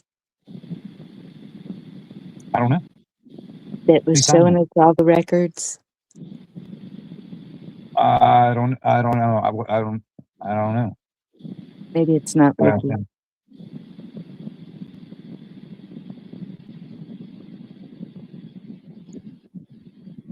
Oh no.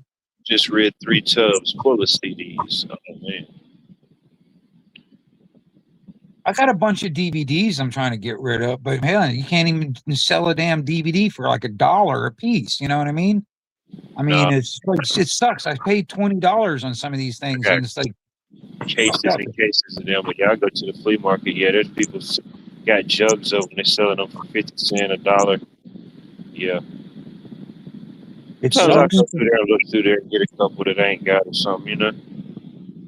But it's crazy how something like that transitions.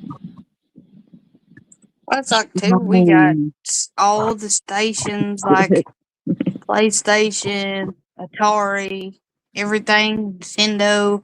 You know, the duck hunting game. We got all of that.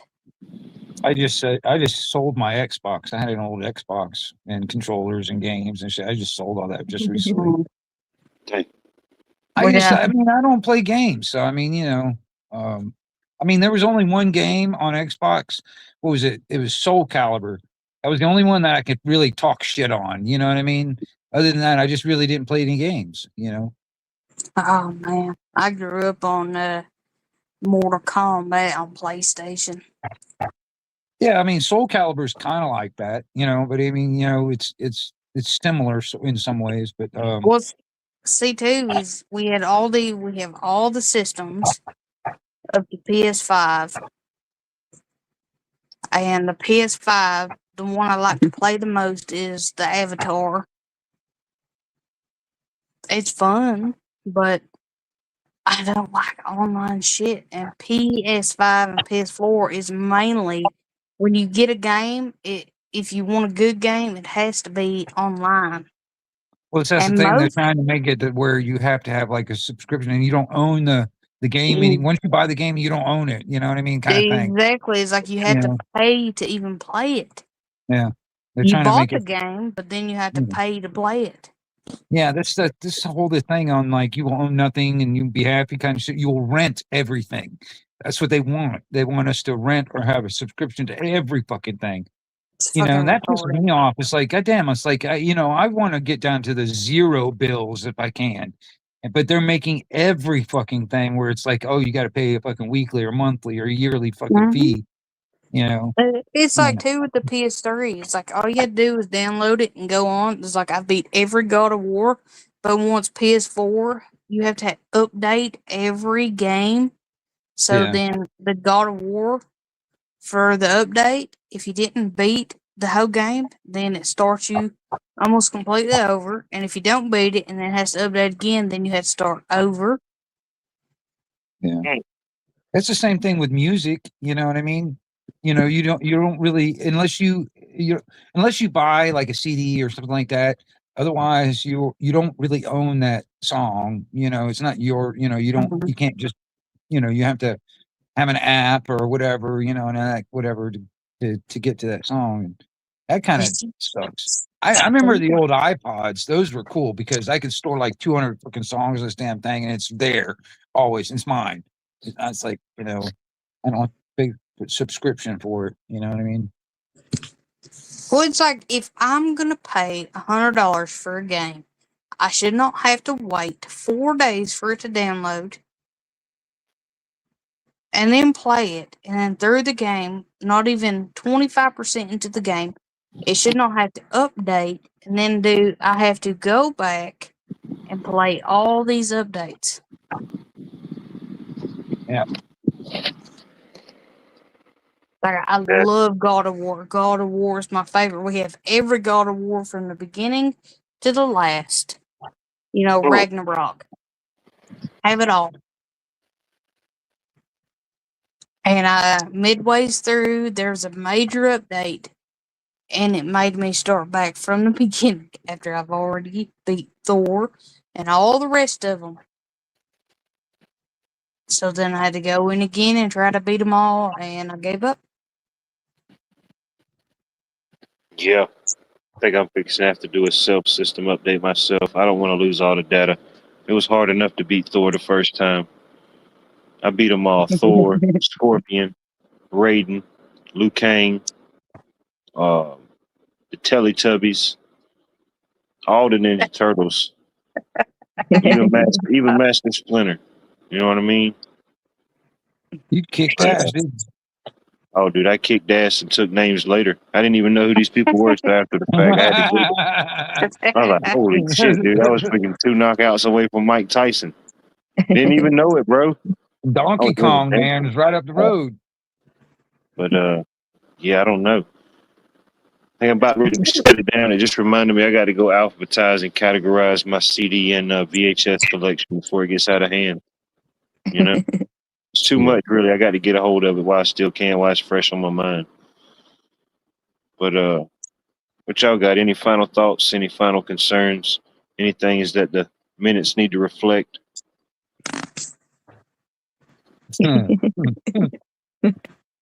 was thinking of no, I don't really. I was thinking of what you already said, but never mind. It's okay. The minutes must reflect it. No, yeah.